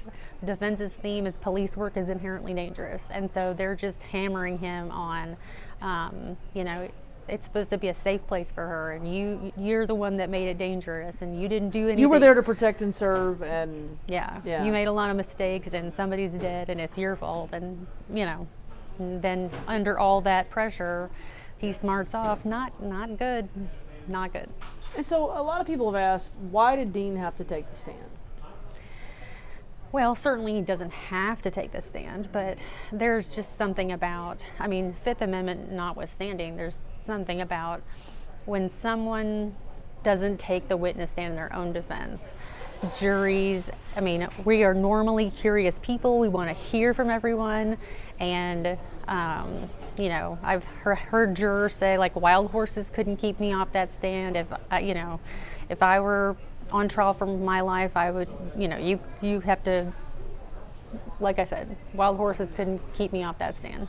But he's also the only one who can really articulate the danger he felt and why he did what he did. Defense can't put on the self-defense without his testimony. Maybe with Zion's testimony that she had a gun, but the jury's never going to buy that. You they're got going to need to hear. You got to have, and he's perfectly capable of testifying. He's, was there. It's expected. I think, that was what they had to do. Okay, so jury's been out now for 7 hours yesterday. I don't think they're at lunch. I don't know. I haven't heard. Let me text Lopez and see if. Sorry, I just dropped my mic. See if I can break this object.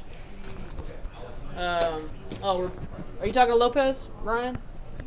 Oh, I think we have an update, guys. Let's see what Lopez had to say.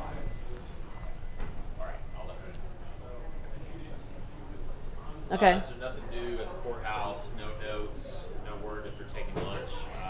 No notes? Okay, so Rebecca says no notes, no word.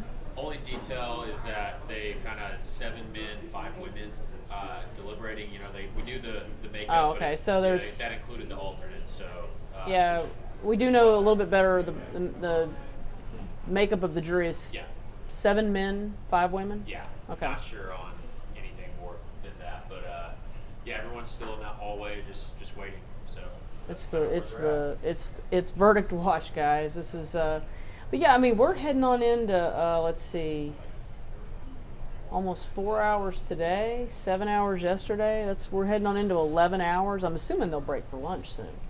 Mm-hmm. I mean the fact that we've had 1 note and we're still just going. Read the tea leaves. Is there any tea leaves to read here? I don't know. I just... It's weird. It's really weird. I mean, they're back there deliberating for hours and hours and hours, and it's like, what do you know? Yeah, you just want to know. I mean, they could be, going through that, answering the questions. And they're in a jury charge, you go through and you start to answer the questions. Mm-hmm. Could be. Yeah. I mean, that's the difficulty is... we just don't know, and as Rebecca told Ryan, everybody's just still at the courthouse waiting. There's just no news, and that's the unfortunate reality. So guys, Meredith and I are going to take a break. Our lunch is going to arrive soon, and it seems like a good time to break. We're going to come back after we eat lunch. I hate to promise an exact time, but 1-ish, after-ish, kind-ish. Unless we get a verdict. Now, if we get a verdict, hey, we will set our lunch aside and we will come back. But keep it open. And when we come back, if we don't have a verdict, Ryan's gonna play Zion's testimony. So we're kind of what we're doing is we're just kind of going back and replaying sort of the greatest hits from this trial. If anybody has any specific things that you would like us to replay beyond that, throw them in the chat. We're watching the chat, and Ryan is definitely monitoring the chat. And maybe before this trial is over, he'll come over and introduce himself to the YouTube jury. Well, maybe we can convince him at some point. So we're going to take a break, and we'll be back here pretty soon. And like I said, keep it open, because I feel like we're going to get something soon, a note. Something. At least a lunch. At least a lunch, yes. So anyway, thanks guys. We'll be back.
Okay,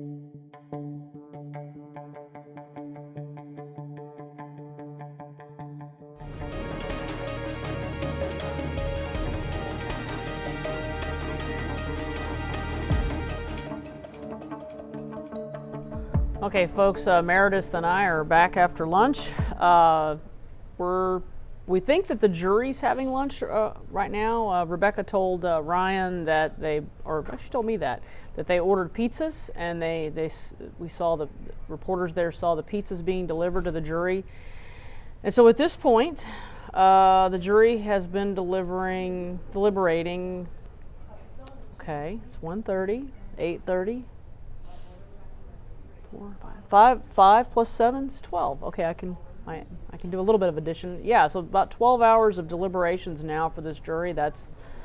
I feel like that's the longest I've seen in a long time. Yeah, I think it's. And so, we're still waiting on them, and we've only had the one question where they asked for the sticky notes and the some kind of photos that we don't know what the photos are of, and the judge has them sequestered. So if they can't come to a decision today, if they can't come to a verdict, they're going to spend another night in a hotel. In your experience, how much does them being sequestered give them the impetus to come to a decision here? Yeah, juries don't like being sequestered and away from their families, and it's not comfortable, and it's definitely going to motivate them to come to some sort of resolution, I would say. Have you ever had a jury go into day 2 of sequestration? Yeah, I think not me personally, but I've heard of it. So it's rare. It's rare. Really rare. Mm-hmm. And is there do you put any,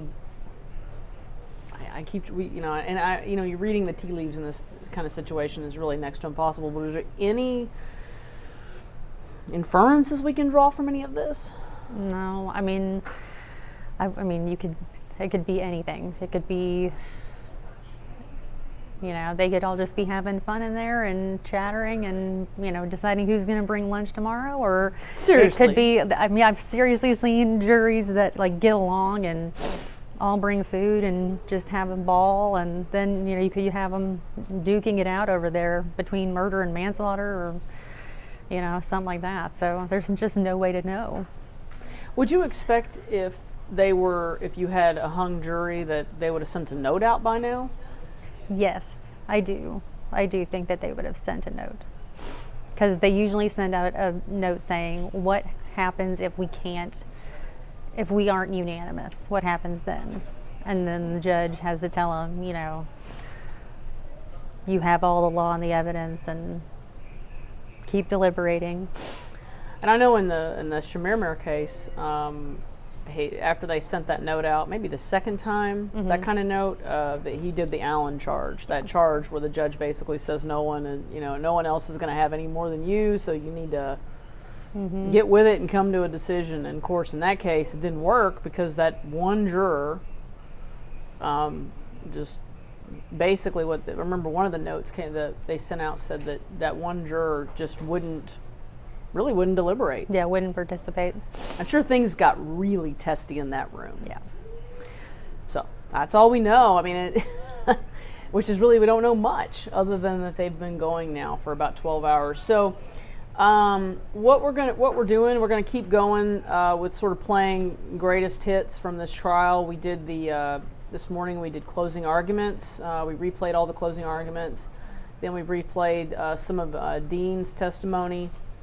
And now we're going to replay a portion of Zion's testimony. Zion, of course, for those of you who've been paying close attention, he is Atatiana Jefferson's now 11-year-old nephew.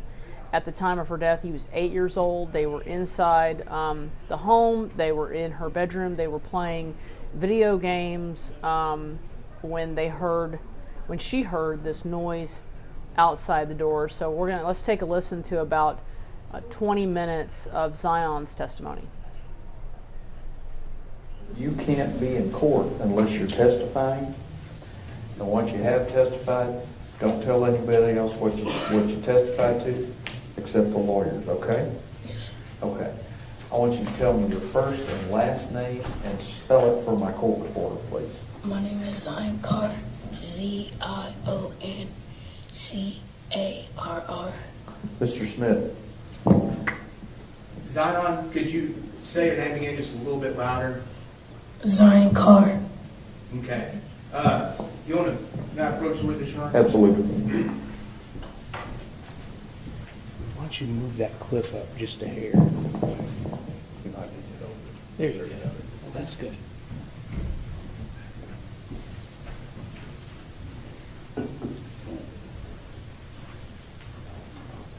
Zion, how old are you? 11, And do you remember your birthday? July 25th, 2011. July 25th, 2011. What's your mom's name? Amber, And does your mom have any sisters? she got 2, And what are your mom's sisters' names? Ashley and Atatiana. And does your mom have any brothers? She got 1 and his name is Adarius. I bet you that microphone is going to pick up what you're saying so that you don't have to lean over, but thank you for trying. Zion, do you know the difference between a truth and a lie? Yes, sir. So, if I was to tell you, I'm holding up a marker. What color is this marker? Red. And let the record reflect I'm holding up a red marker. If I was to tell you this marker was blue, would that be a truth or a lie? Lie.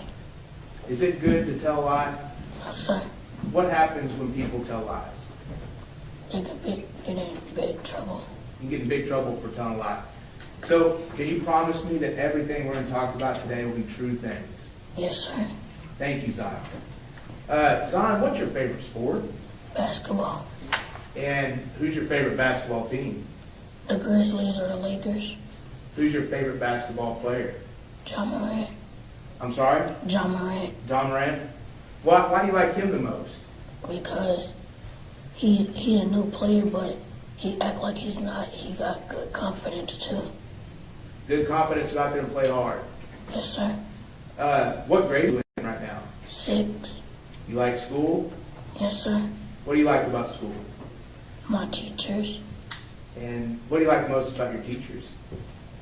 they treat me well and they show me how to do problems if I don't know how to do it. Do you have a favorite subject in school? Math, Why do you like math so much? because I like doing multiplication and division. What do you want to be when you grow up? An NBA player, Do you have a backup plan in case you're not an NBA player? a scientist. Oh, a scientist. That's a great job. Well, Zion, I want to talk to you this morning about your aunt, Atatiana. Is that okay? Yes, sir. Wait, what did you call your aunt, Atatiana? Do you have a special name for her? Aunt Tay. Aunt Tay. And did you used to live with Aunt Tay? Yes. And when did you live with Aunt Tay? When she moved in with my granny. And does your granny have a different name? Her name is Yolanda. Yolanda. Is your granny still here with us? No, ma'am. No, sir. And when did she die? Do you remember? 3 months after my auntie died. 3 months after your Aunt Tay? Yes, sir. And so where were you? Do you remember the name of the street that you lived at with your granny and your Aunt Tay? East Avenue, I think. East Allen? Yes, sir. And why were you living there with your granny? Because my mama wasn't doing good yet, so I had to live with my granny. Was your mom sick? Yeah. And so who else lived with you and your granny on East Allen Avenue? Just me and my auntie and my granny. Did you like living with your grandmother and your auntie? Yes, sir. What did you like about it?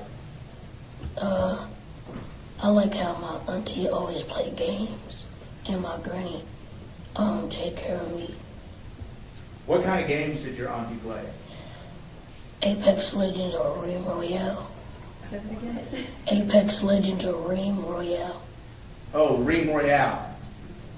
What kind of games are those? Are those card games? It's shooting games. And what, are that video games? Yes, sir. Did you get to play with her? Yes, sir. Do you like playing video games? Yes, sir. Did Aunt Tay also show you how to do different things like mow the front yard? Yes, sir. And how to do different chores? Yes, sir. What other chores did she teach you to do? It's not a chore, but she taught me how to make hamburger patties. How do you make hamburger patties? You take them out the freezer, put them on a pan, or put them in an oven, or get a pan and put them on there and put it on the stove and just let it sit and then flip it. And what do you do after you flip it? When it's done, I'll put it on some hamburger buns, put ketchup, lettuce, and pickles, and eat it. Okay, let me get this straight. What do you put on your hamburger again? Ketchup, pickles, and lettuce. And that's your favorite way? Yes, sir. No mustard? You shake your head no? No, sir. And no onions? No onions. Okay. Well, that was nice for her to teach you how to do that. Yeah.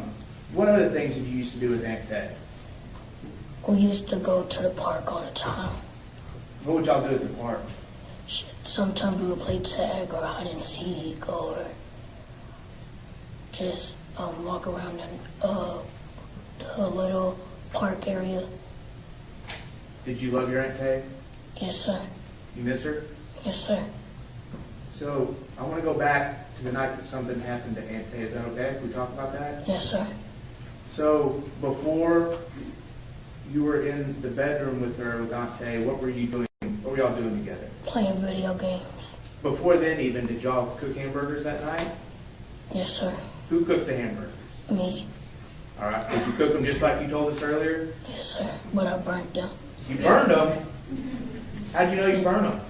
Because we were just playing games, then we just heard the alarm going off, then we opened it, a whole bunch of smoke came out of the oven. And were you cooking these in the kitchen? Yes, sir. So what'd you do after all the smoke came from burning the hamburgers?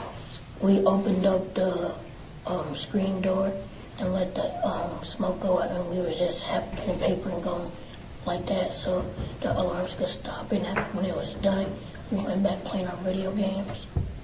Okay, I saw you made a motion with your hand while you were talking. I'm going to kind of explain what you did so the court reporter can type it up. And you tell me if I'm wrong, okay? Yes, sir. Okay, so were you waving your hand in a back and forth motion in front of your face? Yes, sir. And were you doing that to show how you were waving the smoke out of the house? Yes, sir. Okay. So, did you eat those hamburgers? Did you eat them? Yes. No, it was burnt. Only one of them survived. Okay, so what'd you do with the burnt ones? I threw it in the trash. And what'd you do with the one that survived? Ate it. And what'd you put on it? Ketchup, pickles, and mustard. Lettuce. Was it a good hamburger? It was. What'd you do after you ate that hamburger? I went to my auntie's bed and played on my Nintendo Switch. What's a Nintendo Switch? If I've never heard of it before, how would you explain it to me?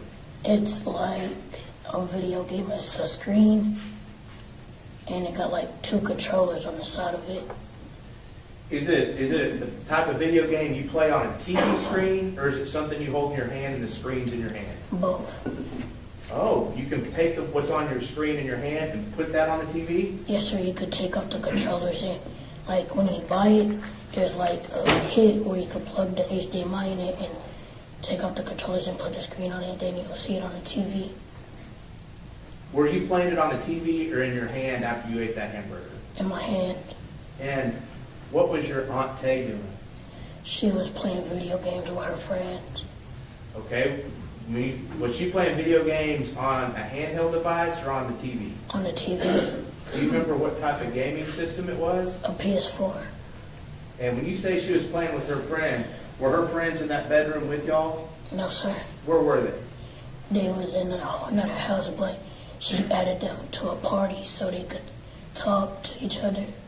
How was she talking to them? On a mic.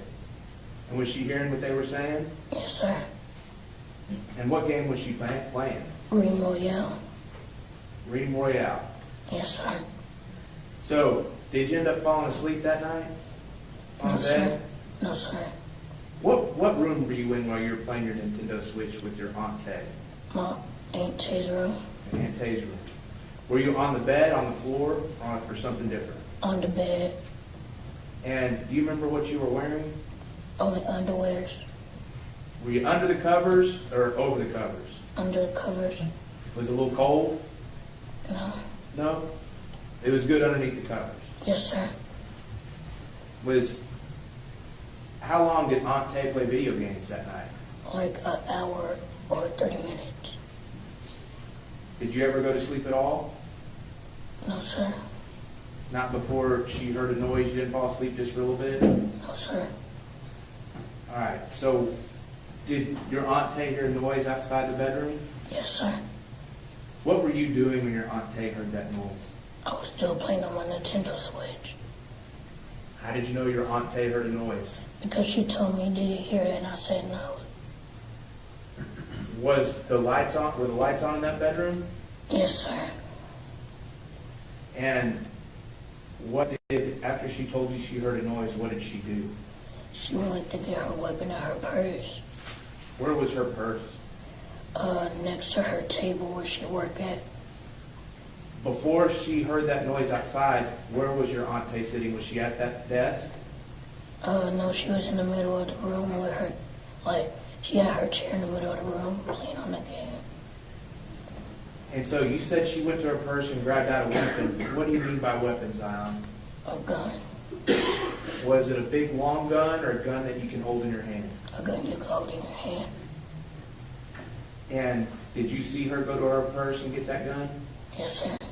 And what did she do after she took the gun out of her purse? She just held it to her side. She didn't point it up. She just kept it next to her, on her side. And where did she go with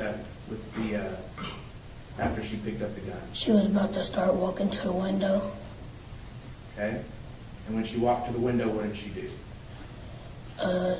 I didn't hear nothing after that. I just seen her fall on the floor. Okay, I want to go back just a little bit. Do you remember that night, after all this was over with, going to talk to a lady at a special place in a little bitty room? No, sir. We talked about this before. Her name was Lindsay Gula, and you talked about what happened? Like when he took me? Yes. Oh, yes, sir. And you went and talked to that lady and told her everything about what happened, right? Yes, sir. Did you see, whenever your Aunt Tay walked towards the window with the gun, did you see her kind of pull the gun up just a little bit away from her side? No, sir. Now, when we talked before, you said that she did kind of pull the gun up a little bit. Do you remember that? No, sir. It's okay if you remember it. I mean, I just want you to remember it exactly the way you do. Do you remember if she had the gun up or down? Down. Down. Are you sure she didn't have it up at all? No, sir. Okay. And how close did Aunt Tay get to the window?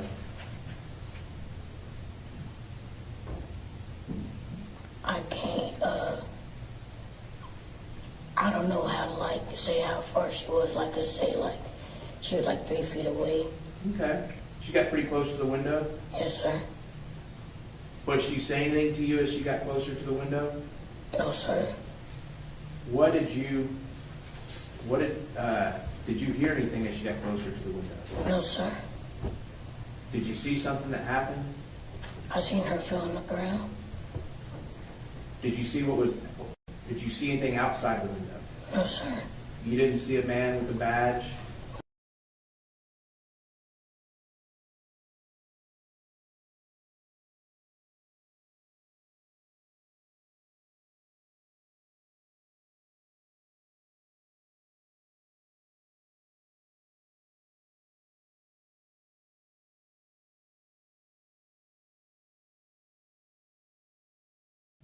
What happened after she fell to the ground?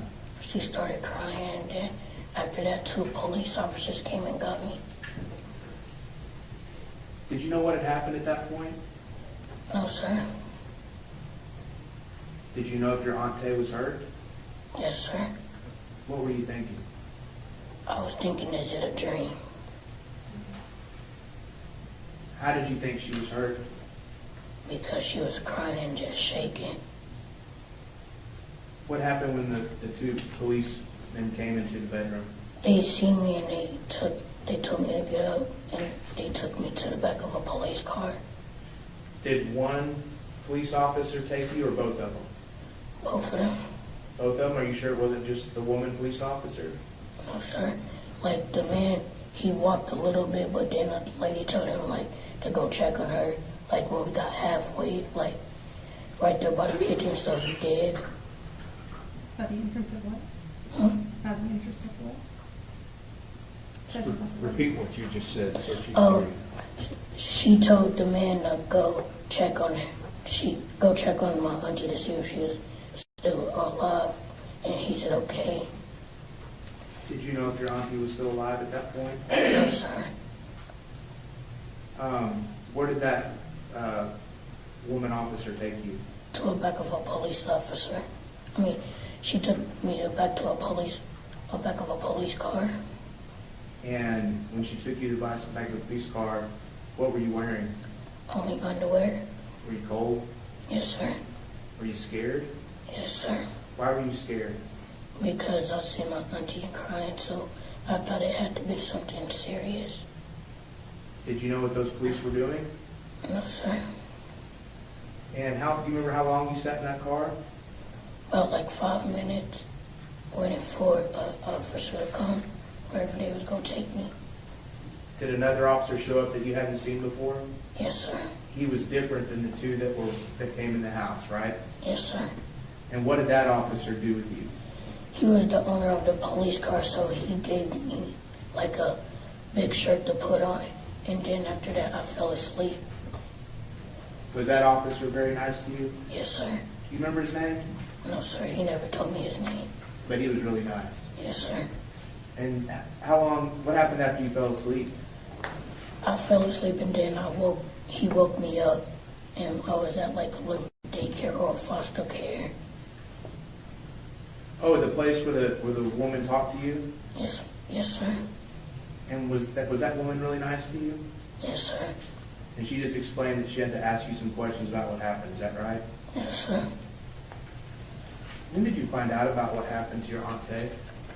After a couple of days when I stayed with my mama, when she came and got me from the place.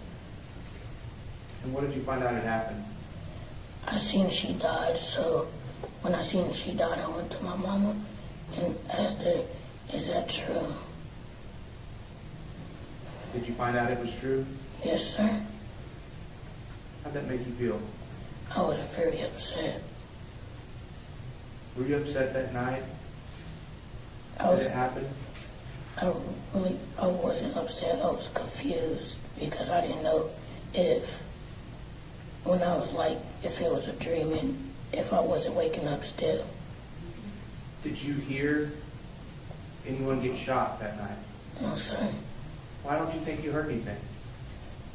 I probably don't just remember it, but I think I didn't hear nothing. Did you hear the policeman say anything outside the window? No, sir. I don't remember. Do you remember seeing him at all outside the window? No, sir.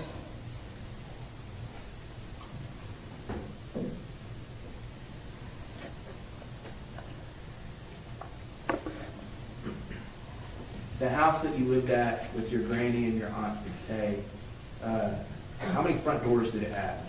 Had two. And which of those front doors did y'all normally use? The side one. The one where the car was next to.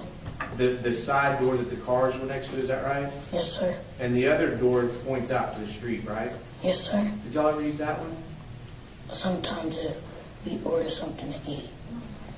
And those doors, did y'all normally keep the doors closed? Yes, sir. Now, because those hamburgers were burning, what'd you do with those doors? What'd you and Aunt Tay do with those doors that night? So we forgot the front door was open, and the screen door was still kind of open when I opened the window off it. So y'all kind of open up the doors to let the smoke out? Yes, sir. But those glass screen doors were still kind of shut, is that right? Yes, sir. Those were open too? Pass the witness, Your Honor. All right, we've been going a while. I want to take our mid-morning break, okay?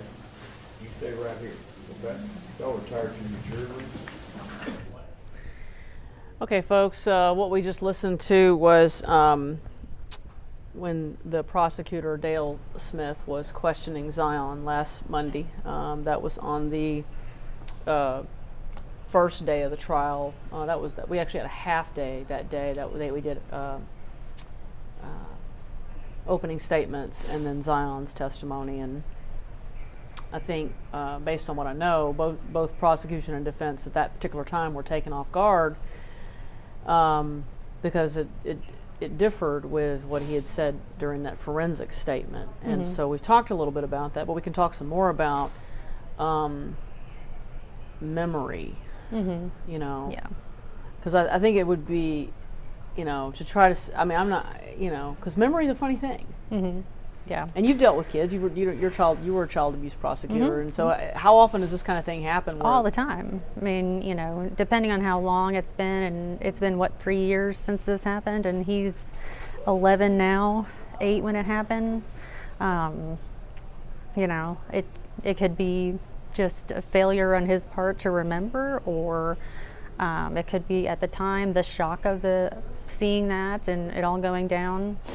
I mean, you know, it's very specific to the individual. So, I mean, it doesn't surprise me that he would change that. But that one fact, you know, is the very fact that's in contention here, is that did she raise her gun up, and did the officer see the gun and shoot her thinking that his life was in danger, or is he mistaken or lying about that actually happening? Yeah. And these are the million-dollar questions that we just don't know for sure. Right. And how much of a surprise do you think it would have been when, you know, to have a situation where, you know, somebody said one thing in a forensic interview and then you get in trial and they say something that's slightly different? It was a big difference, actually. Yeah, and we deal with that all the time. I mean, witnesses are never consistent. And memory's to the not point photographic. No, it's not photographic. And so we always, you know, lawyers are always keeping an eye on what's being said and what was said before, and we call them prior inconsistent statements. And the prosecutor did their best to go back and just clarify, okay, you know, this is the first time that you said this, and, you know, you're not in any trouble, and we're not trying to tell you to change your story or anything, but just to make everyone aware that this is not what you told me last time we talked, and this is also not what he said in the forensic interview. So if you were Dale Smith and you were that prosecutor, what's going through your mind? You're like, oh no. Oh no. But I mean, but he did what he was supposed to do, which is put everybody on notice, you know, to the defense, especially the defense is over there sitting there thinking probably, well, because the original when did this story change? Right. And how long have you known he was saying this, you know? But immediately, you know, Dale went ahead and you know, just made sure everybody was really clear about what this kid has said up until now. And it goes on. Happens all the time. And then the jury gets to determine what import they'll give to it one way or the other. You know, a lot of the folks out in YouTube jury land, you know, really were, you know, just kind of hated the fact that this kid had to get up and testify like this, and that he had, you know, was questioned within hours of this incident. I mean, why is it necessary?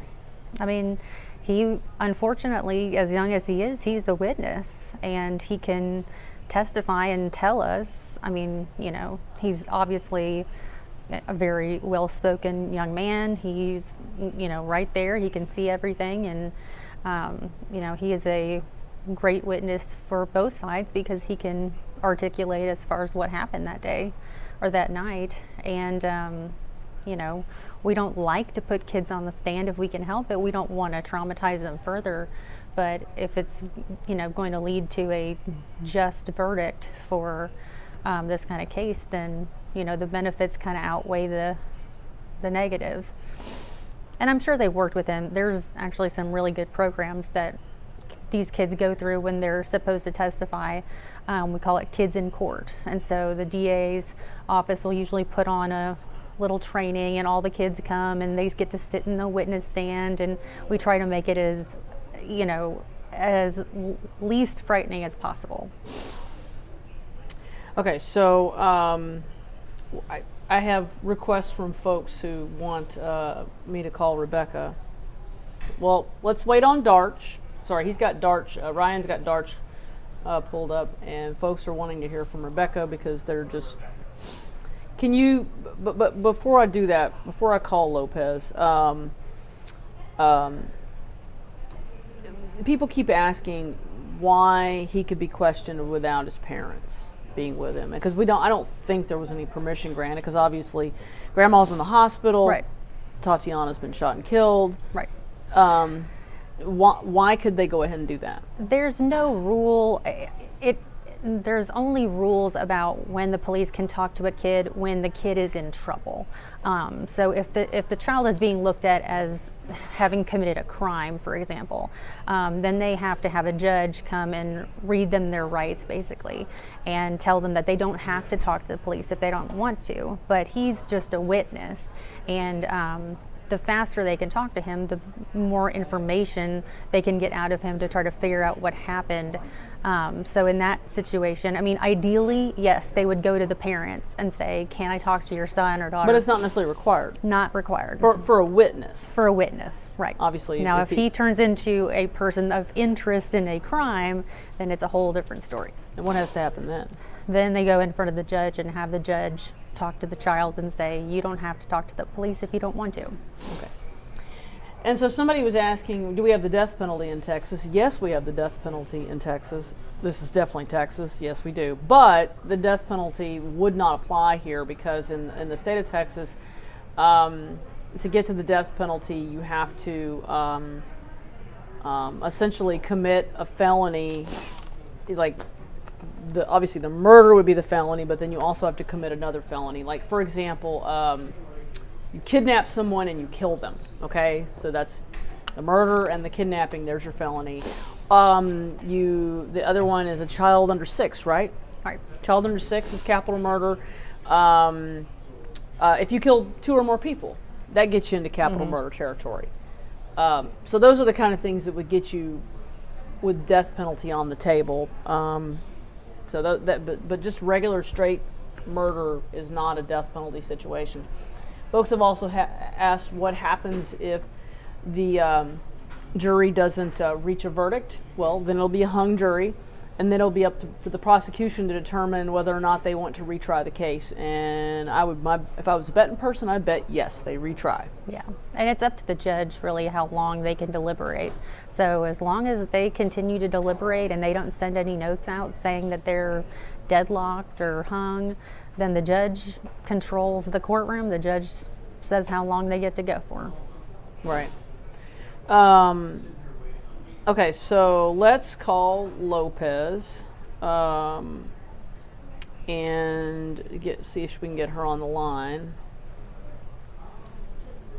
And she does love to talk. So let's see if we can get her.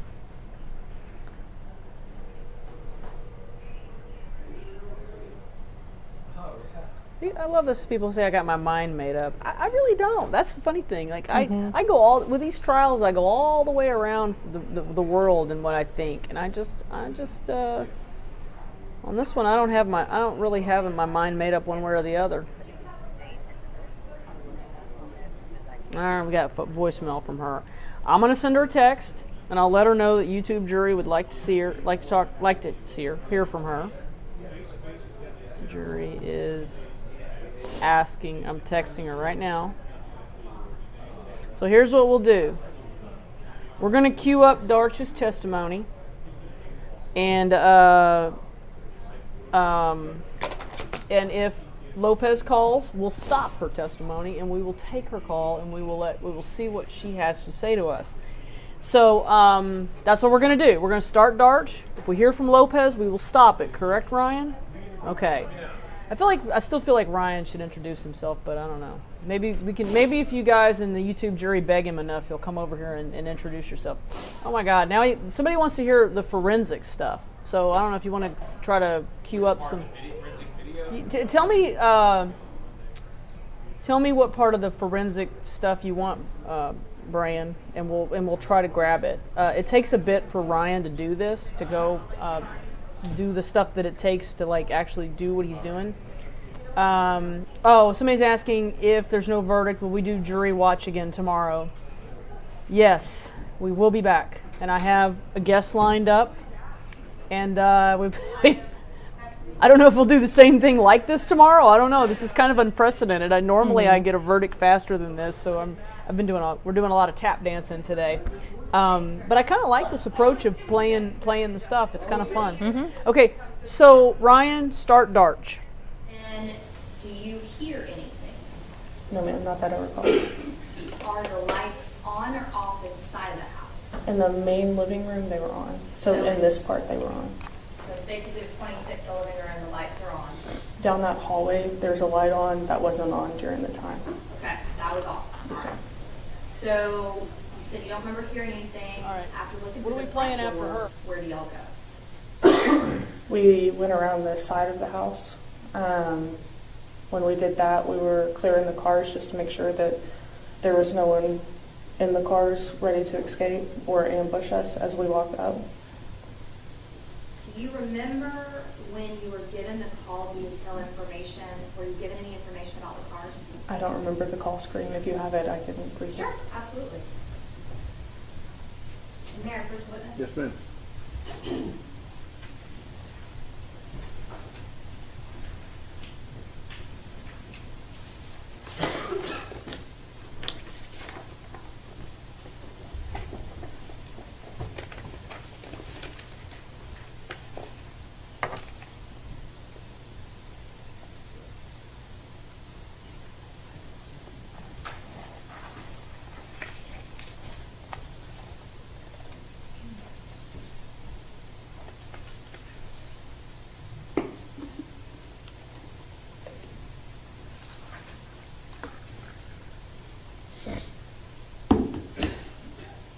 State's Exhibit 95. Let me give you an opportunity to look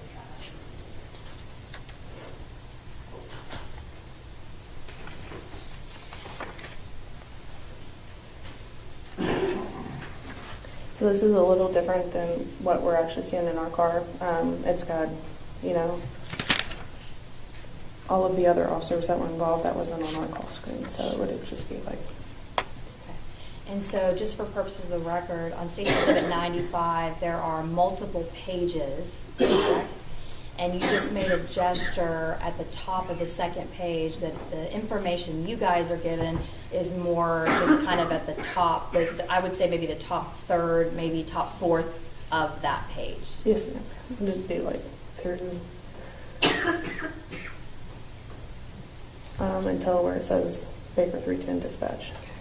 So the information that you're really focusing in on. All right, Rebecca, the YouTube jury wanted to hear from you. You're on speaker. So they want to know what you're seeing, hearing. They're interested. Yes, so right now they brought up some pizzas for the jury, and so they are eating lunch, but I'm told that they're deliberating through lunch. And the courthouse, or at least this floor where the courtroom is, there are a lot of community groups. Some of the family friends are out there, and everybody just patiently waiting, wanting to know what the jury obviously is doing. They have not sent out any more notes. The only note that we know of is the one from yesterday. So we don't know if this jury is anyway deadlocked or what's happening. I just saw one of the prosecutors walk by. They're under a gag order, so they're not really talking. And we saw some of the defense attorneys. I saw Miles Brissett earlier, but he didn't say anything either because they're all under gag orders. But that's what's going on. We're just waiting. What's the mood over there? Well, I think everybody just a little nervous. They want this to come to a conclusion, one way or the other, and And so they're all just sitting around on the benches. That the judge does have an overflow room so that people in the community can sit in there and watch. But that room is closed, and it is only open. The auxiliary courtroom is only open if court is in session or the judge is in there with the jury, or it's an open court. And right now he's closed off both of those courtrooms. I do know yesterday when I did get a chance to peek in after jury deliberations, Aaron Dean was sitting there in the courtroom, and we've seen his family, at least his sister, go in and out of the courtroom, and so they, I think, are sitting in there with him.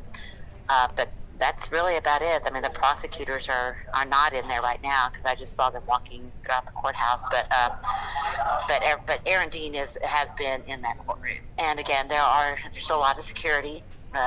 DPS troopers who have not been here, throughout any of the hearings or during any of the testimony. They are positioned actually on the floor where you come in through security. They've got extra DPS troopers there and some on this floor. And I see the bailiff coming in right now, and he's going to tell us something. Let me walk in. I'm coming into the meeting Well, just room. leave it on speaker. Just leave it on Let's see. speaker.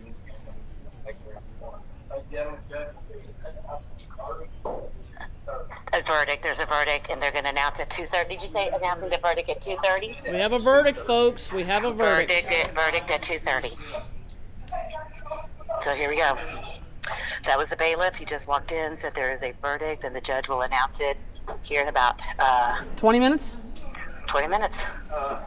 Okay, folks. 20 minutes. We have a verdict. As jury has deliberated for, I don't know, what about 11 and a half hours? No, 12. Hold on, I lost track. 8:30?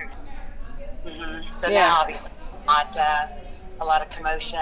Everybody. Let's be sure and do a push alert, guys. 2:30? You said 2:30. 2:30. Yeah, 2:30.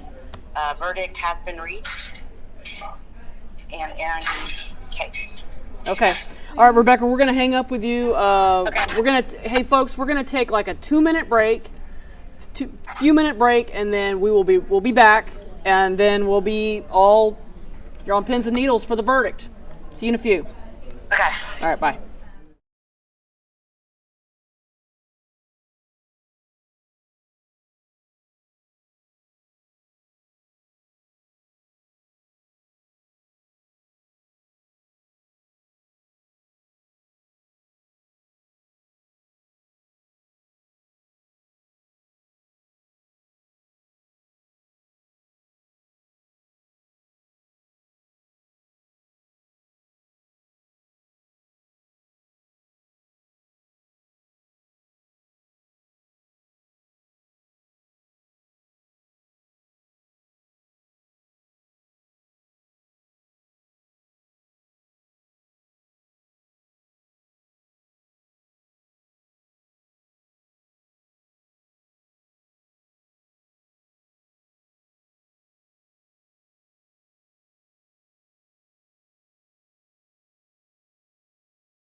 Okay, folks, I'm Tanya Iser, an investigative reporter here at Channel 8. You heard just a few moments ago, we were on the phone with Rebecca Lopez when the bailiff came out and said they have a verdict, and that we're going to hear that verdict at 2:30. We're going to find out. This jury's been deliberating for like 12 and a half hours. My math skills are kind of limited because I am a journalist. And so we're going to find out. I mean, one question. I know. One question. And they asked, that was yesterday, and that was a few hours in, and they asked for sticky notes, and they asked for some photos. We still don't know what those photos were. I'm still very curious to know what those photos were. But folks, if you have, tell your friends to join this live stream, because I think we're the only live stream out there that's actually got commentary. We got Meredith Bagui, longtime prosecutor, longtime defense attorney, kind of going to help us through and parse what this means. You know, if this is a not guilty, there's going to be a lot of controversy in the community. If this is a guilty verdict, it's going to be also a big deal. Also a big deal. And if it's a guilty verdict, this will be the first time that an on-duty police officer in Tarrant County has been convicted of murder and or manslaughter. I mean, and then if he's convicted, it will go to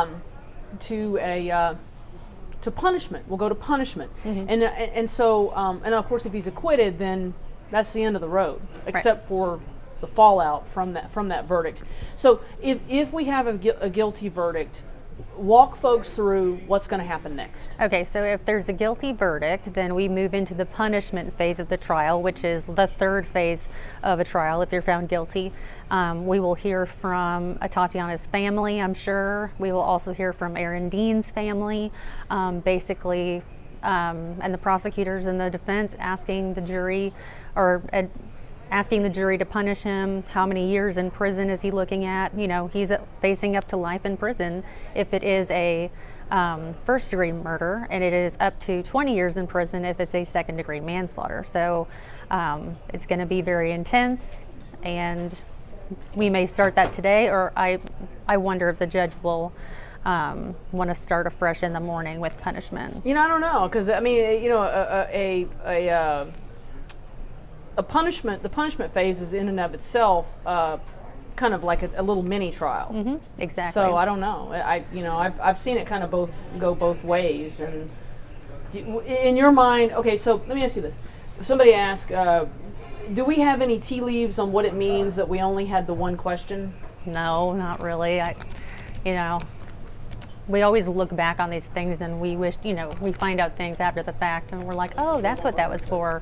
Or, but I mean, they seem like a very efficient jury with just one question, one note, and I'm giving up on prognosticating juries. I've said that over and over, folks, because I really don't know. It's like tarot cards or something, you know. The only time I feel like I've ever known what a jury was going to do was during that Shamir Mayer case, when they kept sending out notes and you just knew that it was a hung jury. Yeah. This time I don't get any sense that they're hung. I mean, we know they're not hung, because if they were hung, then they would have sent notes out to that effect. And then there would have been, they would have read the Allen charge. So they've got some kind of verdict here. We just don't know what it is. We don't know. Is it murder? I mean, is it not guilty? Is it manslaughter? Is it murder? With that, I don't know. It's one of the three. It is. There's one of three choices here, and we're about to find out. So, if in terms of if we do get to punishment. On one of these, what will the prosecution want to do during that phase? So the prosecution is going to ask the jury for a sentence of years. They may ask for life. They can ask for whatever they think is appropriate in this case. Justice for Atatiana's family, certainly, and that is their main goal, is to make sure that he faces consequences for his actions. Do you see them bringing in, like, what kind of things would they bring in? Obviously, Atatiana's family, that kind of thing, but, like, would there be, would it be, you know, training records? Like, what kind of things could we potentially hear? I remember Yeah, during I mean, Geiger we had a lot of stuff that came in. If there's anything out there, anything bad about Aaron Dean that we didn't get to hear during the trial, certainly the prosecution would want to introduce that kind of evidence. If there's ever been an incident like this in the past that they just couldn't get into in guilt innocence, then they may have a chance to put that on. I mean, this is the time to do it, is to show the jury who he is, you know, the consequences of what he's done, and to have him face justice for that. Right, right. And then on the flip side, you've got, you know, Aaron Dean's family and his attorneys fighting for his life. Okay, so we're at 2:18. We're about 12 minutes out. And folks, if you're going to watch on the actual like TV station, our anchor, one of our anchors, Cynthia Izagiri, will be anchoring the live TV coverage of this. So whatever you do, y'all need to be watching one of our streams, whether it's the actual TV stream or me. But of course, we got Meredith here. Mm-hmm. Yeah. So, so yeah, I mean, you and I were sitting here all day long, and we're just, you know, kind of like cooling our heels, and we were playing video because really, honestly, I didn't know what else to do. Mm-hmm. Yeah. There's no telling how long it's going to take. Did they want to eat lunch first? Is that what happened? That's what I thought. Tanya, we got a live shot from outside the courtroom. It's just a crowd. We got a live shot. Okay. I think people. With you up still. You can, and if there's sound that people can hear, you know, go ahead. But okay, so Ryan, who is going to pull up. So yeah, let's pull that stream up.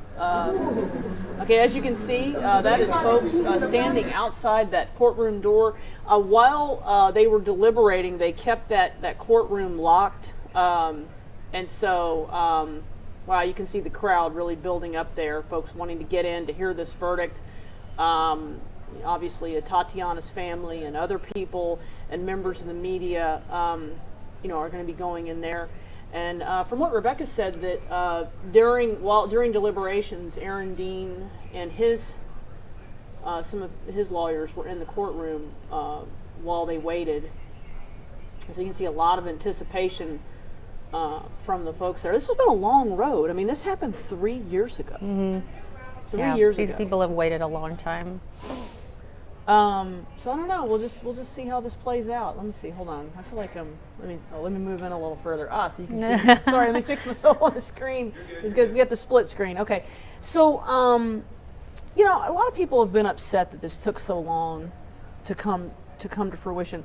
How much of an impact did COVID have on jury trials in Texas? I mean, how long did it go where we didn't have trials? I mean, we were a good 2 years without any trials at all.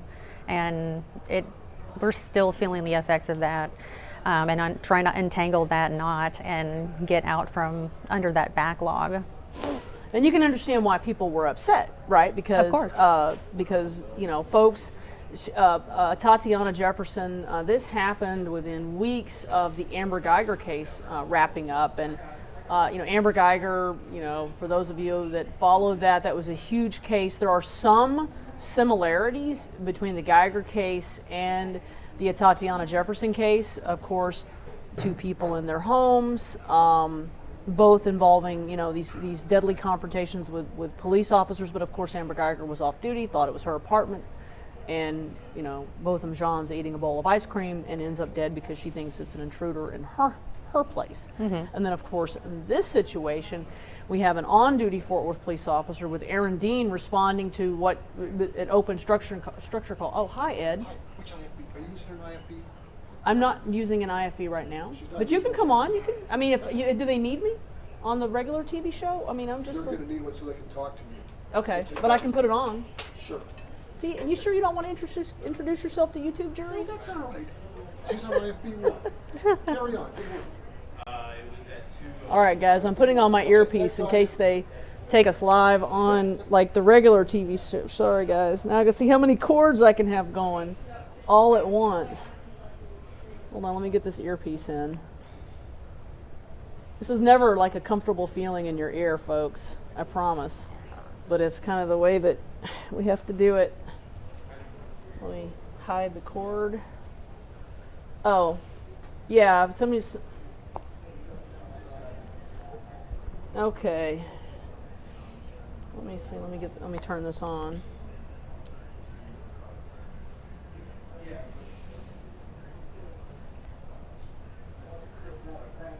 Okay, here we go. Now I got multiple things. Now I can hear the chitter chatter in my ears. Ooh, this is going to be a little. Tanya, let's listen into the courtroom. Okay, we're going to listen into the courtroom, guys. To the hallway. Oh, the hallway. We're going to listen to the hallway, guys. Faith, dear Heavenly Master. We want to just thank you right now in the name of your darling son, Jesus, that hold on. this isn't a show of cowardice. This is a show of strength.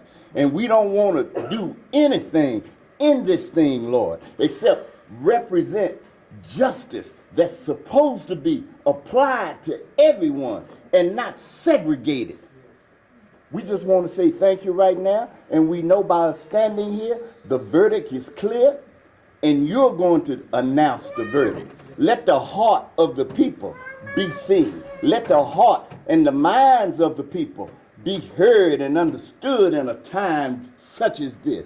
So we just want to say thank you. And when we walk into this courtroom, we're walking in to see justice performed, not just to see injustice, because injustice should be reformed, not justice. Thank you right now. And we're saying this for everybody. Everybody is wanting this to be the way it should be, because there's too many lives being lost today. Too many times that those lives that are lost are swept under the rug. Not because of the one who did it, but because of the systemic government. Everybody's doing the same thing we've been taught to do. But it's time to kind of break the mold and travel in that way of truth, in that way of justice, and let it be seen that here in Fort Worth, Texas. Tony, you're up for a second. Okay, I'm up. Okay, so yeah, folks, Meredith, we're back up. We're both just sitting here. We're 6 minutes out. You could see that there are obviously a growing crowd outside that courtroom as people are waiting to be let in the courtroom. Again, about 6 minutes out, and oh, somebody's wanting to know who was the guy preaching. I honestly have no idea who that was. You gonna tell me? We don't know. You don't know. Okay. And then I can hear Cynthia in my ear. Cynthia Zagari, one of our anchors, just letting folks know on the air that we're going to have a verdict here very, very shortly. Very shortly. So, wow. So we're just waiting. 5 minutes out. Gosh, I don't know, Meredith. I don't even know what to say because I'm still trying to like. Hold on, dear. It's like, hold on your hats, guys. And then Rebecca's talking right now. I'm kind of watching, listening to both. So we're basically just kind of waiting to see. And so if it goes to punishment, you think it'll last a day, 2 days? What will be your bets on that? I'd say a day. I mean, without knowing any of the evidence they're going to put in, I'd say at least a day for both sides of the family. Right. And because obviously at that point somebody's asking me if I'd be happy with the guilty verdict. Guys, that's really not my job to be happy one way or the other. I mean, my job in this particular situation is to help folks understand what's going on in that courtroom, why things are happening, and kind of walking people through. The thing that does make me happy is to do this. I really enjoy what I'm doing right now. I think one of the highlights of my year is I do about 2 of these trials just like this. And so, anyway. So Meredith, I don't know. It could be anything. Could be anything. So, if he is convicted of murder, what's he looking at? Well, I mean, the max is life. And, there's going to be a lot of intense emotions in that room. The jury's going to have a big role. Okay. Oh, I'm getting getting a text message from Damon Fernandez, is one of our reporters, is letting me know kind of like who's outside that courtroom. He says that he noticed pastors and activists from both Fort Worth and Dallas, Among them was Botham Jean's pastor Sam Berry from the West Dallas Church of Christ, Alinka Green, and other pastors who were present during the Botham Jean and Jordan Edwards cases. Getting text messages from people who are watching. One of them says I was supposed to give him a heads up. I'm sorry I failed. I got a little busy, and then Kobe, somebody else is asking what I think, and I really don't. Back to that shot, just tell them we're going to listen in. I'll keep your mic up, but just tell them we're going to listen in. Okay. Okay, so yeah, they're going to keep my mic up, but we're going to go and listen in on that shot, so we can kind of watch this what's going on. So let's kind of take a listen. Korean Gates. Huh? My mic is on. I know. Mark Clark, Fred Hammond. Atatiana. Never no justice for us. Yeah. It's just us. It's It is just us. Malcolm X. So, Yeah. come to your ancestors. Yeah. Atatiana Jefferson. Call upon your ancestors that you know that stood strong, and ask them for guidance right about now. Because we need you. We do. Because trust me and believe, they call on theirs. Yeah, they Black do. women matter. That's how they've been able to be empowered for so long. Black women matter. Yes, black women matter. Come on now. Black women matter. Black women matter. Black women matter. Black women matter. Let's go. Justice or just us? Justice is just us. But just remember, you don't walk in here alone. And what don't get you in the wash, sure will get you what? In the ring.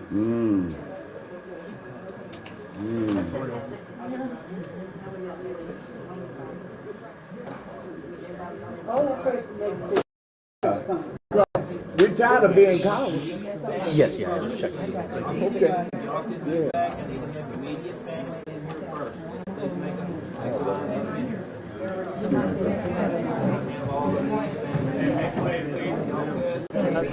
Demond is saying that talking now outside the courtroom is Alinka Green, and she was leading the Black Women Matter chant. Alinka Green is a pretty well-known activist in the area. A lot of folks know her. So, yeah. Okay, oh, that's, you can see that is Aaron Dean's family that's being led into the courtroom.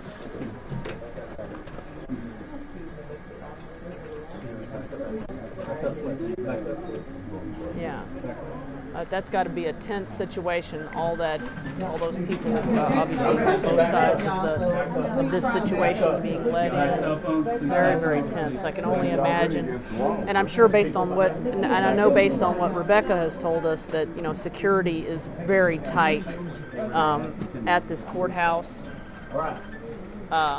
And for obvious reasons, there's a lot of tension on both sides, and obviously, if there's a not guilty verdict, there will be tension from that. And we've heard word that should there be a not guilty, then we can see protests. Everybody back there, take a step back. Okay. You can see. Everybody back up. I'm not sure who that is. Somebody telling folks to step back. I don't. Is there any family, immediate family of Atatiana in this hallway? A lot of tension here.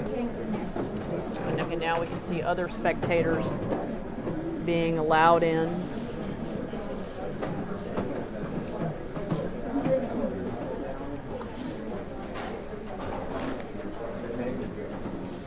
If you haven't given off your cell phone, give up your cell phone, Folks, it's 2:31, please. so we're going to hear something very, very soon. Is that what I need? All right, Ryan's pulling the courtroom shot up. That's Lee Merritt. I just saw him. He's with the gentleman in the blue suit. I'm not woke until I woke up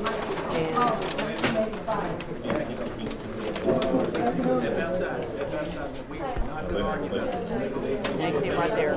Guy with beard, red tie. That's Lee Merritt. There's a lot of discussion about him. You're going to pull the courtroom shot up? Okay, yeah. Okay, there we go. We see the seal of Texas. So what we're waiting on right now is they're waiting on everybody to file into that courtroom, get seated. Obviously Aaron Dean and his attorneys have to be there. The prosecutors have to be there. And very soon they'll be bringing in the jury, and then the jury foreperson will give the judge the verdict. Yeah, actually, Meredith, you're the actual attorney. Here I am. I should probably let you speak. So what happens next? How does this shake out? So the judge is going to read the jury verdict, and then they're going to have a discussion about scheduling, depending on what the verdict is. So, and how when they come in, does the foreperson, that's the person that hands them the verdict, or how does that just kind of walk? I mean, yes. I'm asking, let's be real technical with folks. Okay. Let's assume they don't know anything. Right. So the jury will wait to come in until everyone's been seated. The judge is going to let the jury in. Everyone stands for the jury out of respect. The jury the foreperson will hand the judge the verdict form, and the judge will then read that verdict, and then depending on whether each side wants to poll the jury and ask them if that's their verdict, then that can happen. If not, then they'll send the jury back out, and then we'll have scheduling meetings and find out when we're doing punishment.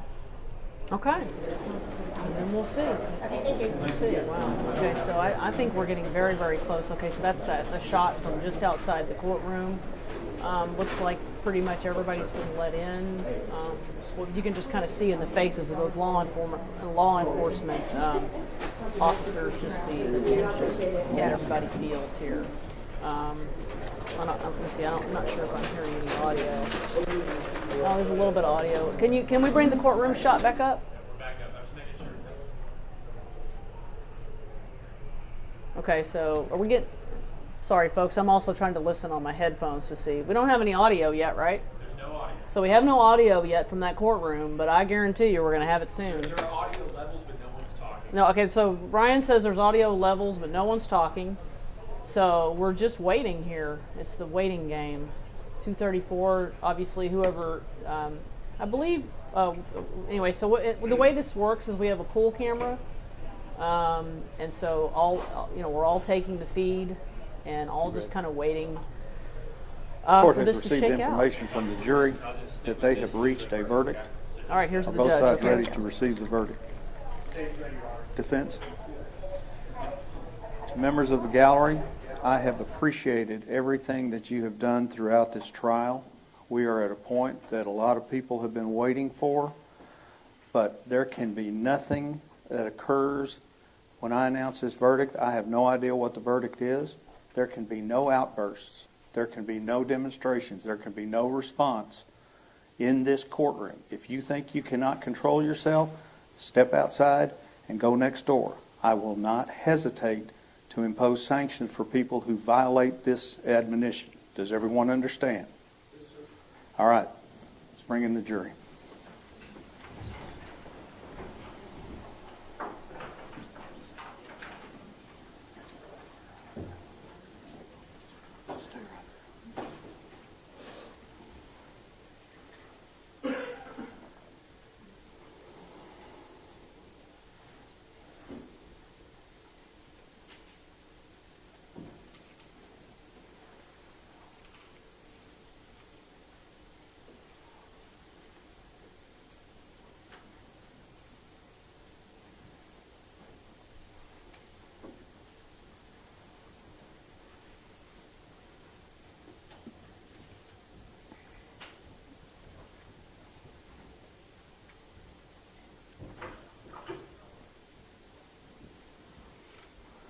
Everyone may be seated.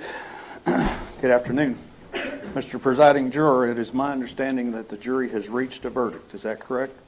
Yes, Your Honor. Is it a unanimous verdict? Yes, Your Honor. If you'd hand it, please, to Deputy Nicholson. Mr. Dean, if you would stand. Oh, sorry about that. Verdict reads, we, the jury, find the defendant Aaron York Dean guilty of the offense of manslaughter as signed by the presiding juror. Does either side desire a poll? State does not, Your Honor. We do, Your Honor. You may be seated. Thank you. Ladies and gentlemen, I am going to call your juror number, okay? And the question I'm going to ask you is this manslaughter verdict your individual verdict? Juror number 1, is this your verdict? Yes, Your Honor. Juror number 3, is this your verdict? Yes, Your Honor. Juror number 4, is this your verdict? Juror number 6, is this your verdict? Juror number 14, is this your verdict? Yes, Your Honor. Juror number 15, is this your verdict? Juror number 21, is this your verdict? I'm sorry? Okay. Juror number 31, is this your verdict? Yes, Your Honor. Juror number 32, is this your verdict? Yes, Your Honor. Juror number 37, is this your verdict? Yes, Your Honor. Juror number 38, is this your verdict? Yes, Your Honor. All right, your verdict will be received and filed, and I'm going to ask you to step back into the jury room for a few minutes. We are now back under the rules that we were under. Don't discuss the case amongst yourselves because we will go into the punishment phase. I need to discuss with the lawyers timing on that. So give us just a few minutes and I'll be back in a few minutes. All rise.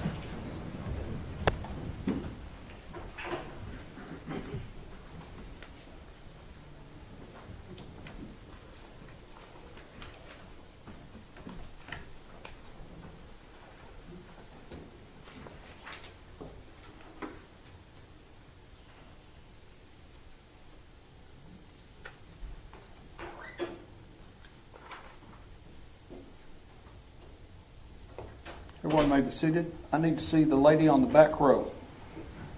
Come up, please, ma'am. Yes, ma'am. Come on up. Mm-hmm. Can you tell me who you are, please, ma'am? My name is Hayden Jackson. And Ms. Jackson, was there a portion of my instructions that you did not understand? No, So why at the end when I was talking to the jury? I wasn't. Well, it obviously was. You're not allowed to come.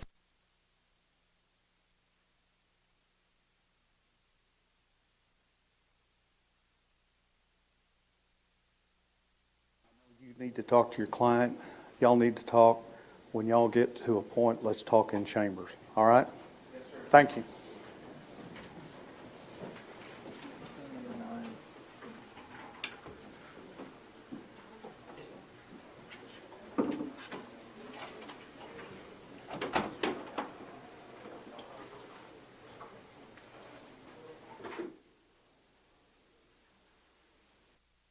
You heard it. This jury has found Aaron Dean guilty of manslaughter. And I know some folks out there in our YouTube jury were disappointed by this verdict, disappointed that it wasn't murder. But folks, this is a historic verdict. We have never had an officer in Tarrant County found guilty of manslaughter on duty. So this is a big deal, a very big deal. Meredith, let's talk about the sentence. What does he now face? What happens now? The sentence for manslaughter is 2 years to 20 years in the Texas Department of Criminal Justice. So that is the range that the jury has to deal with. So I'm sure we will have the family of Atatiana asking for 20 years. I'm sure we will have Aaron Dean's family asking for mercy. And we'll see what happens. Do you think that's what, I mean, obviously we're still reading tea leaves here, but is that what we think took so long here? Why it took this jury almost 13 hours to come to a verdict? You think they were trying to decide between murder or manslaughter? Yes, I think so. That sounds about right. Especially when I didn't hear a lot about manslaughter from the closing arguments, and maybe there was a discussion in jury selection about manslaughter and where it falls like under murder. But if the jury is confused about this reckless, like your murder is intentionally, knowingly, obviously, killing of another person, recklessly, the jury is sitting there parsing out, well, what does recklessly mean? Do we think it was reckless? Do we think it was intentional or knowing? And so that can, getting 12 people on the same page with that is definitely what took probably the bulk of the time. Somebody was asking if he could get, like, probation, a deferred adjudication. Not I mean, he's going to prison.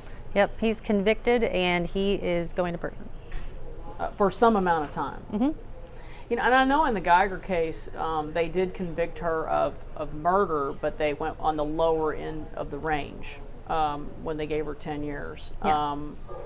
So when we go into this punishment phase, what are we going to see? We're going to obviously hear from the families, and it's going to be very emotional. It's going to be very tense. Let's go to some reaction in the hallway. Okay, we're going to go to reaction in the hallway, guys. The jury give pause. Glad there is some accountability rather than none. Yes, absolutely. What's your name? Lisa Pamplin.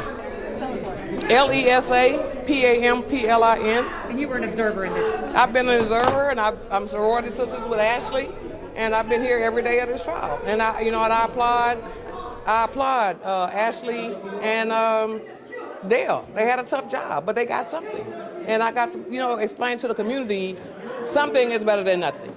Lisa, I've seen you in there with the family every day. I know you just talked about it, but your reaction to hearing this? I said this morning, they're going to split the baby. There was no way they were going to find him guilty of murder. But I didn't think they were going to let him go based on Dale's closing argument yesterday about the bullet coming through the glass, and she had no glass on her hands. He held that in his quiver, and they could not respond to that. And I think that was the difference. You could feel immediately people walking out. You could hear the emotion still. Right. What do you make of that? Because clearly there are going to be people who say we have some justice and other people who say more needs to be done. I understand the frustration. They don't understand the system. They don't understand. They're not down here every day. But my job is to educate, to say, manslaughter carries 2 to 20. Aaron Dean's bond should be held insufficient this evening. He should be spending the night in jail. And that's something that hadn't happened in Tarrant County. This is a first, but I'm glad, when everybody was talking about the makeup of the jury and everything, that these folks gave a good, hard look at the evidence, and they didn't rush it. And I'm happy, not pleased, but I'm happy that they got the manslaughter. Thank you.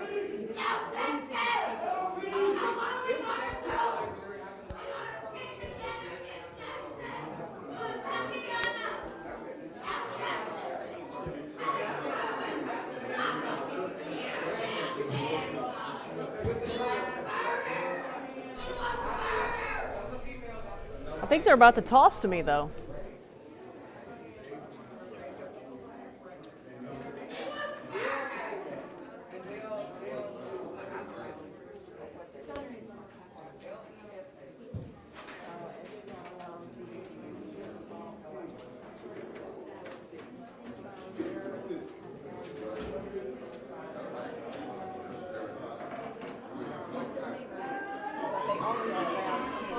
This is the first time that an on-duty police officer in Tarrant County has been convicted of manslaughter. This is a big, big deal. And so, he is now going to be facing a 2 to 20, and we're going to be going into the punishment phase.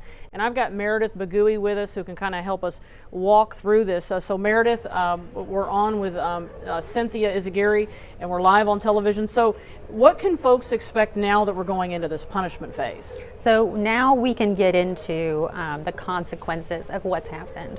And this is where the state puts on evidence to convince the jury to give him whatever they think is the appropriate punishment, which I can only imagine would be 20 years, because that's all they can give him. That's the max.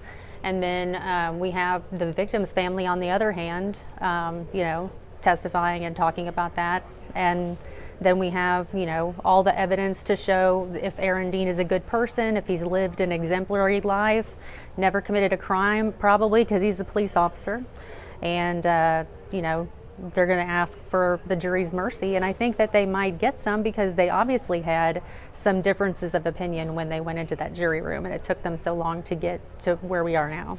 Is that why you think it took so long for this jury to come to a verdict? I mean, this was a long wait. I mean, you and I, actually, we were talking like, well, maybe they're back there debating between murder and manslaughter, because it didn't feel like a hung jury. Right, no. And we didn't get much, communication from the jury either to know one way or the other. But they didn't send out any notes asking about what manslaughter was or what the definition of reckless was, and so we didn't have any indication of what was causing the holdup. But now I think that we know it was definitely between those two charges. Let's figure out which way we're going to go. And you know what? We don't know what swayed them. Was it the argument that the prosecutors made in those final closing arguments, when they're talking about the cone?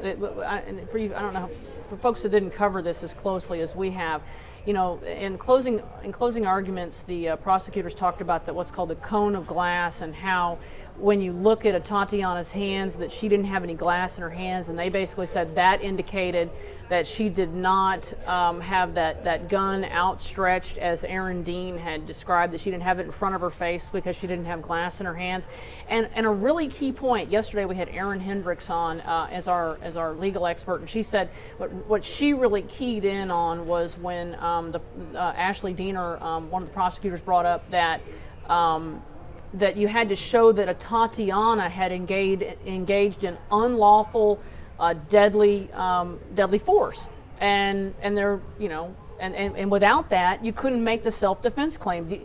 In your mind, now we re-listened to these closing arguments this morning. What do you think made the difference, Meredith? You had to, if we're reading the tea leaves here. Yeah, I think that, they felt that he was being reckless about not giving her the chance to put her hands up, not giving her an opportunity to show that she wasn't a threat, and that he clearly acted recklessly when he fired that shot through her window.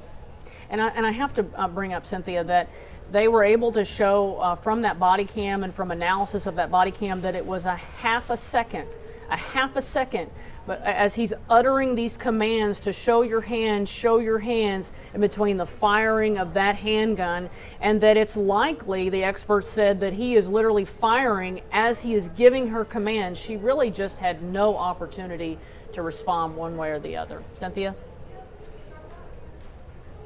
I mean, and look, Tarrant County is different than Dallas County, folks. You got to understand something about Tarrant County is a much more, it's a wider county.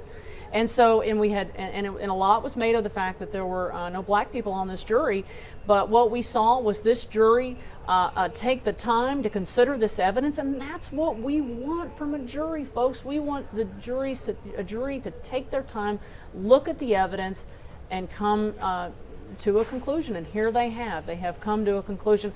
And also, it's also historic because we have had no convictions of an on-duty police officer in Tarrant County for manslaughter. So this is a big deal. It's just a really big deal, and I think it's a historic day for this county.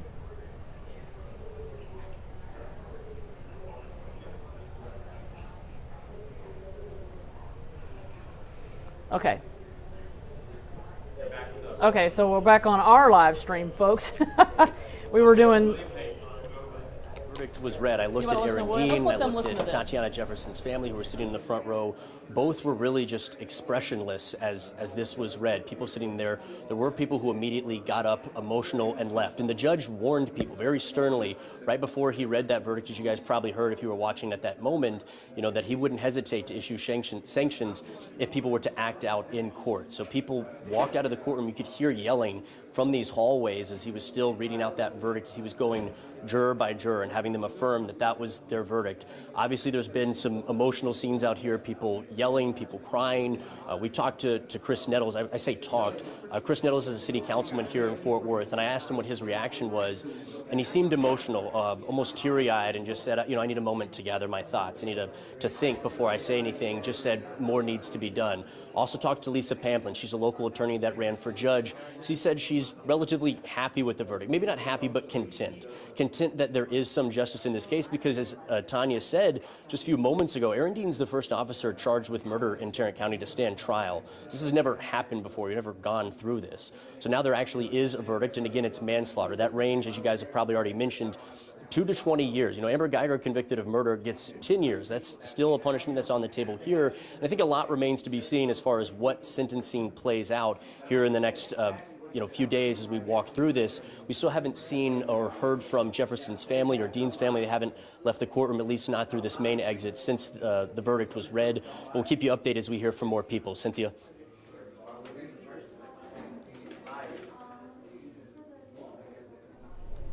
Tanya, you're back up. Oh, let's listen to Rebecca. Hold on, I need to pull her up. We're going to pull Rebecca up, folks, so we can listen to Rebecca. So we're waiting on Rebecca's going to be coming up here in a minute. Cynthia's waiting for her because obviously Rebecca was there at that courtroom. There she is.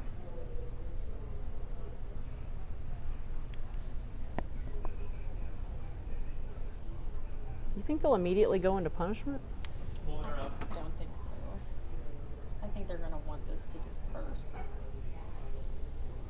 You know, people Yeah. are way too keyed up right now.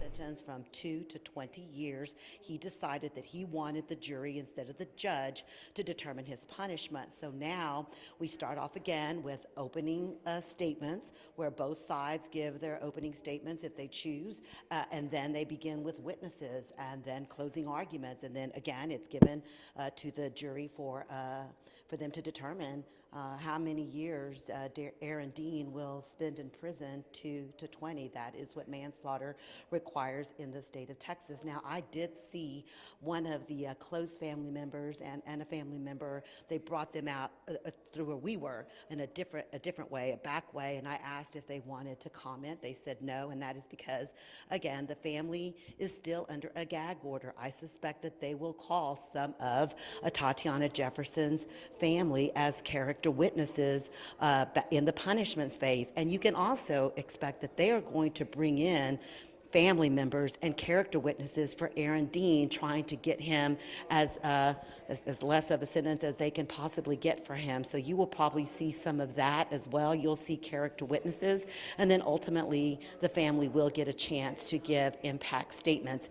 And when the verdict was read, you heard a lot of shouting. At first I thought maybe it was Jefferson's family, but I went over there and I looked, and it was actually a woman who is a community activist in Dallas, and she goes to a lot of these trials, and she has been active in protest against police, and so she was screaming that she did not like this verdict. She thought that the jury had basically stepped over the body of Atatiana Jefferson. That's what she was screaming, and they kept telling her, calm down. She's like, I'm not going to calm down, and she yelled for quite some time, but she was ultimately asked to leave, and she was escorted out of the courthouse, and so she and a group left.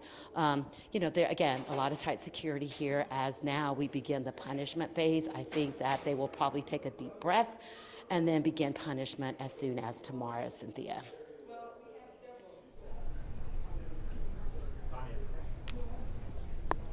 You got my mic on? Okay, so obviously, we just heard from Rebecca Lopez. She's up there at the courtroom, or courthouse, as we wait to see what's going to happen here. Meredith, do you think we'll start the punishment phase today? No, I don't think so. And so what's going on right now? What's happening? So basically the judge and the lawyers are getting together and deciding what the next steps are, what the schedule is going to be. How many witnesses does the state think they have? How many witnesses does defense anticipate? And then just kind of doing that whole scheduling order business and trying to see if they need to start in the morning and what time. And would you ballpark this? I mean, and like Rebecca was talking about, this is like a mini trial. Mm-hmm. We're going to have opening statements, like it's like the whole 9 yards, and then they'll deliberate again. Exactly. So it'll be the whole process. I mean, that's one of the. Is that standard in most states, or is this one of the? I mean, is this how it's done in most states? This process. I wouldn't say in most states. I mean, in a lot of states, you don't even have the option to have a jury trial. Most of the time, the judge does the sentencing. For punishment. For punishment, sorry. But yeah, no, we definitely use juries to decide sentences all the time, especially because it's 12 people and they have to be unanimous. And, you're hoping that some of what you say resonates with those people, and then they can kind of come to a consensus. It just kind of feels fair, you have 12 citizens sitting there bringing up good points about what they think a sentence should be. And then folks were asking about will Aaron Dean be taken into custody? No, yes, he'll be taken into custody. I mean, that's and as Meredith mentioned earlier, he's going to prison. Mm-hmm. He's not this is his. This is it. Last night was his last night of freedom. Right. For some time. For some time, yeah. Let's talk about the sentencing range. Like, what's the sentencing range, and what factors are they going to be looking at in determining the sentence? So manslaughter is a second-degree felony, 2 to 20 years in the Texas Department of Criminal Justice. The jury is going to be listening to, really they look to the lawyers to try to guide them as far as what a reasonable sentence is. A lot of juries have told me after the fact, that they wish that we would tell them what a normal jury would do. But there is no such thing as a normal jury. It's just what those 12 people feel is reasonable and fair. And the lawyers normally do make a recommendation to the jury and say how much they think he should get, and the jury can follow that, or they can deviate from that if they want to. But yeah, definitely you're going to hear from the families, both sides, and it's going to be emotional. It's going to be hard to hear, and it's going to be very intense. Yeah, that I have no doubt. And somebody's asking, is he going to jail tonight? Yes. Yeah. He should be. That is the way this works. Is once you are convicted, you are taken into custody, and that's what happened in the Geiger case, and that's what happened in the other, and that's what happened in any case, regardless of who the defendant is. Sorry, I'm also trying to listen to what's going on the regular air in case they try to take me live again. So I've got I'm listening to different streams, and it's kind of like a little disconcerting. So I'm trying to do multiple things here at once. And typically, how long would you expect this to last? I would be surprised if they were able to wrap it up in one day. I would think at least it would go to Monday, but you never know, And so I've been getting a number of text messages from folks, and Erin texted me. Erin Hendricks was our expert that we had on yesterday, and she said that in text message that this definitely seems like a compromise. Somebody didn't want to find him guilty for wanting Atatiana dead, so they had to compromise at recklessness. She's that, and I would tend to agree with that. I mean, the longer it went, did you think it was less likely that we were going to have an acquittal? Yeah, the more time that goes by when they're deliberating, that they're stuck on something. But there could be one juror or two jurors that are just holding out. Or they could all be discussing the difference between murder and manslaughter. You just don't know because you can't go back there and you can't listen. So it could, we try not to read too much into stuff, but it's hard not to. Because we're all sitting around reading the tea leaves. And exactly. Candy, by the way, I just want you to know, I will be here through punishment. I'm not going away yet. We'll be here. Ryan and I will be here till the bitter end. We are not going anywhere just yet. Okay, Ryan, what you got? Do you want to go to broadcast for a bit, just so it's a little less confusing, and then? Yeah, let's go. Let's go to broadcast because I think folks want to hear from Rebecca Lopez, and they want to actually see her. Okay, it's all good. All right, so Ryan is going to switch it to what's going on the actual broadcast right now on broadcast TV, and so we can kind of listen in. Okay, we're going to go.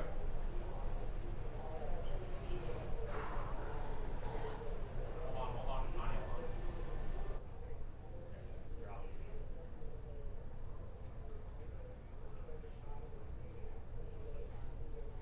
Tonight. We hope to see you then. For now, I'm Cynthia Seguirre in our Dallas newsroom. Now back to regular programming.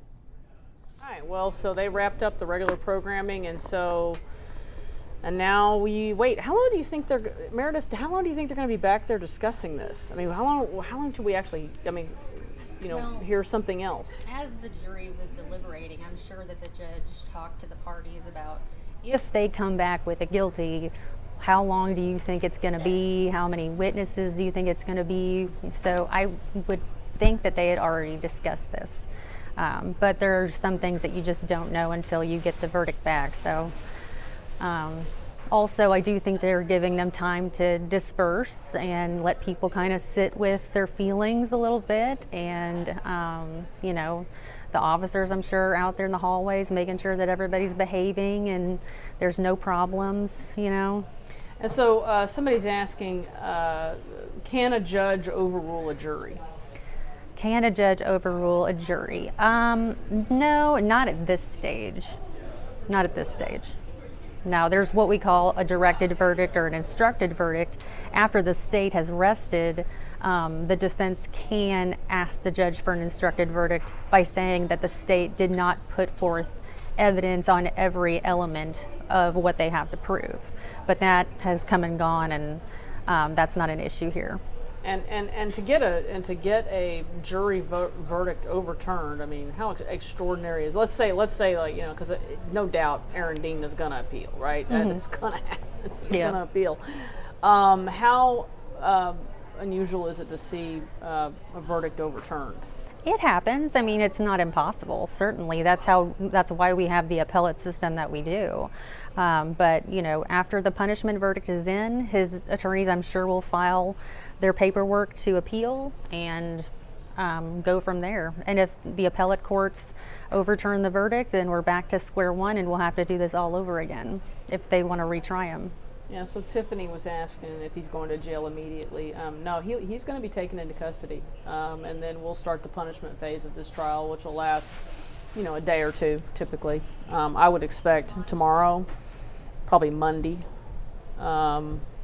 would be probably about what we're going to see, and then I don't know. You know, I don't know how long. You know, and again, they'll go into deliberations again. Now, will he sequester them during the punishment phase? Typically, will he sequester them the whole time? I don't know. You know, that's a good question. He can sequester them during the punishment phase if he thinks that it's worth it. It is very hard.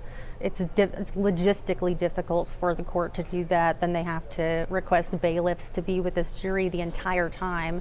But this is also, you know, like you said, a historic verdict. And if he thinks that their safety is at issue, or that they might be influenced by some outside publicity or something like that, then maybe sequestering them is worth it through the punishment phase. Are you surprised by this verdict?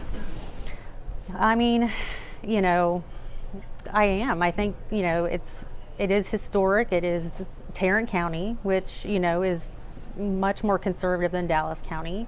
And to have an officer on trial for this, you know, for the first time ever, it was a long road to get here, let's say. And this jury had the kind of the weight of the world on their shoulders. Mm-hmm. Definitely. So, wow. And so, let's see, can the judge, so somebody's asking, can the judge change sentencing? No. So so they're going, because Dean has elected at this point for the jury to assess his punishment. Can he change his mind? Not without permission of the state.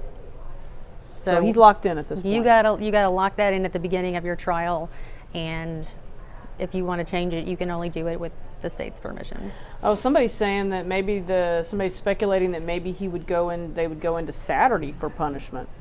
What do you think about that? That's possible, but that's another hard thing to do because those bailiffs and court personnel, they all work Monday through Friday like the rest of us, you know, and but they can do it. I've known them to do it before in other cases. Somebody's asking about the vibe at the courthouse. I would.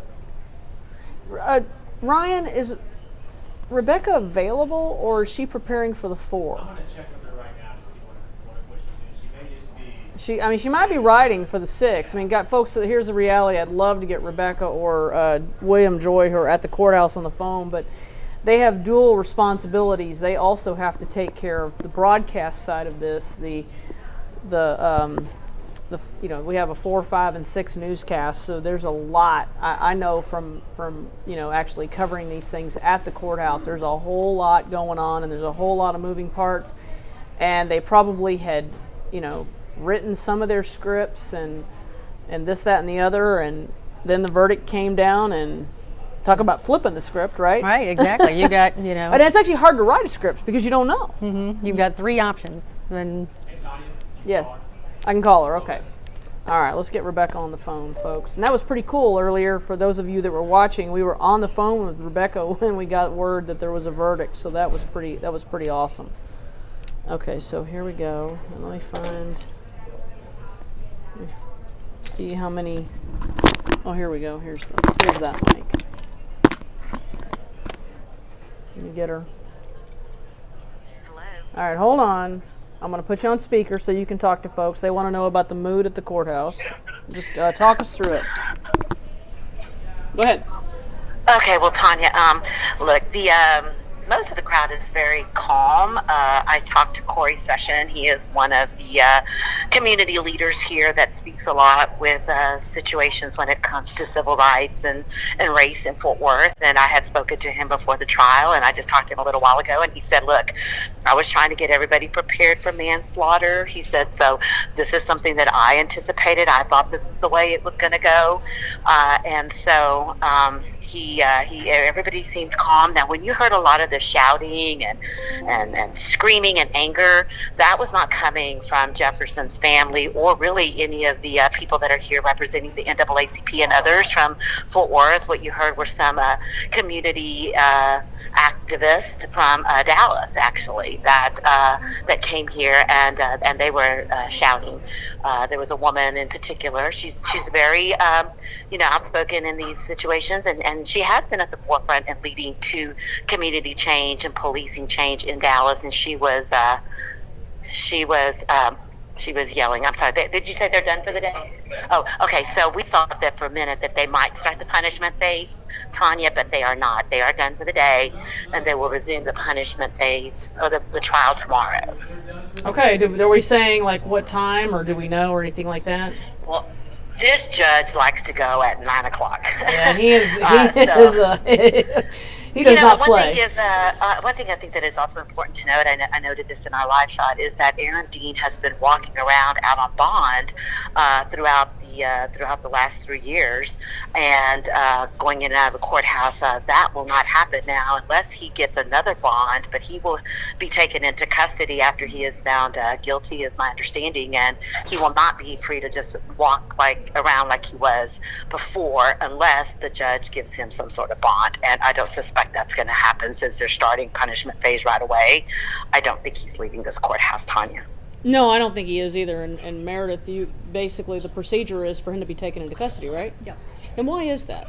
Well, I mean, number one, I'm thinking of his safety, honestly, walking around out there, and also just because, somebody who's just been convicted of something like this, are they likely to show up to court the next day to find out what their fate is? It's more for community safety. It's for his safety. It's for all of those things, to ensure his appearance at court and all of that. Okay. And Rebecca, tell us a little bit about what was going on in the court when that person got admonished. What was that deal? What was the deal with that? What's going on there? People. Well, it's some more people that are upset that with the verdict they were hoping for a and people are coming up to me and telling me they're done for the day. That's like the second or third person, so I'm sorry I keep getting interrupted. But yeah, so there are some people that are upset. I mean, the judge obviously was trying to keep everybody in the courtroom calm, and he had told them we don't want any outbursts. And so I missed the admonishment, Tanya, because I was live on the air, so I really can't speak to that. But I know that he had obviously told everybody to remain calm. And I was just talking to William Joy, our reporter that was inside the courtroom, and he told me that he was watching Aaron Dean when the verdict was read, and that he didn't show any real emotion. He just kind of looked away, and just looked straight forward. There was not really any emotion from either side. He says as he was watching. Now I'm told that later on you did see Atatiana Jefferson's family emotional. I did see them go out the back way. I asked them if they would speak. They said no. Obviously they're still under the rule because, Tanya, as you know, a lot of times in these punishment phases, they're going to bring them as character witnesses to talk about who Atatiana was. Right. Tell them, trying to get the max. This is a woman who had a whole life ahead of her, whose life was taken by Aaron Dean. And so they're going to want the max, and so they're going to put those people up there, and they'll probably also put Aaron Dean's character witnesses to say that he's an officer and he was served whatever, they're going to try to bring some character witnesses on his behalf as well to try to get him the minimum sentence. Okay.